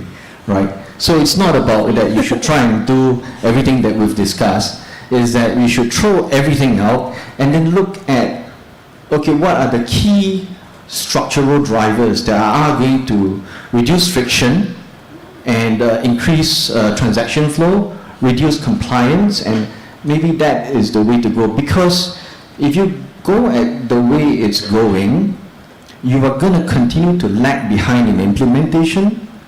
The ecosystem is not going to develop the ethos, the value system, the sense of positive drive towards it. You're going to have a block that's going to be continually behind in some of the business practice and Okay, maybe I can just do you agree or Okay, I think on the trade policy, if you just look at ASEAN, its ASEAN Trade and Goods Agreement has been implemented for so many years. So yes, I think tariffs within, most of the products are zero. The trouble is it's your non-tariff barriers, your regulations or over-regulations that's stopping, say, a Malaysian company from being able to export whatever to Vietnam or to Thailand, right? So that's one of the challenges, addressing some of these barriers. But I think the second point is this, right? I think in ASEAN it's too top-down, right? I worked many years in APEC, and I can tell you that in APEC policies, although it's non-binding, it's both top-down and bottom-up. So they do listen closely to the private sector. The APEC Business Advisory Council is much more influential in providing kind of the wish list you talked about, what they want, what are the barriers there, and in ASEAN is not so much, right? So I think what would be useful is to have more of this sort of public-private kind of dialogue, right, where government officials and intergovernment officials, because many ways when you talk about digital economy or even sustainable green economy, it's cross-cutting in nature. It's not just one ministry or one agency. It's multiple, whether it's in competition commissions or trade ministries or ministries of industries. Bring them together to focus on various issues and then develop projects, ASEAN projects, at the inception point, not at the end where it's already a fait accompli and this is what we do. Then you see that gap, right? What the policymakers have decided, and then suddenly when you bring it down to the businesses, they'll say, what is this? I can't implement it, right? So having these sort of public policy, which ASEAN does do, APEC does do, and many of these international organizations, but more of these, but closer dialogue, and to take the private sector a bit more seriously, right? That's when you bring in the various parties, multi-stakeholders, at the very early stage for these projects to happen.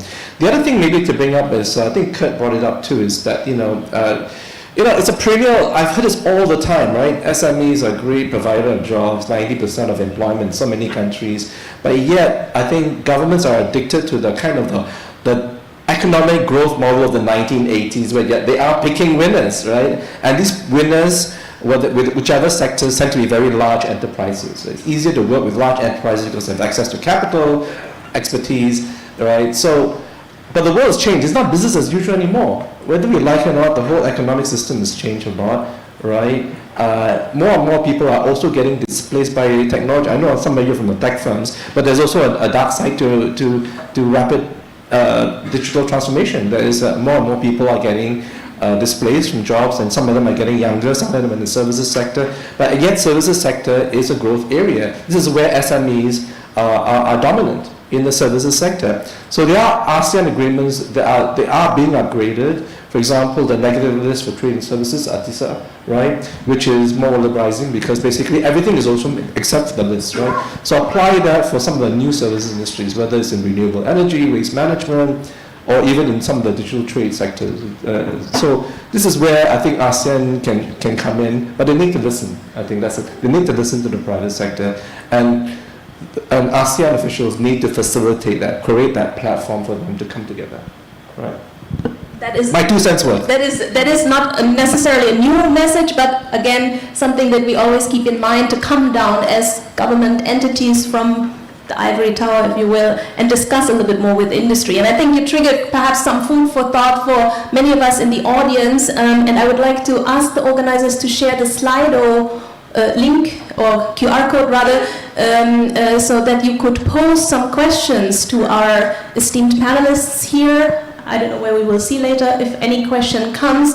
But of course, again, because things are developing so fast, it is not the purview of one or the other entity, government or private sector, to know it all, but there has to be an engagement, there has to be a dialogue in order for us to move forward, and there have to be new approaches, whether it is ex-ante regulation or it is something that's more bottom-up in form of code of conducts that we can explore, and that we can also maybe highlight in formats like this ASEAN competition conference.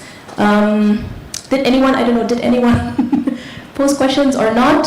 Or if not, or while you are still making up your mind, perhaps, I don't know if anyone would like to react from the panelists to some of the last points that we raised in this spit? If not, shall we? No? You still have some unfinished business you would like to share with us, or no?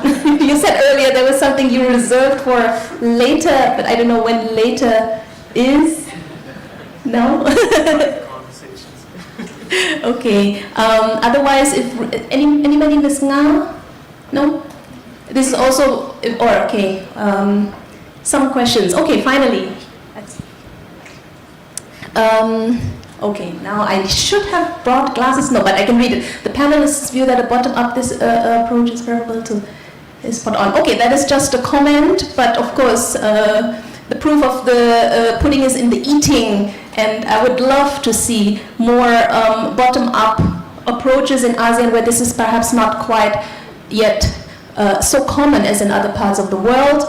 How can competition policy work together with good regulatory practices to support MSMEs in the region by minimizing the costs burden, transaction cost regulatory compliance to them? Anybody who would like to respond to that? We have, of course, also some... Maybe I can share a little bit in Singapore's experience from a business perspective.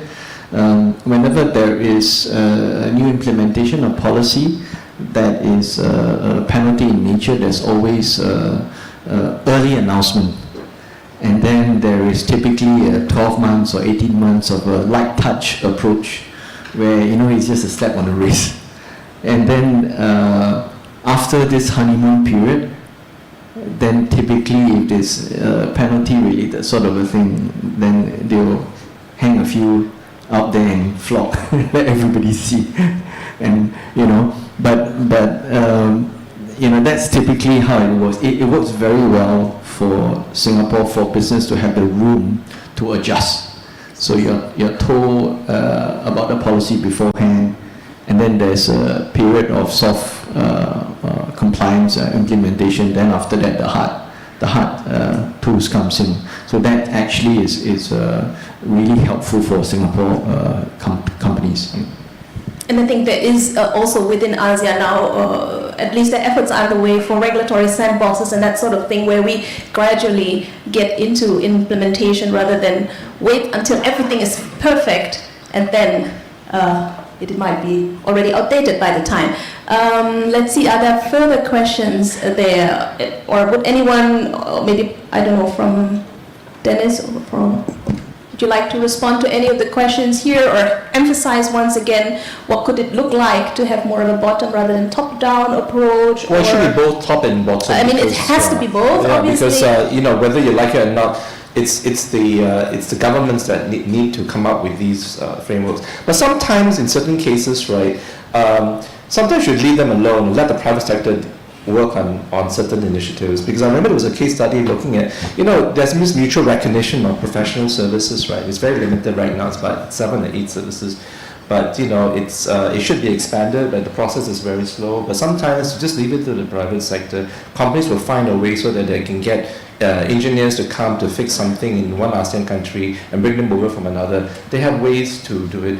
And the other thing is that we can't say that ASEAN is not integrating. They are doing it, but sometimes maybe it's better to do it look at smaller projects. You talked about digital payments, right? There is something called the Nexus project, right, which involves right now I think the central banks of Singapore, Malaysia, Thailand, and Philippines, which allows instant payments. Whether it's Pay Now, I think Malaysia is Do It Now, and so that there's interoperability among them, and hopefully that will be expanded. I think Indonesia right now is the observer. So things are happening, but we need to do it at a smaller scale, rather than wait for all 10 countries to do it, right? If we can start with pilot projects or sandboxes and get that starting. Sometimes government policymakers need to get out of the way and let the private sector work on these projects. And I think that's something something to consider. I haven't answered these questions though. Maybe I can leave it to Ray. Is that your question? I cannot read the question at the bottom because the very bottom, I don't know, is it an interesting or important one that fits here? Otherwise, I think, you want to pick anyone? We have a couple of, 5 minutes or so left if anyone feels compelled to share their perspective. Otherwise, I think I could also, of course, once again sum up or wrap up that what we want first and foremost, whether as regulators or as businesses, is certainty. And so certainty comes with also a certain degree of coherence and convergence, as we discussed earlier, and also we would need to have something where compliance is also nurtured from the ground up a little bit more rather than just top down. No? I think, do you want to answer any of the questions that are still here? I can't quite keep an eye on the last one. I don't know if that is an interesting one, but there's a longer question that I cannot read about traditional competition law.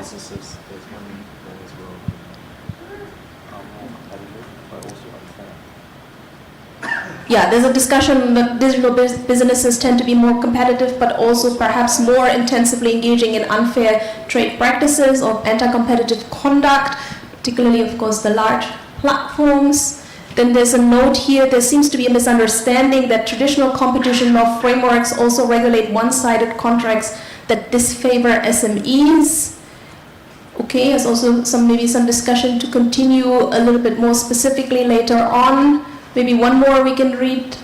This continues to, unless, okay. So it is, again, I would like to echo, we can learn from others, but we don't have to do everything like others, and also we don't have to, take this.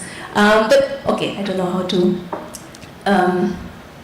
how to address any of the other questions. I guess probably this is for us here then to conclude the panel. I can't see any other pressing issue that would still need to be addressed unless you want to counter the more humorous note. Again, we have a little bit more of an open discussion here that... Maybe I just take on this question. Is there any legal aid to MSME to help them gain access to market or prosecute a dominant firm? Is there any legal problem for agencies, right? So, this is something that is, I just give you an example from what I mentioned about the ASEAN Cosmetic Directive, right? So you have unfair practices between companies. So would I be able to file a complaint and then would ASEAN Secretariat be able to ensure that the in-country authorities enforce the company to comply? I really don't know. I don't have access to this. They make human-derived OTC products, and they are very, very dominant pharma manufacturer in that country. So I cannot imagine how that can be pushed into compliance. Understanding the way some countries work and some of these things, how it works in ASEAN. Even when we brought it up to our own trade ministry that this particular directive is archaic and outdated, the only reply we got was, it's in compliance with the higher ASEAN Cosmetic Directive, and as such, there's no chance of changing. So sometimes when we bring up, this is a good question, because a lot of companies, I'm sure when they have issues, there is no recourse platform. There is no, in Singapore's case, there is a pro-enterprise panel, but that was a specific agency we brought up to as well, and we didn't get any positive response to that. So actually that question is quite an important question. And another homework, I guess. You wanted to I think I'll just try to address, there's one question about does digital businesses maybe lead to unfair practices, right? And I think for the Digital Economy Framework Agreement, which hopefully I don't know when it's going to be concluded, there is a provision there for competition and does talk about unfair. It's just that it's not very detailed what they mean, right? But my sense is that you're probably going to see, as I think this unevenness of those who have the capital, particularly in the digital services side, will have bigger advantages. So yeah, I think they will lead to concerns about greater unfair practices, and this is where those of you who are from national level competitive commissions will need to play a bigger role. I think you also talked about looking at best practice, not from the West, but anywhere in the world. And one of them actually is when I used to work in APEC, where the cross-border privacy rules, or CDPR, which has now been globalized and has been taken up by many companies in the private sector, and that ensures much more trust the data flows between business to businesses. So again, we can take some of these best practices from different parts of multilateral institutions and adopt it for ASEAN. I think that's something that to consider. So I have one question, okay? So amidst all this unfair, sometimes uneven practice, so as a Singapore company, so would it be fair if I go to that particular in-country and I also manufacture human-derived OTC products in competition? So I do what the locals do. Would that then be my solution as a company? That's a question that I have, So I go local and I fight local. But it's against the whole directive, right? So maybe it cannot be solved right now. I think a tough question that you would want to bring into the next coffee break. But I would like to take the opportunity now to thank all the panelists for their valuable contributions. Some of them were touching on some of the more contentious issues that we did not want to address in previous events. I also remember that about, maybe it was already 10 years ago, there was a publication by the AGC and the CCCS on competition in the digital economy. So I think there's a lot that is still unfinished homework as well for all of us here in the room to look into, to learn from other good practices, both within ASEAN, outside of ASEAN, in Asia, in Europe and elsewhere. And thank you again for also sharing your perspective, particularly to not lose sight of the concerns of the small and medium-sized enterprises. And with this, I would like to conclude this panel. And again, thank you very much for your contributions, and hope we have more food for thought and discussion later on together. Thank you.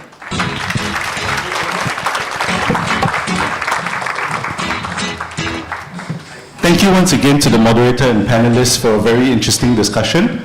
So it is now about 3 o'clock. We do have a tea break that's available outside for you. The next session will commence at 3:30. Please be seated promptly as we have a very interesting launch event that will be showcased for you today. Thank you. And separately, if anybody has lost their room key, please do let me know. It will be left at the front of the hall. Thank you.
Ladies and gentlemen, the next segment will be commencing soon. Could I invite you to take your seats in the hall, please? Thank you.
Ladies and gentlemen, we'll be commencing in 1 minute.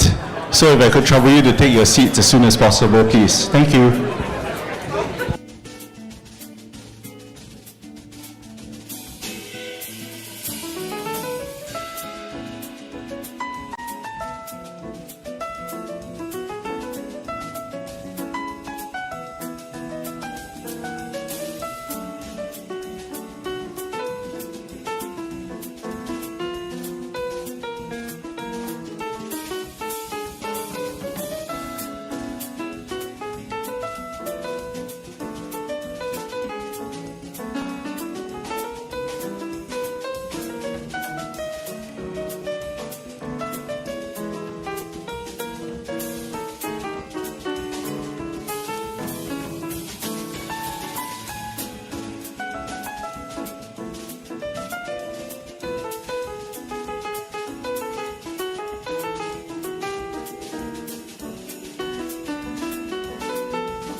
Ladies and gentlemen, welcome back from the tea break. So for the next segment, the Competition and Consumer Commission of Singapore is very pleased to officially launch our AI Markets Toolkit, or AIM Toolkit for short. This was developed in collaboration with the Intercom Media Development Authority of Singapore, or IMDA, and this innovative toolkit is designed to help AI developers and deployers self-assess potential competition and consumer protection considerations. Ladies and gentlemen, we present to you the AIM Toolkit.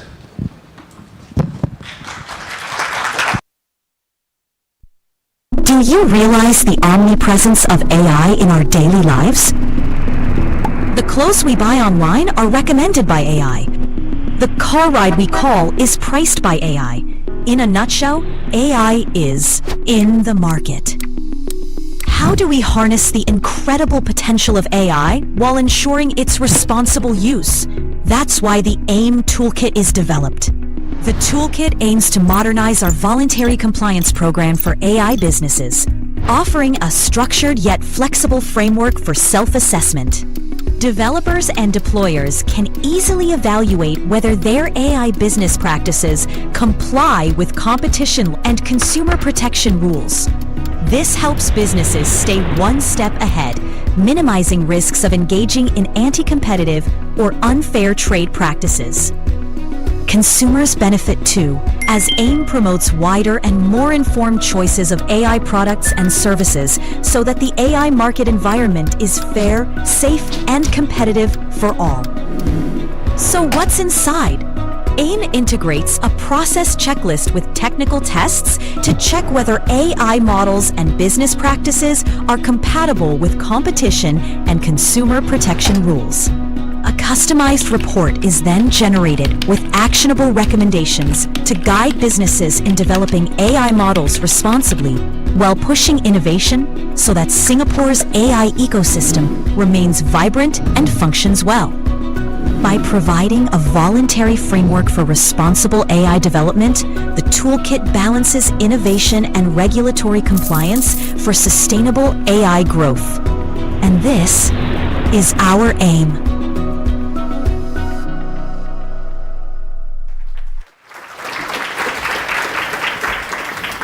Well, hello everyone. Aren't you excited about the AIM toolkit? Well, I certainly am. So let's find out how it actually works. Hello AIM. Hello, how can I assist you? My name is Herbert. I'm a data scientist from an e-marketplace in Singapore. We are launching this new AI pricing model to determine what discounts to give to which users. But I want to make sure that it complies with competition and consumer protection law. Sure. Let me guide you through our assessment process. First, let's upload your AI model and dataset. You can upload the model here. And the dataset here. Yes.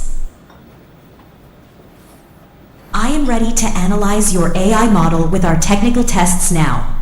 Please fill in some details and parameters for the test, and I will run the technical test for you. All right, let me fill in some details. Don't worry about the technical stuff. I am the data guy, so I can handle this. While Herbert is keying in the parameters for the test, let me explain the technical tests. The explainability test examines how different features influence the model's predictions, while the fairness test evaluates prediction accuracy across different user groups. Technical test completed. Next, please fill up our process check questions, each targeting specific aspects of competition and consumer protection over 8 core principles. Wait, hold on. My answers are confidential and my models are proprietary. Would the CCCs or my competitors be able to see them? Not to worry. The AIM toolkit runs locally, and CCCs, your competitors and your customers, will not be able to see the results of the AIM toolkit, nor the proprietary models uploaded. Great, the technical tests and process checks are complete. I've generated your report, which includes a summary of the results and tailored recommendations from CCCs to support your company's compliance journey. Based on the explainability test, your AI model may be providing loyalty-inducing discounts. Looking at your process checks, I would recommend you to check whether your loyalty-inducing discount could be an abuse of dominance under competition law, especially if you consider your company to be dominant. Well, thank you, AIM. I understand my model better now and what competition and consumer protection mean for AI. I do have a large market share, so I'll review what adjustments I need to make to my models based on your recommendation. I'm grateful for your help. My pleasure. Ladies and gentlemen, hope you enjoy my impersonated demonstration.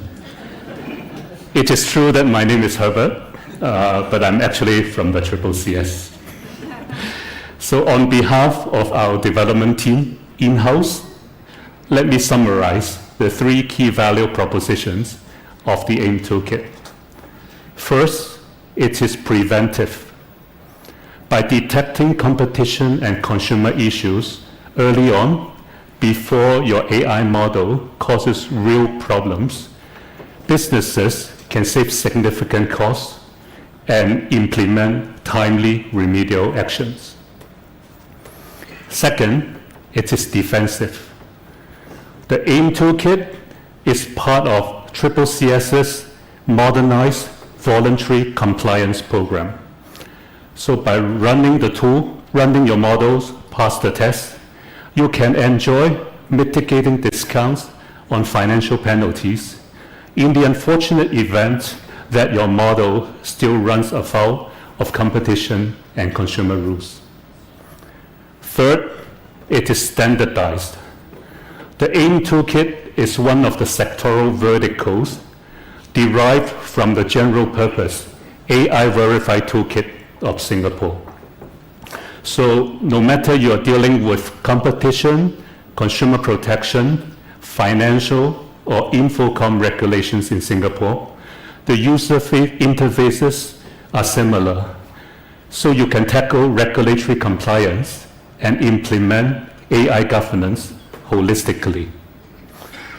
But most importantly, the tool is innovation friendly, is flexible, voluntary, and private. We are here to assist organizations navigate through the complex landscape of AI deployment while promoting pro-competitive and fair trading practices. As we celebrate CCCS's 20th anniversary, we are proud to release the AIM toolkit, a completely open source tool for AI developers and deployers in Singapore. So please download it from GitHub or through our website and give it a try. Ladies and gentlemen, thank you.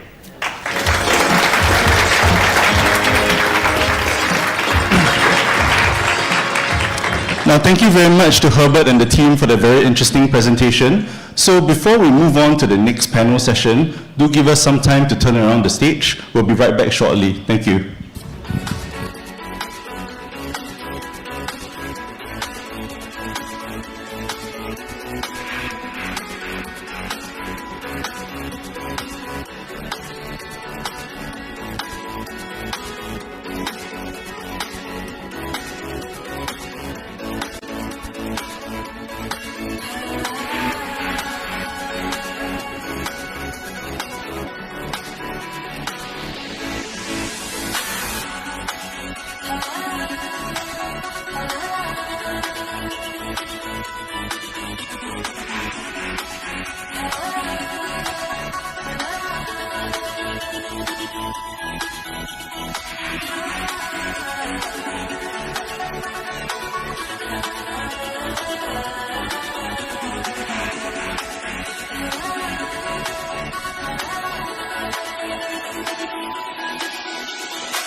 Ladies and gentlemen, now that we've witnessed the launch of the AIM toolkit, we'll move on to our concluding session for today on leveraging artificial intelligence for ASEAN. I'd like to invite our panelists for this session to take the stage, please.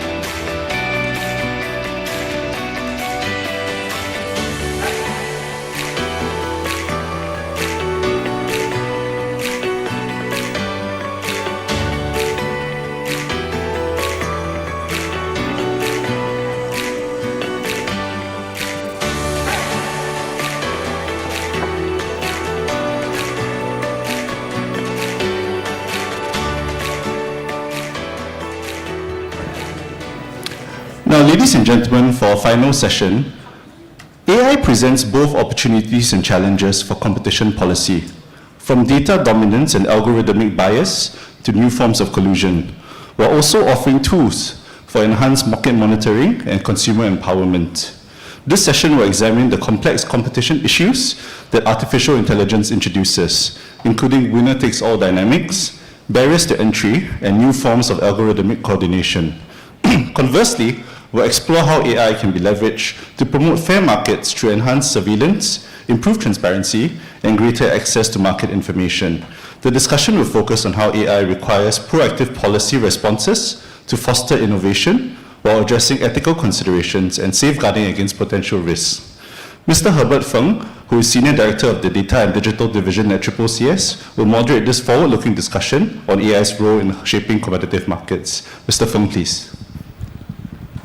Thank you. Sorry, it's me again. But certainly I'm a bit more relaxed than just now because I'm surrounded by a distinguished panel of experts that I'm sure we can count on to inspire the audience. So this panel is about AI.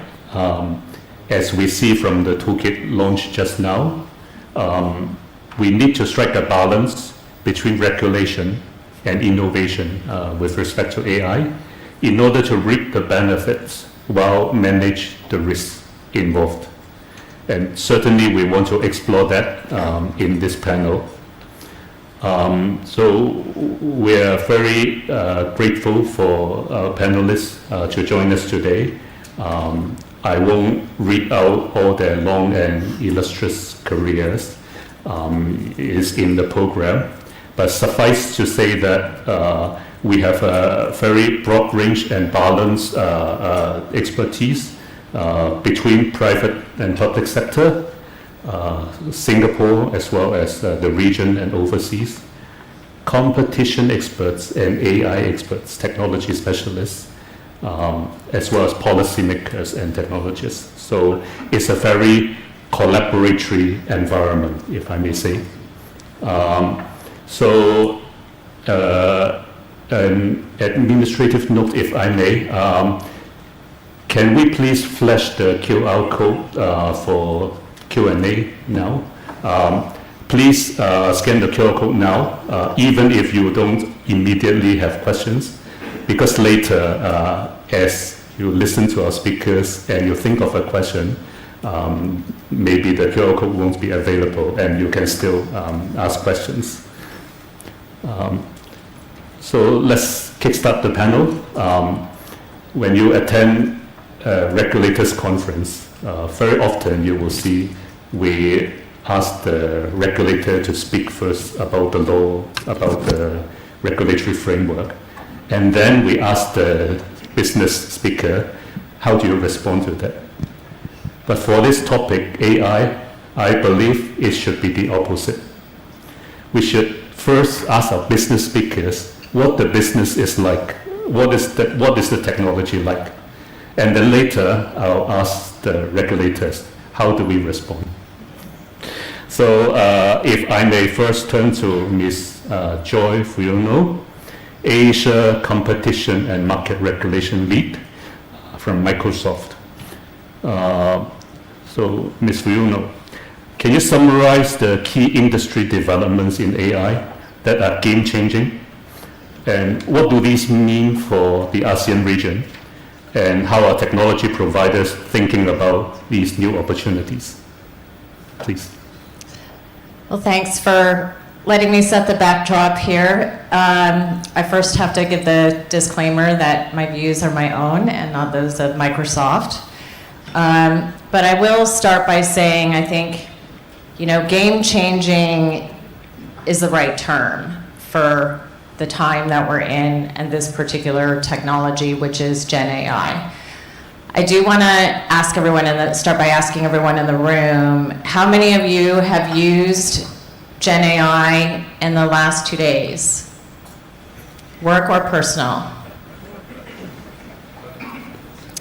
To me, that looks like a majority. A lot of the hands went down quickly, but it looked like a lot more, I can tell you, than would have been in the room 2 years ago, which might have been close to nothing, right? And when you think about that, that's just mind-blowing, that in a space of literally 2 years, it's become so widespread and so much a part of so many people's daily lives. So in that sense, it truly is revolutionary and a game changer. I think the remarkable qualities of this revolution are really the speed of adoption and the proliferation of tools and applications that we're seeing. It's just been incredibly fast.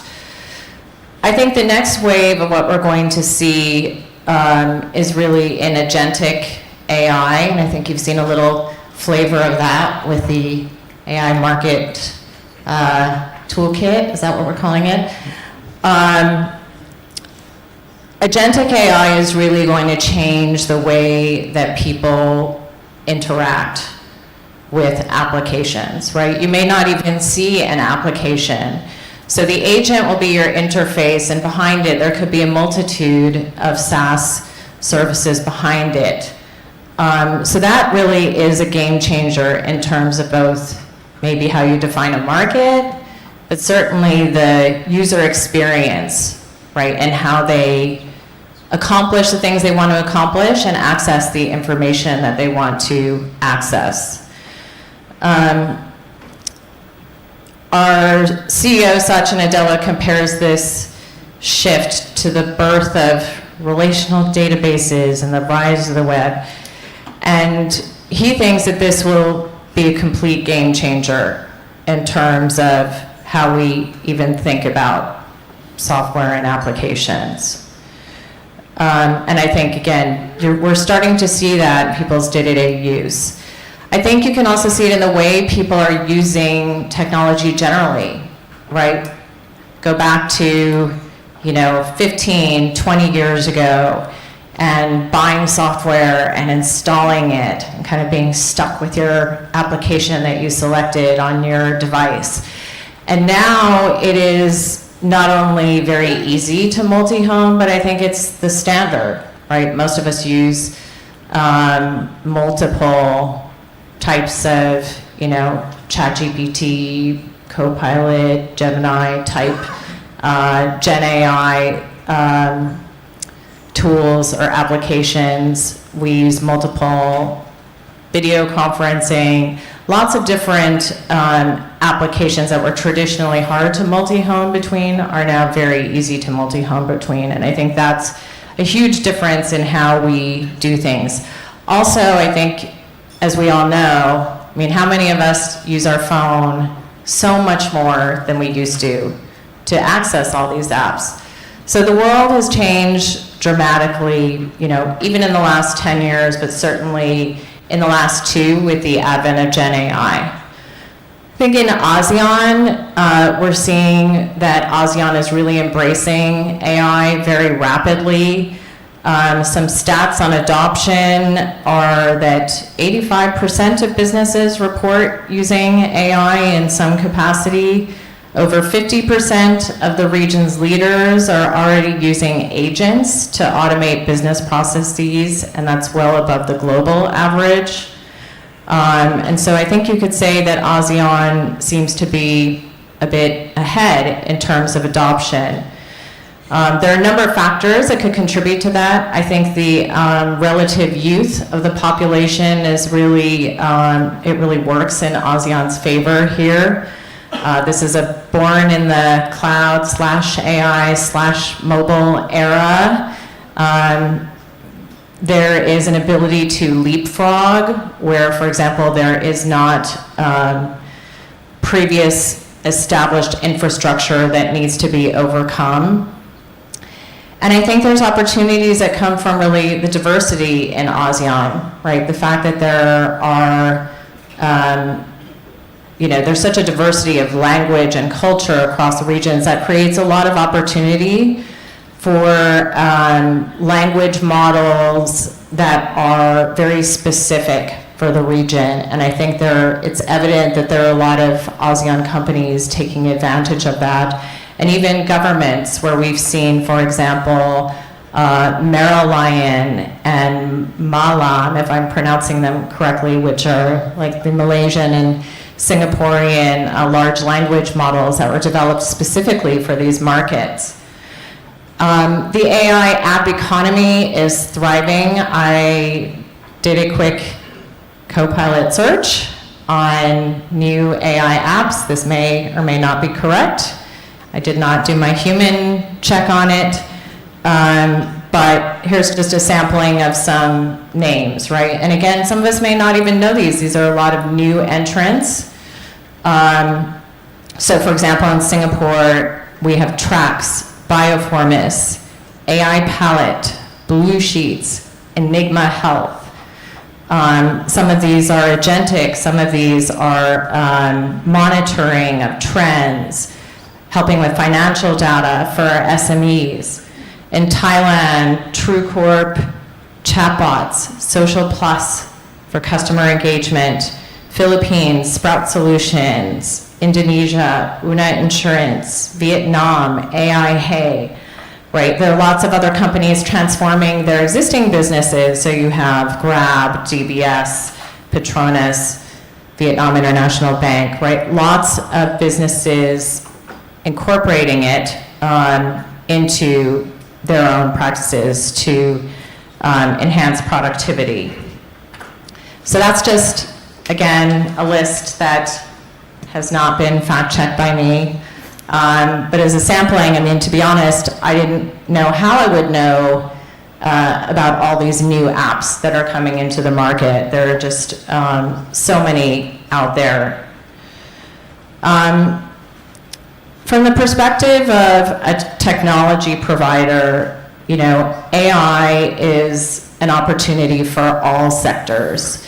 We consider it to really be a general purpose technology like electricity. And one lesson in history from the past industrial revolutions, which were all driven by general purpose technologies, is really that the countries that benefit the most are the ones that are not necessarily the countries where the technology was invented, but it's where the technology is adopted, that is diffused the most quickly and broadly. Because if the GPT improves productivity across all sectors and changes, every aspect of the economy really, it makes sense that the country that uses it the most broadly and quickly will benefit the most. I think that what's important with that backdrop, certainly I can't speak for all technology companies, but for ours, we came out of the gate with some publicly stated access principles, and we think that is extremely important for adoption. What is important is access to the infrastructure, access to data. All of that is incredibly important for adoption. So we have published our own access principles. Our mission is really, as a platform company, to try to enable others. I think also the view of data is changing, right? It is ever more important that data be open and accessible. Our president has said in his book on AI that data is different from oil in a crucial way because it is non-rivalrous. And so it can be used again and again, and dozens of organizations can draw insights and learning from the same data without detracting from its utility. So it isn't the kind of input that can be used only by one organization, and it really does need to be shared in that sense. And it is also not a commodity, so not all data is created equal, right? And we are still learning what data is needed and what data is best to drive this AI adoption and development of models, right? We have small language models, we have large language models. We have seen that there's some weakness where the data is mostly in English language for other languages. So we're still learning about what kind of data is needed, but the main thing that we understand now is that there needs to be access everywhere for adoption. So I think with that, the key is this is a huge opportunity for ASEAN, for really every nation, right, every sector. And the key is to make sure to enable innovation and to enable adoption.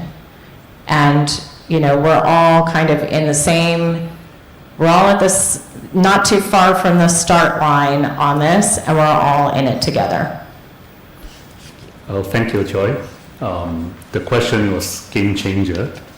And I must say my first impression is that it's really a lot to digest. Let's hope that all these new opportunities are non-rivalrous. So as promised, having listened to the business perspective, now I turn to the regulators. And first to our Singapore national AI policymaker, and later we'll zoom into competition. So Ms. Nur Shahida Saham, Director Ecosystem Development, Digital Economy Office, Director Policy and Strategy, National AI Group, Ministry of Digital Development and Information, Singapore.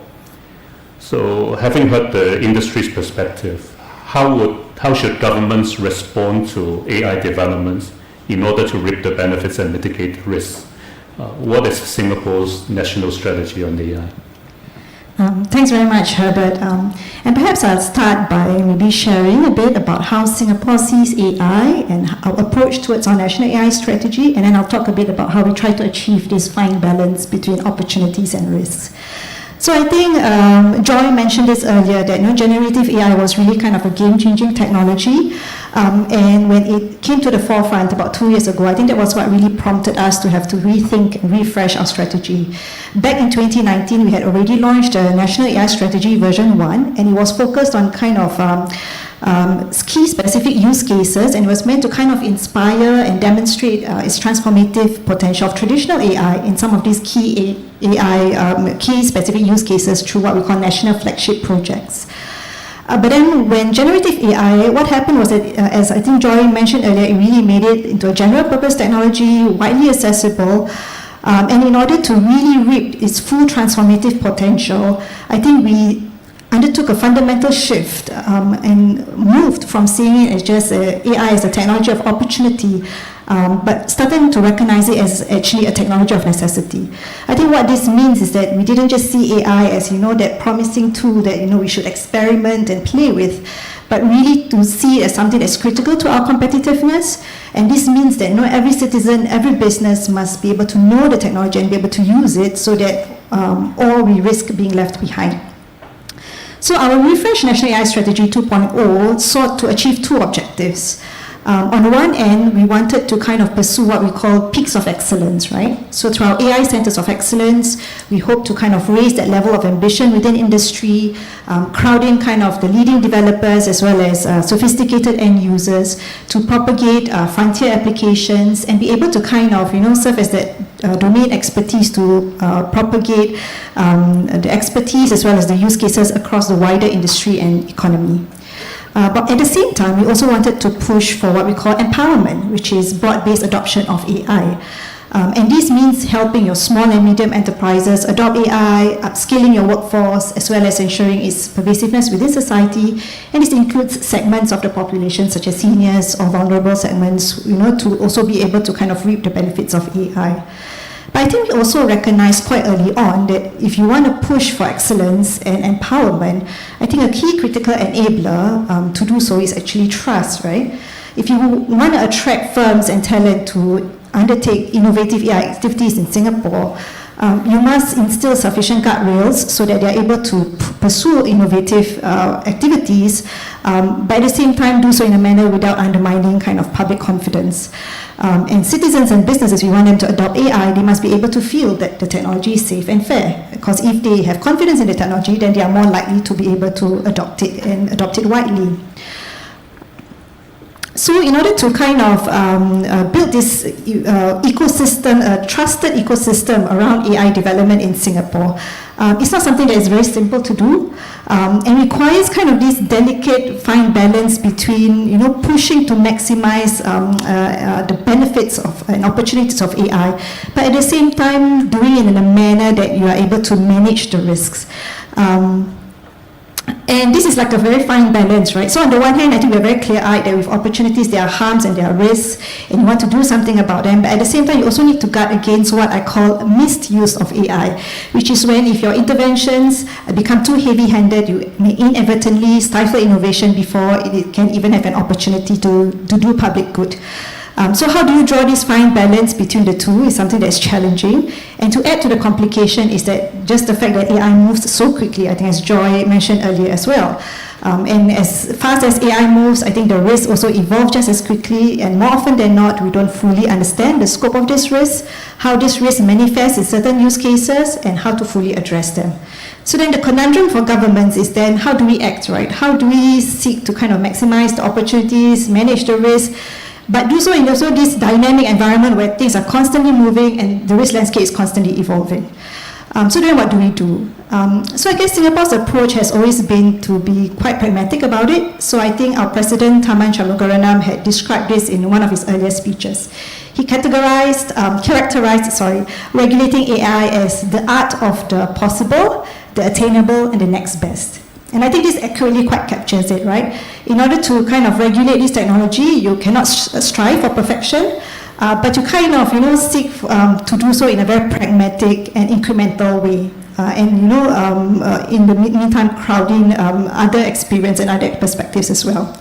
So how Singapore has tried to approach this is through a couple of ways. So number one is we know that we need to deepen our technical capabilities. So first we invest quite heavily in R&D to be able to advance the science of AI safety. So what this hopes to do is hopefully in the long run, this helps us to be able to detect this risk better and develop effective testing solutions that will be effective for different contexts. So that's number one.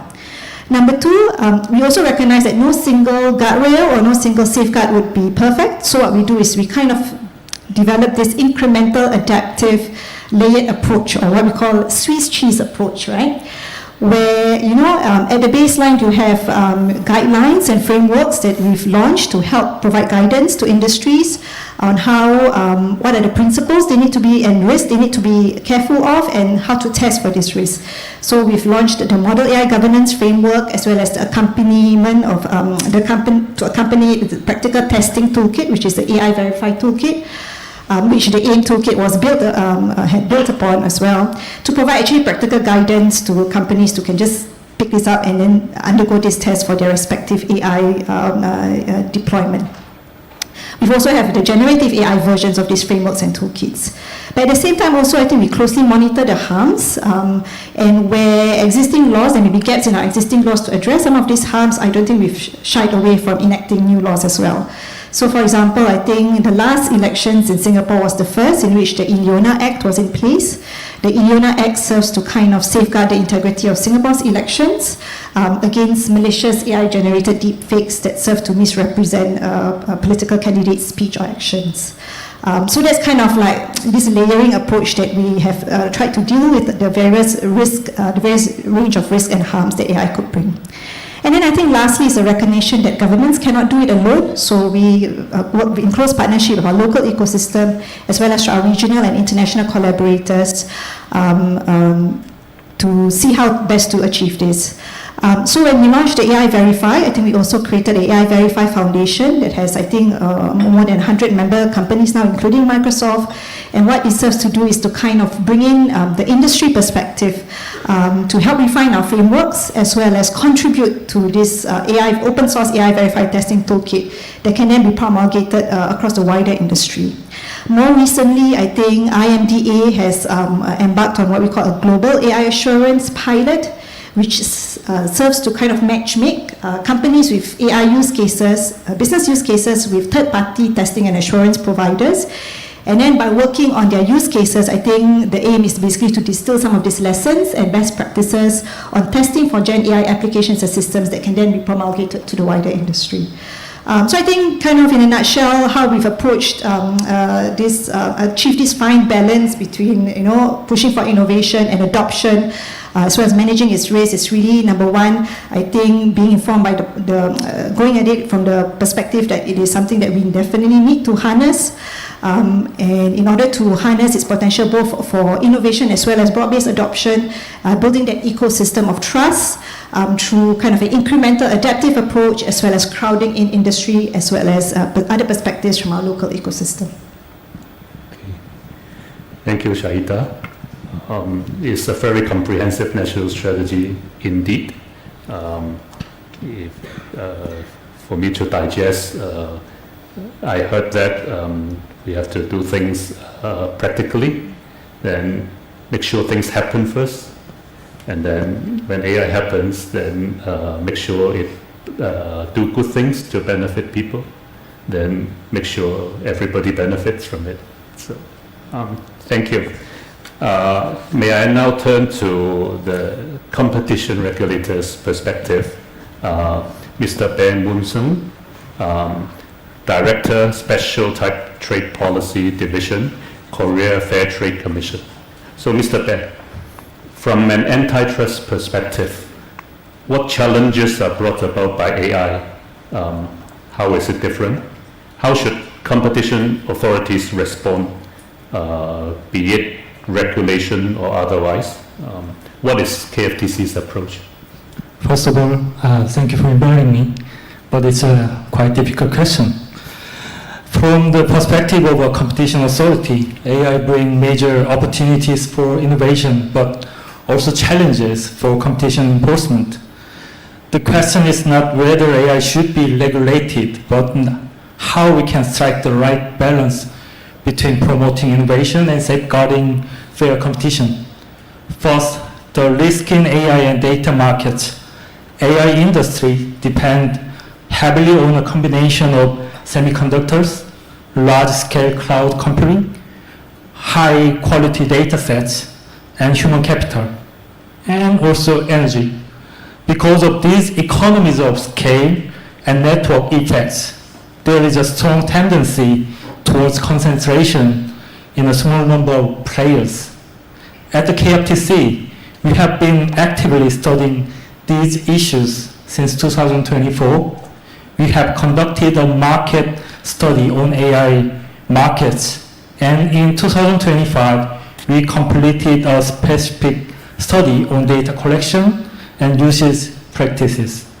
The study identified concerns such as exclusive access to data or computing resources that may foreclose competitors, lack of transparency in contract renewals or algorithmic processes, risk of algorithmic collusion where pricing tools learn to coordinate without explicit agreements. These findings suggest that while AI markets are still in their early stages, we must be alert to the potential for anti-competitive practices. Second, implications for regulation.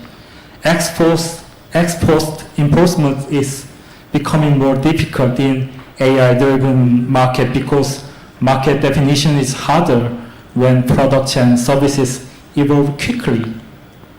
And investigation often take years while AI markets change in months. This is why jurisdictions such as the EU have introduced ex-ante regulations such as designating gatekeepers. Korea has not yet adopted ex-ante regulation due to concerns about overburdening innovation and creating trade barriers. Our current approaches emphasizes stronger post-enforcement, careful market monitoring, and international cooperations. Third, enforcement tools. The KFTC also using AI itself as a tool of enforcement. Our bid rigging indicator analysis system called BRIAS has been operating since 2006 to detect collusion in bid rigging. But not like AIM toolkit of Singapore, no face, no voice, no talking. But more recently, we developed Fair Data, an internal AI service for the KFTC officials that assist with tasks such as contract analysis, corporate data review, and drafting reports, but no face, no voice. These tools demonstrate that AI is not only a subject of regulation, but also a tool of effective enforcement. Fourth, related market studies. Beyond AI and data, my division is also conducting AI market study, mainly on subscription-based business model, because do you know that Korea is second largest market of ChatGPT? Yeah. So many consumers using AI LLM models. So we are analyzing problems that consumers often face in three broad categories. First, insufficient information provided before a transaction. Two, unilateral changes in terms and conditions during the subscription. Three, obstacles to cancellation and disputes that related to termination. Although this study is consumer-focused, it reflects broader structural risk for digital markets where information asymmetries and lacking can undermine competition. Thank you. Thank you, Mr. Bear. It's very refreshing to hear the contrast of perspective here.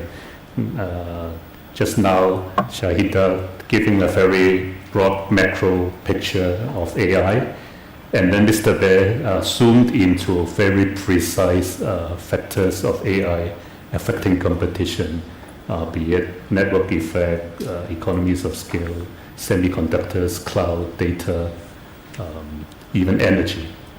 I hear very carefully. Now may I turn to our tech specialist of the panel, Ms. Sultana Begum, Senior Director, Technology and Digital, the UK Competition and Markets Authority. Sultana, are competition authorities ready to deal with AI issues from a technology point of view? What has the CMA done or is doing to make sure that the agency is AI ready? So great question. And regulation's been around for a long time. If you've been in regulation long in the tooth, there was a time when your tech colleagues sat in a lab and you didn't really think about your technologist colleagues. So I'm very, very glad to be hosted by the CCS and the ASEAN. Thank you for having a technology in the competition.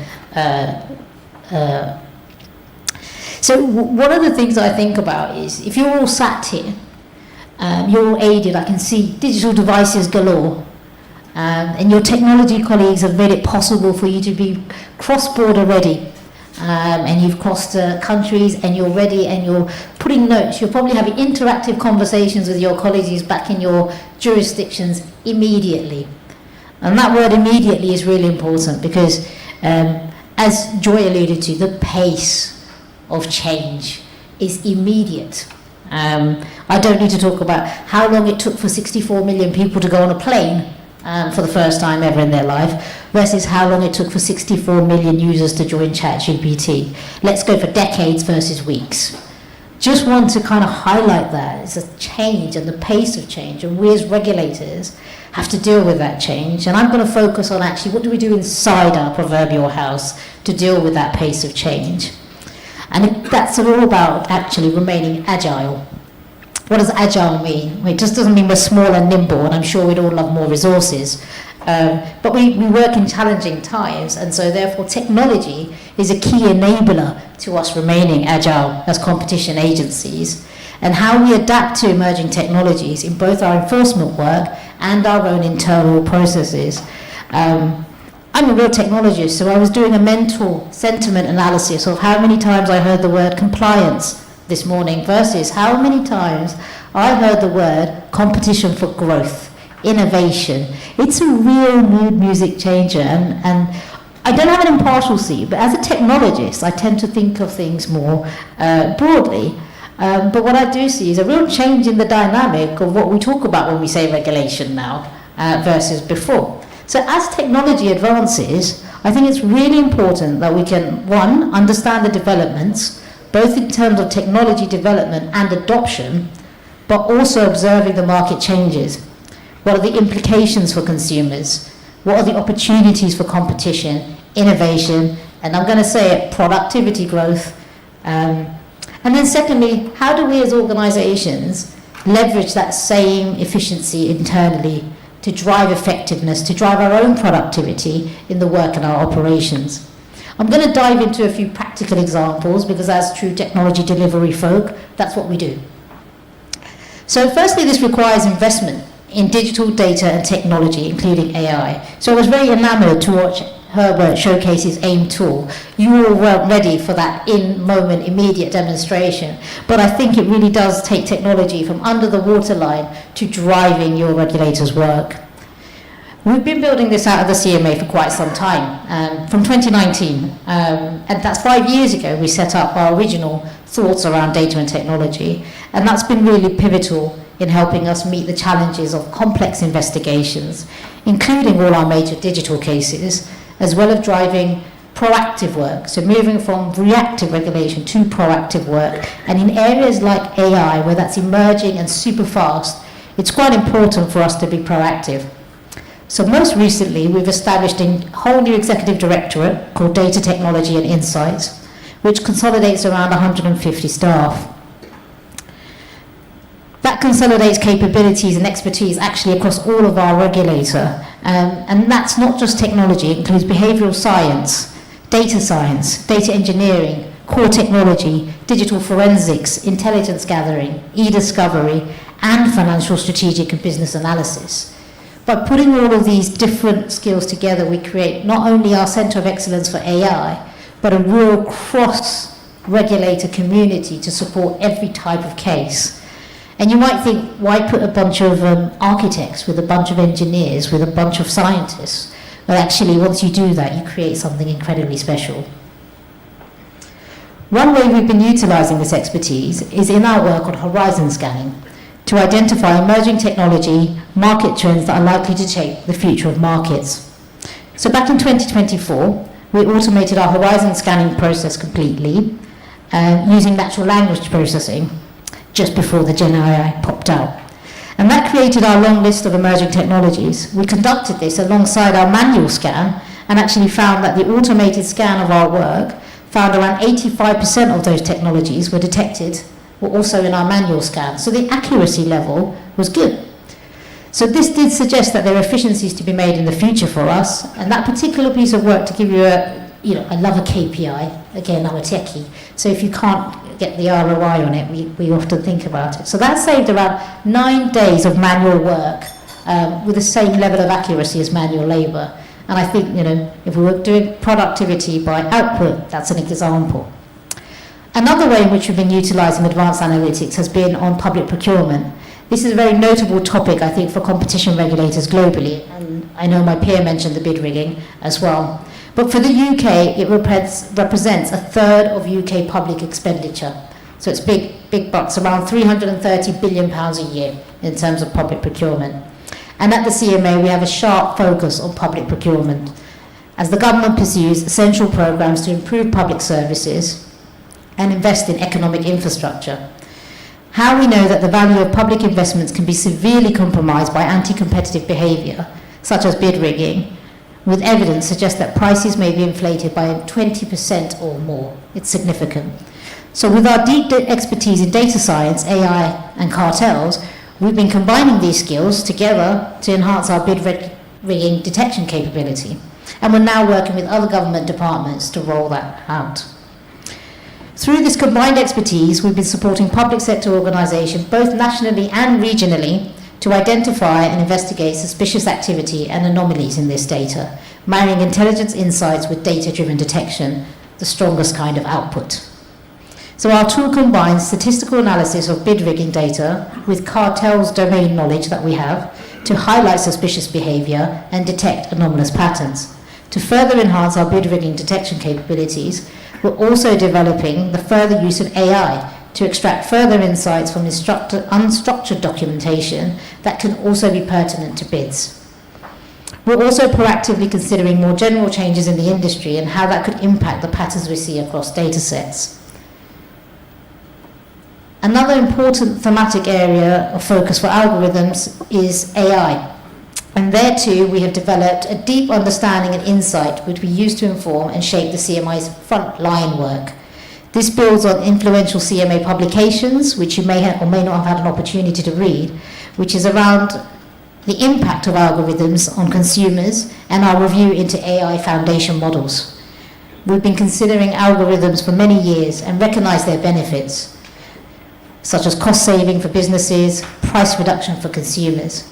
However, we also recognise that algorithms can lead to harm when they're used for things like collusion.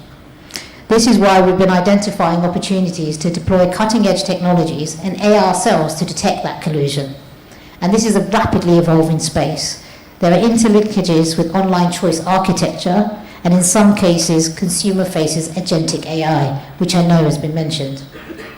So we also continue to explore that AI offers in considering critical enablers for deployment, and these are areas that we found are strategic planning, shaping an investment, including the decisions whether to buy or build off-the-shelf tools when it comes to AI.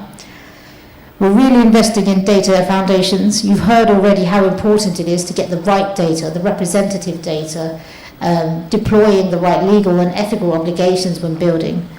I'm going to ask a question. Who here thinks that Herbert or I or your equivalent in the organisation is responsible for AI in your organisation? Put your hand up. Who thinks that the CIO or the CTO is responsible for AI in your organisation? Good, I'm glad nobody put their hand up.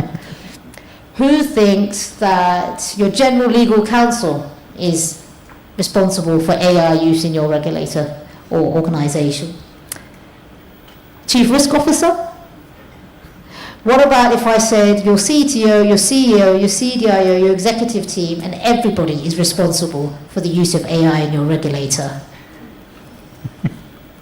There we go, fantastic. So it's everyone's responsibility. I'm going to pause there, but just to serve as that reminder that there's some fantastic benefits to gain from the utilisation of AI, but it really will take everybody in our organisations to make it happen. Well, I'm grateful for Shotana's very practical perspective on how to implement technology in our work. So, having heard from all the speakers from the panel on their perspectives, we do have a round two. And in this round, we are trying to go deeper into the issues or otherwise cross-pollinate from each other's perspective. So this time, may I start from Shahida first? We are from the competition authority, so we understand that competition and consumer protection is only one or two elements of our national strategy. But I'm interested to know from your perspective, what do you see competition and consumer protection playing a role within the overall framework of AI governance? Thanks, Herbert. So I think in my perspective, competition and consumer protection are actually quite central to AI governance, and I think these are key outcomes that any AI governance framework should seek to achieve if we truly want to kind of have AI serve the public good, right? So first and foremost, I see competition and consumer protection as being essential to diffusion.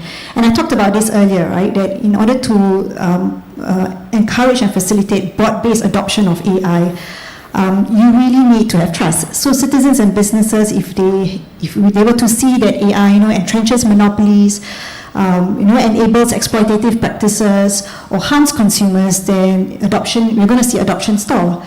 And conversely, if they see that it enables open and competitive markets, and that consumer protection is safeguarded, then they are likely to going to have confidence in the technology. And this confidence in the technology is what is going to kind of enable AI adoption to be diffused just from the few fronted companies to the wider economy. The second thing is that competition and consumer protection play important roles as what I consider horizontal guardrails. So because AI is a general purpose technology, its applications can be quite wide across industries and sectors. And if each of these kind of sector domains and industries were to develop guidelines of their own, then there could be a risk of fragmentation and inconsistency. So what we seek to achieve within our AI governance framework is this complementary horizontal and verticals. So what we need is like this strong core of horizontal guardrails or safeguards that serve to provide like the baseline rules of the game and should be applied consistently across the economy, and provide that framework for then sector-specific guardrails to safely tap on top of it. So competition and consumer protection forms one of these kind of horizontal guardrails. You can see it in how AI market toolkit, for example, is very much complementary to the AI verify testing toolkit.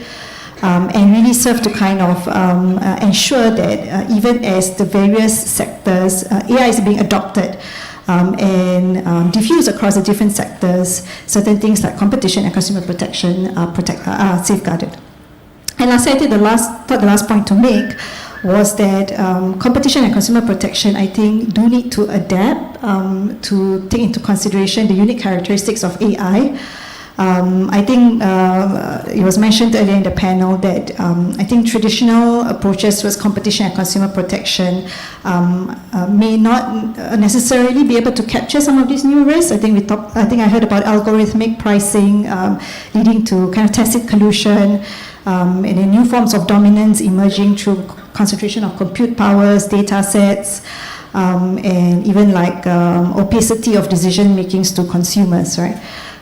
So I think it's important for, and I suppose this is in deference to the other panelists who are in this space, the challenge would be how then do we adapt our existing competition and consumer protection frameworks to ensure that they remain fit for purpose in an AI era.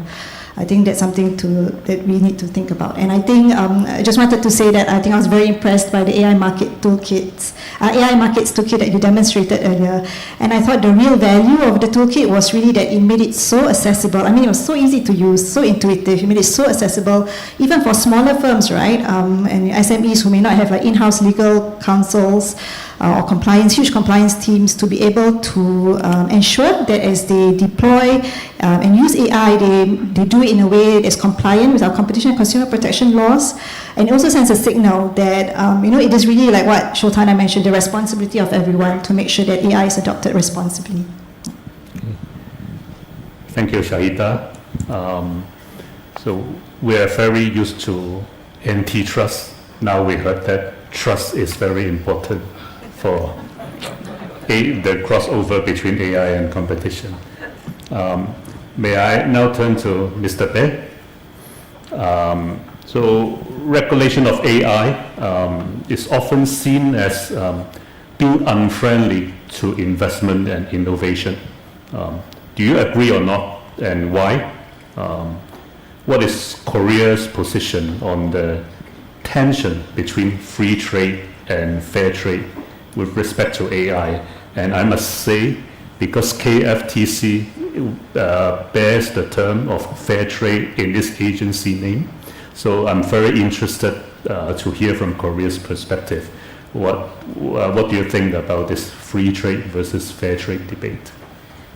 By the way, many staff members at the KFTCs are not particularly fond of the term fair trade. Being part of the agency's name, every day we receive a wide variety of complaints, some of which are beyond our capacity to deal with. Anyway, it's true that many in industry fear that regulation of AI could discourage investment and slow down innovation. From a competition authority's perspective, the goal is not to regulate for its own sake, but to foster innovation in a sustainable and inclusive way. First, why regulation does not necessarily harm innovation. In the short term, overly rigid rules may indeed discourage new investment, but in the long term, a lack of fair rules can actually be more harmful.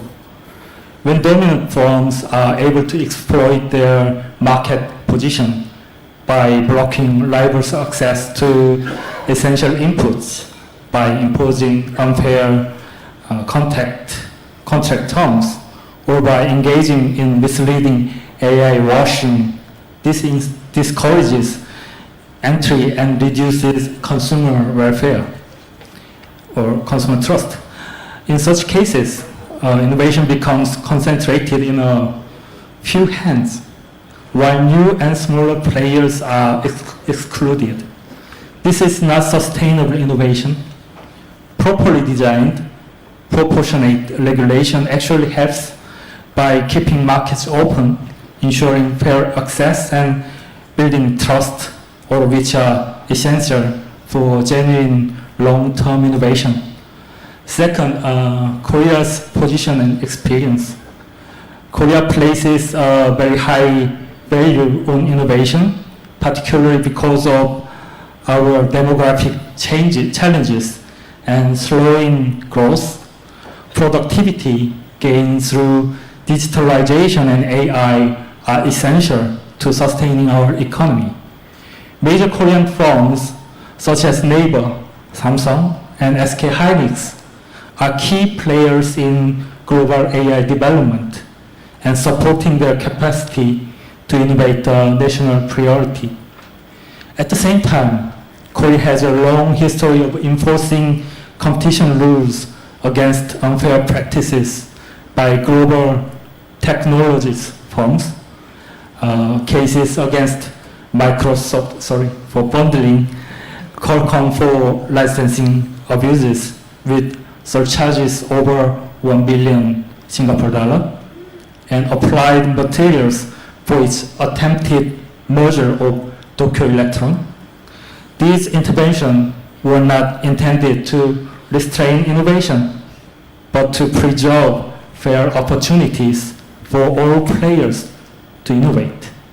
Third, current priorities in Korean's enforcement agenda. In 2025, the KFTC has highlighted several specific priorities related to AI and digital markets, monitoring deceptive AI marketing practices such as exaggerated or misleading claims, addressing risk of algorithmic collusion in pricing and market allocation, enhancing the use of AI tools in enforcement through systems such as BRIAS and fair data, as I mentioned before, to strengthen detection and analysis capabilities. Promoting international convergence through active participation in the OECD, ASEAN, and ASEAN, so that firms face more predictable rules across jurisdiction. So Korea believes that the right way forward is not a choice between laissez-faire and heavy regulation. Instead, it's about creating an environment where AI can flourish as a driver of innovation, while also ensuring fairness in practice. This means targeted interventions against abuses, ongoing market studies to identify emerging risks, and continued dialogue with industry, academia, and international partners. Thank you. Thank you, Mr. Bae. May I say the tagline I got was that fair trade means fair opportunity for everyone to innovate. Thank you. May I now turn to Shodhana? So tech companies have better access to technology, data, human capital than government agencies do. So do you see the gap widening with AI? What are your advices for competition authorities to keep up with the pace in the AI age?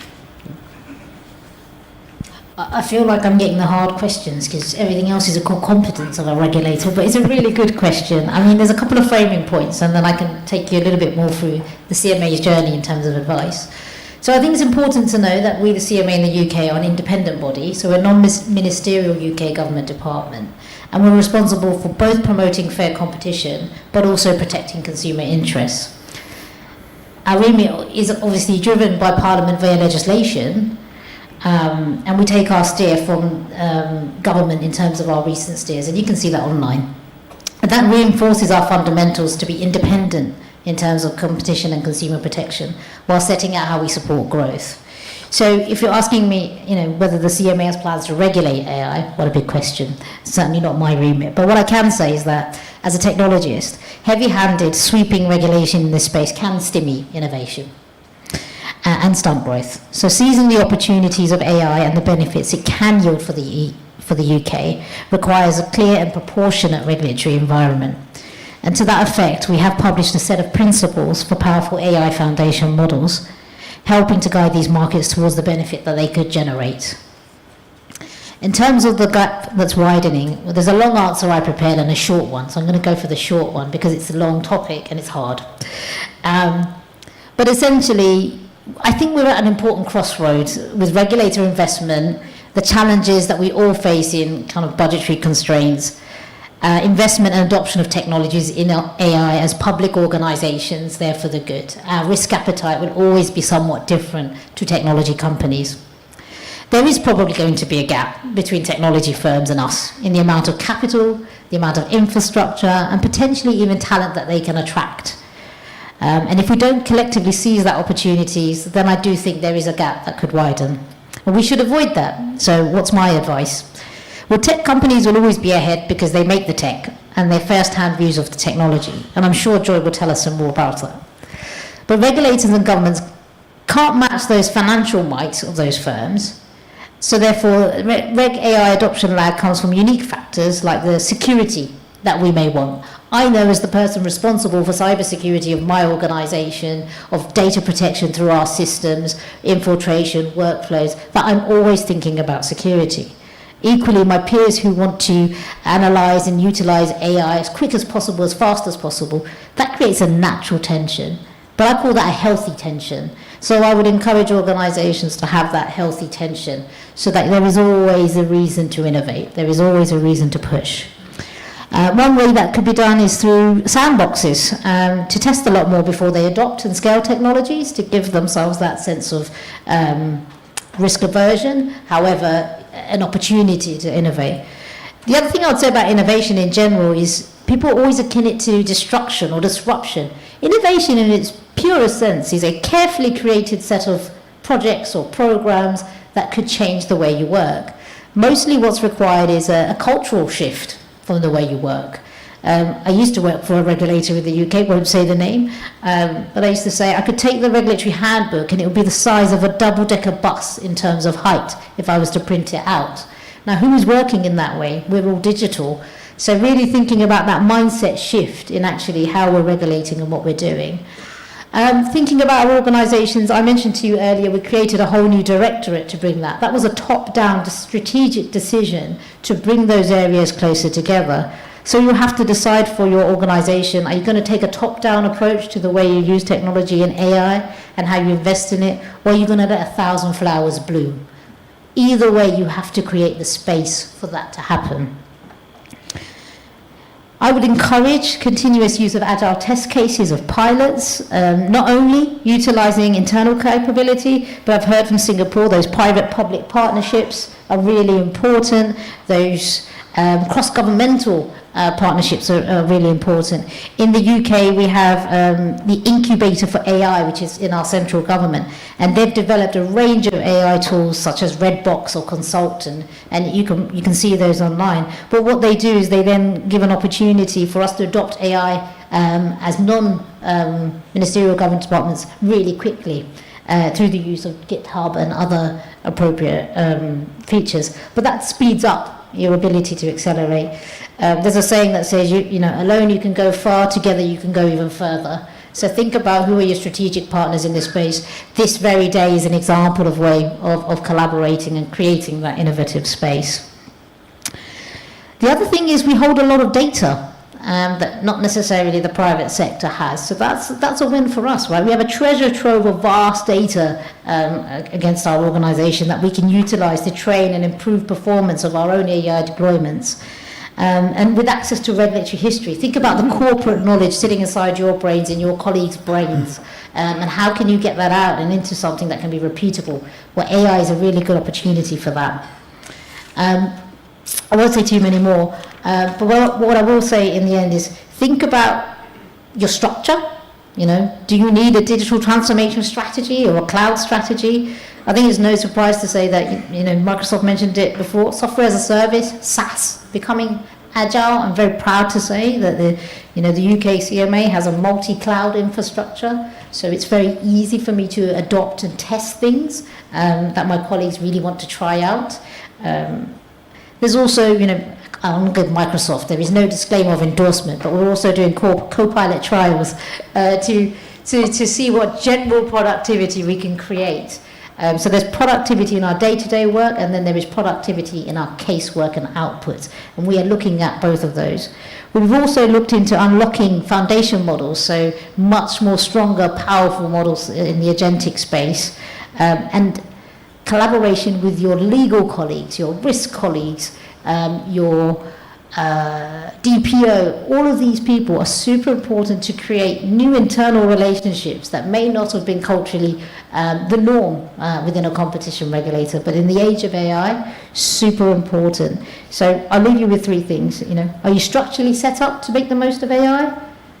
Have you got your mindset shift ready for AI? And what's the one thing braver that we're all going to do in order to embrace AI? Thank you, Shoshana, for your sharing and your advices. For those who are not familiar, CMA is recognized as a global leader in terms of adoption of technology for competition agencies, and is currently chairing the ASEAN Technologists Group. So I was in Edinburgh in May this year. That was the first time I met Shoshana. And ever since then, I never stopped learning from the CMA. So looking at what the CMA has been doing gives us a lot of hope and much to learn. So last but not least, may I turn to Joy? There have been a lot of discussions on harmonization of regulatory regimes. This morning we heard about the symphony and the harmony between musical instruments. So my question is, do you envisage perhaps the private sector can also take some leadership on harmonization in terms of your business practices? Microsoft as an MNC, how would you consider harmonizing or customizing your AI practices between different jurisdictions? What are the commercial considerations involved? Great, thanks. I think we tend to always end these panels on something about harmonization or convergence. I think the term keeps getting slightly diluted as we realize that complete convergence is not possible and maybe not even desirable, right? Harmonization, though, is, while aspirational, maybe a little bit more within reach, and I think we've seen some examples of some best practices in this space. I think, one, before I forget, I did want to say to Sultana's presentation, from our perspective, actually, regulators using the technology is great for practical regulation and for, for it to be harmonized and practical. It's great for regulators to share with each other their experiences in using the technology. And so that's one thing, is to sort of inform what is actually practical, because sometimes what happens is you'll get a regulation that is just not technically possible to comply with in some ways, or to do it in one jurisdiction but also comply with the law in another jurisdiction. So I think the key first is really the harmonization at a very high level on principles and norms. We saw that, for example, with respect to responsible AI principles. That was one of the top priorities when Gen AI first came out, was landing on these sort of norms across jurisdictions, right? And a lot of those came from the frameworks and other studies, as we had heard before. I think Singapore was actually kind of a leader in this space in developing frameworks on responsible AI. And ultimately, I think a harmonization of the norms was established quite quickly, and that enabled the innovation to happen more rapidly because, as was mentioned before, that trust was there. But again, I think that harmonization has to happen first at that level. What are we trying to do here? What are the principles? What are the norms that we can agree on? It's very important from companies' perspectives to have this harmonization on principles versus prescriptive requirements, right? Especially when it comes to technology where it's rapidly changing. You need that flexibility and adaptability so that these standards can stand the test of time. And that will also help to avoid stifling innovation.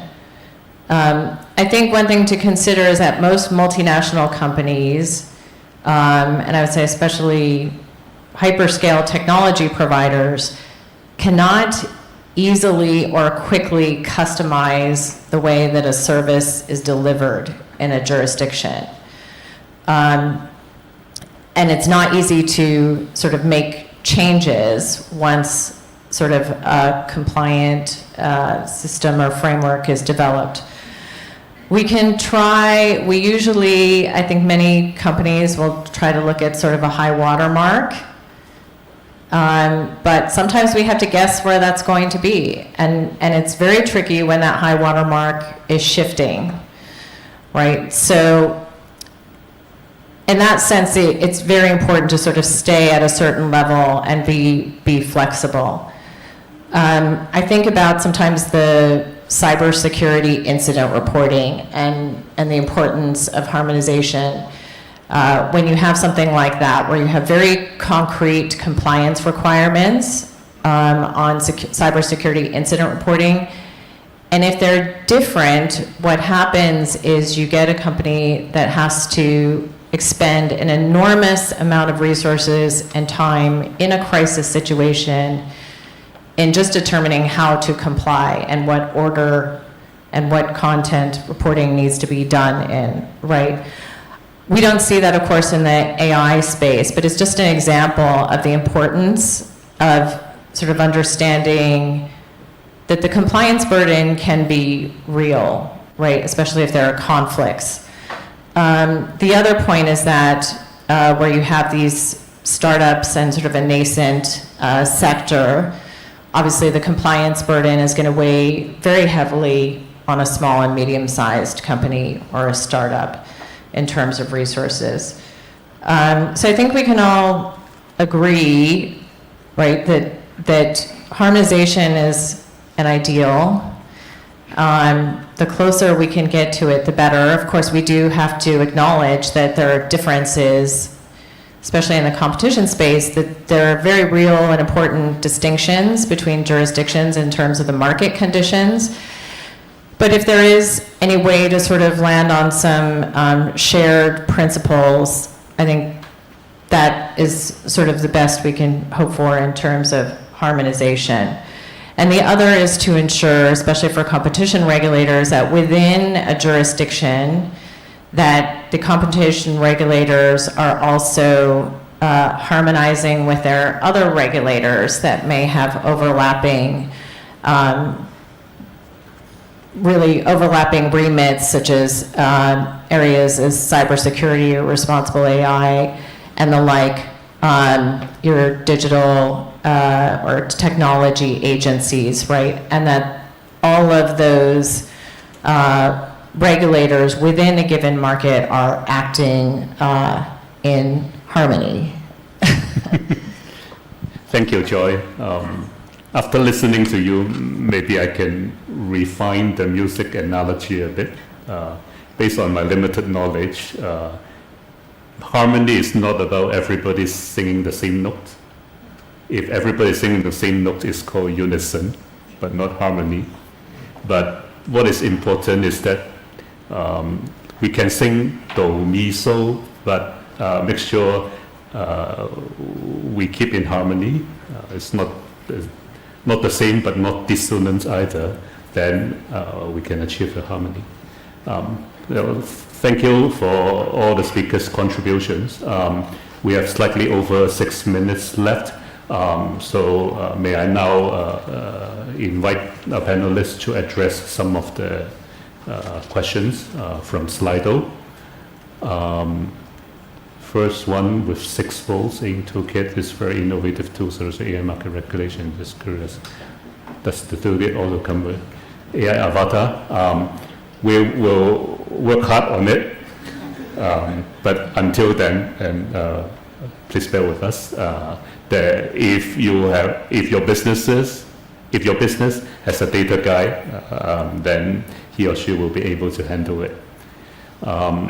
Next question, to Joy.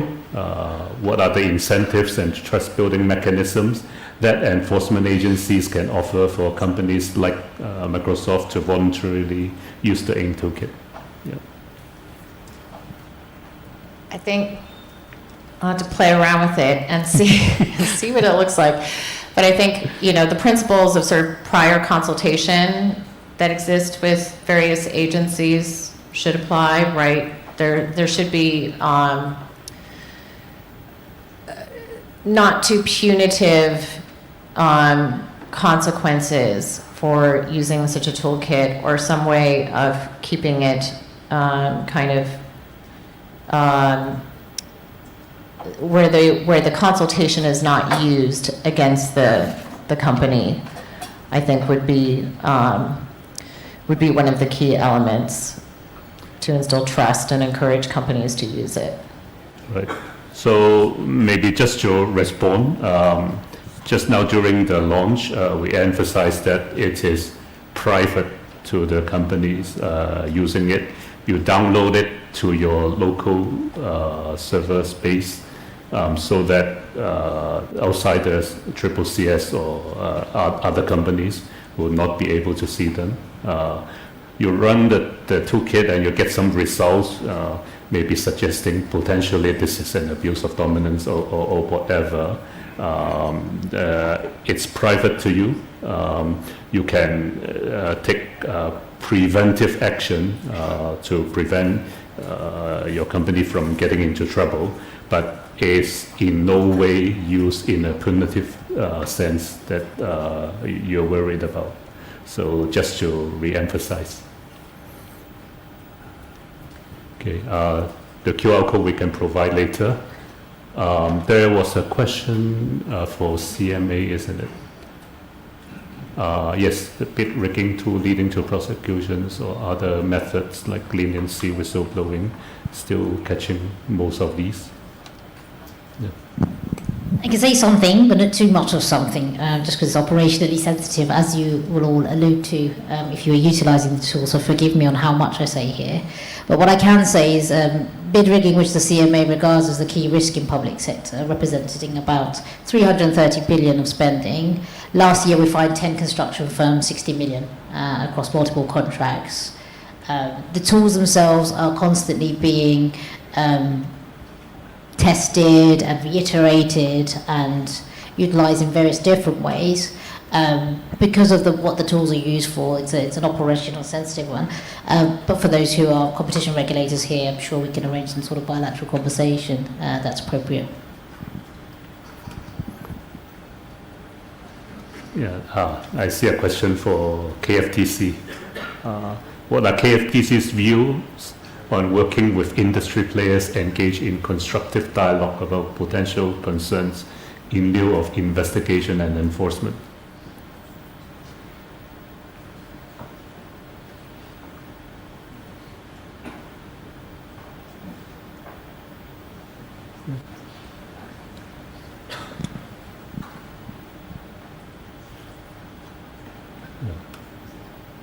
Well, it depends.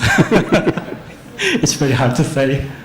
But when we were trying to make an online platform regulation act, ex ante regulation, but it's not working now. But when we make some amendment or making new laws or rules, we always talk with the industry. So, and the bills, when we make some government bills, then it goes to the parliament, and the parliament also have conversation with the industry. It is essential. Okay. Maybe one last question. The question about registration. Shahita, do you have a response? Yeah. Sure, maybe just to kind of answer broadly, because I understand you have like less than a minute. I would kind of wish to clarify what the registration seeks to do. Because if you think about it, actually AI applications can be very wide-ranging. And AI is also actually even embedded in a lot of your common digital tools, like WhatsApp, within Copilot. So I think it's important, in approaching this question about whether we want to require or mandate AI registration, I think it's important to think about what the purposes are, or what it seeks to achieve, what level of detail do you require, and whether that introduces kind of compliance burden, whether it discourages startups who are experimenting with many different ranges of AI apps, from wanting to kind of work in be present in your jurisdiction. As well as if there could be existing levers or existing mechanisms by which you wish to address the specific harm or the specific requirement that you wish to make. So for example, I think if it's a matter of incident reporting, then could there be kind of other mechanisms to address it? Yeah. So it's a very broad question, but this is kind of some of the ways in which we should think about how to approach the issue of registration. Well, thank you all. Unfortunately, there is never enough time for a panel like this. But the good news is, I think AI is here to stay. And I'm sure in the next competition conference, we'll discuss on AI again. So it's lifelong learning for all of us. With that, we shall conclude this panel. Let's give a round of applause for our panelists.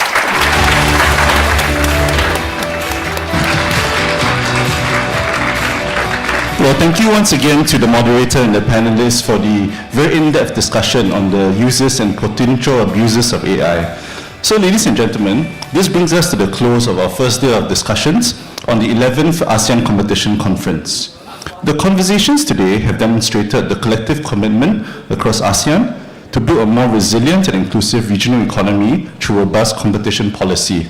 The insights shared by our distinguished speakers today has set a strong foundation for tomorrow's sessions.